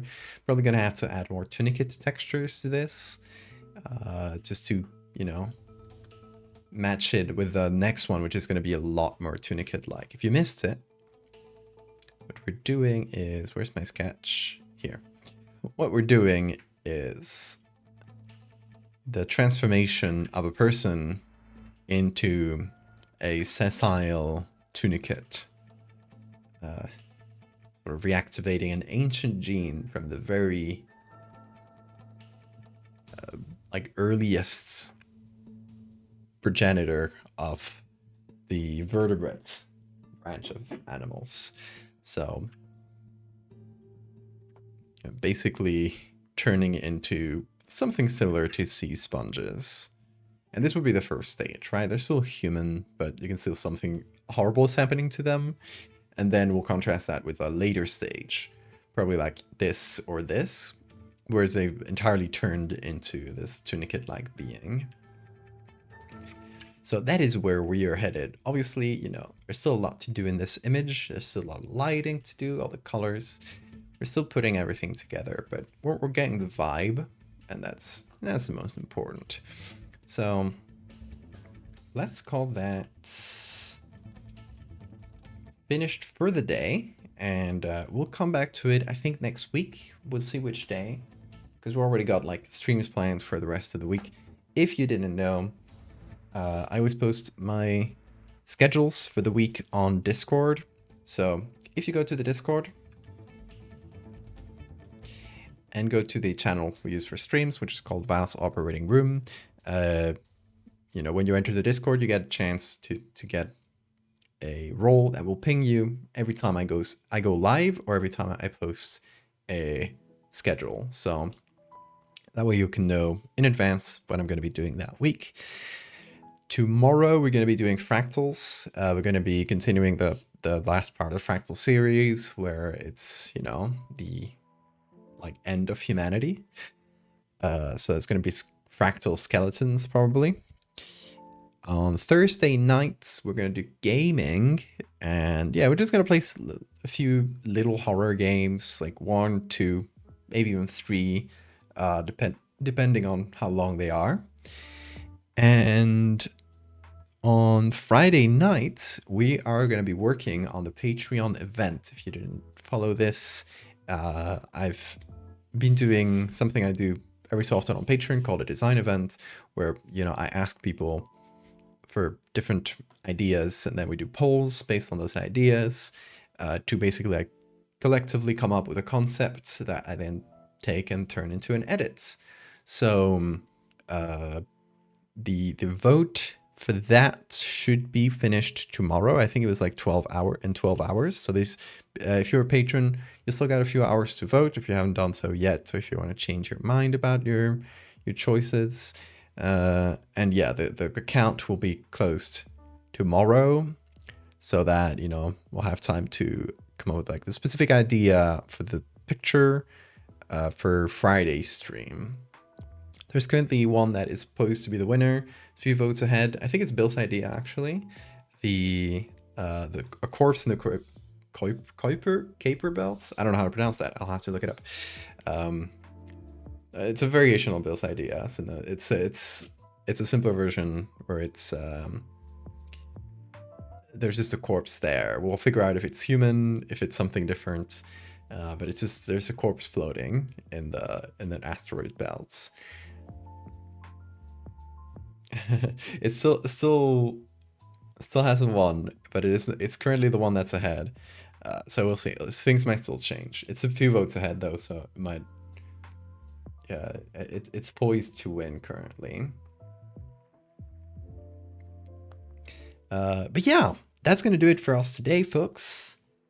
We will be back tomorrow once again for fractals. So if you want to see more of how the fractal series will conclude, or the technically the second to last part, because later there's an epilogue.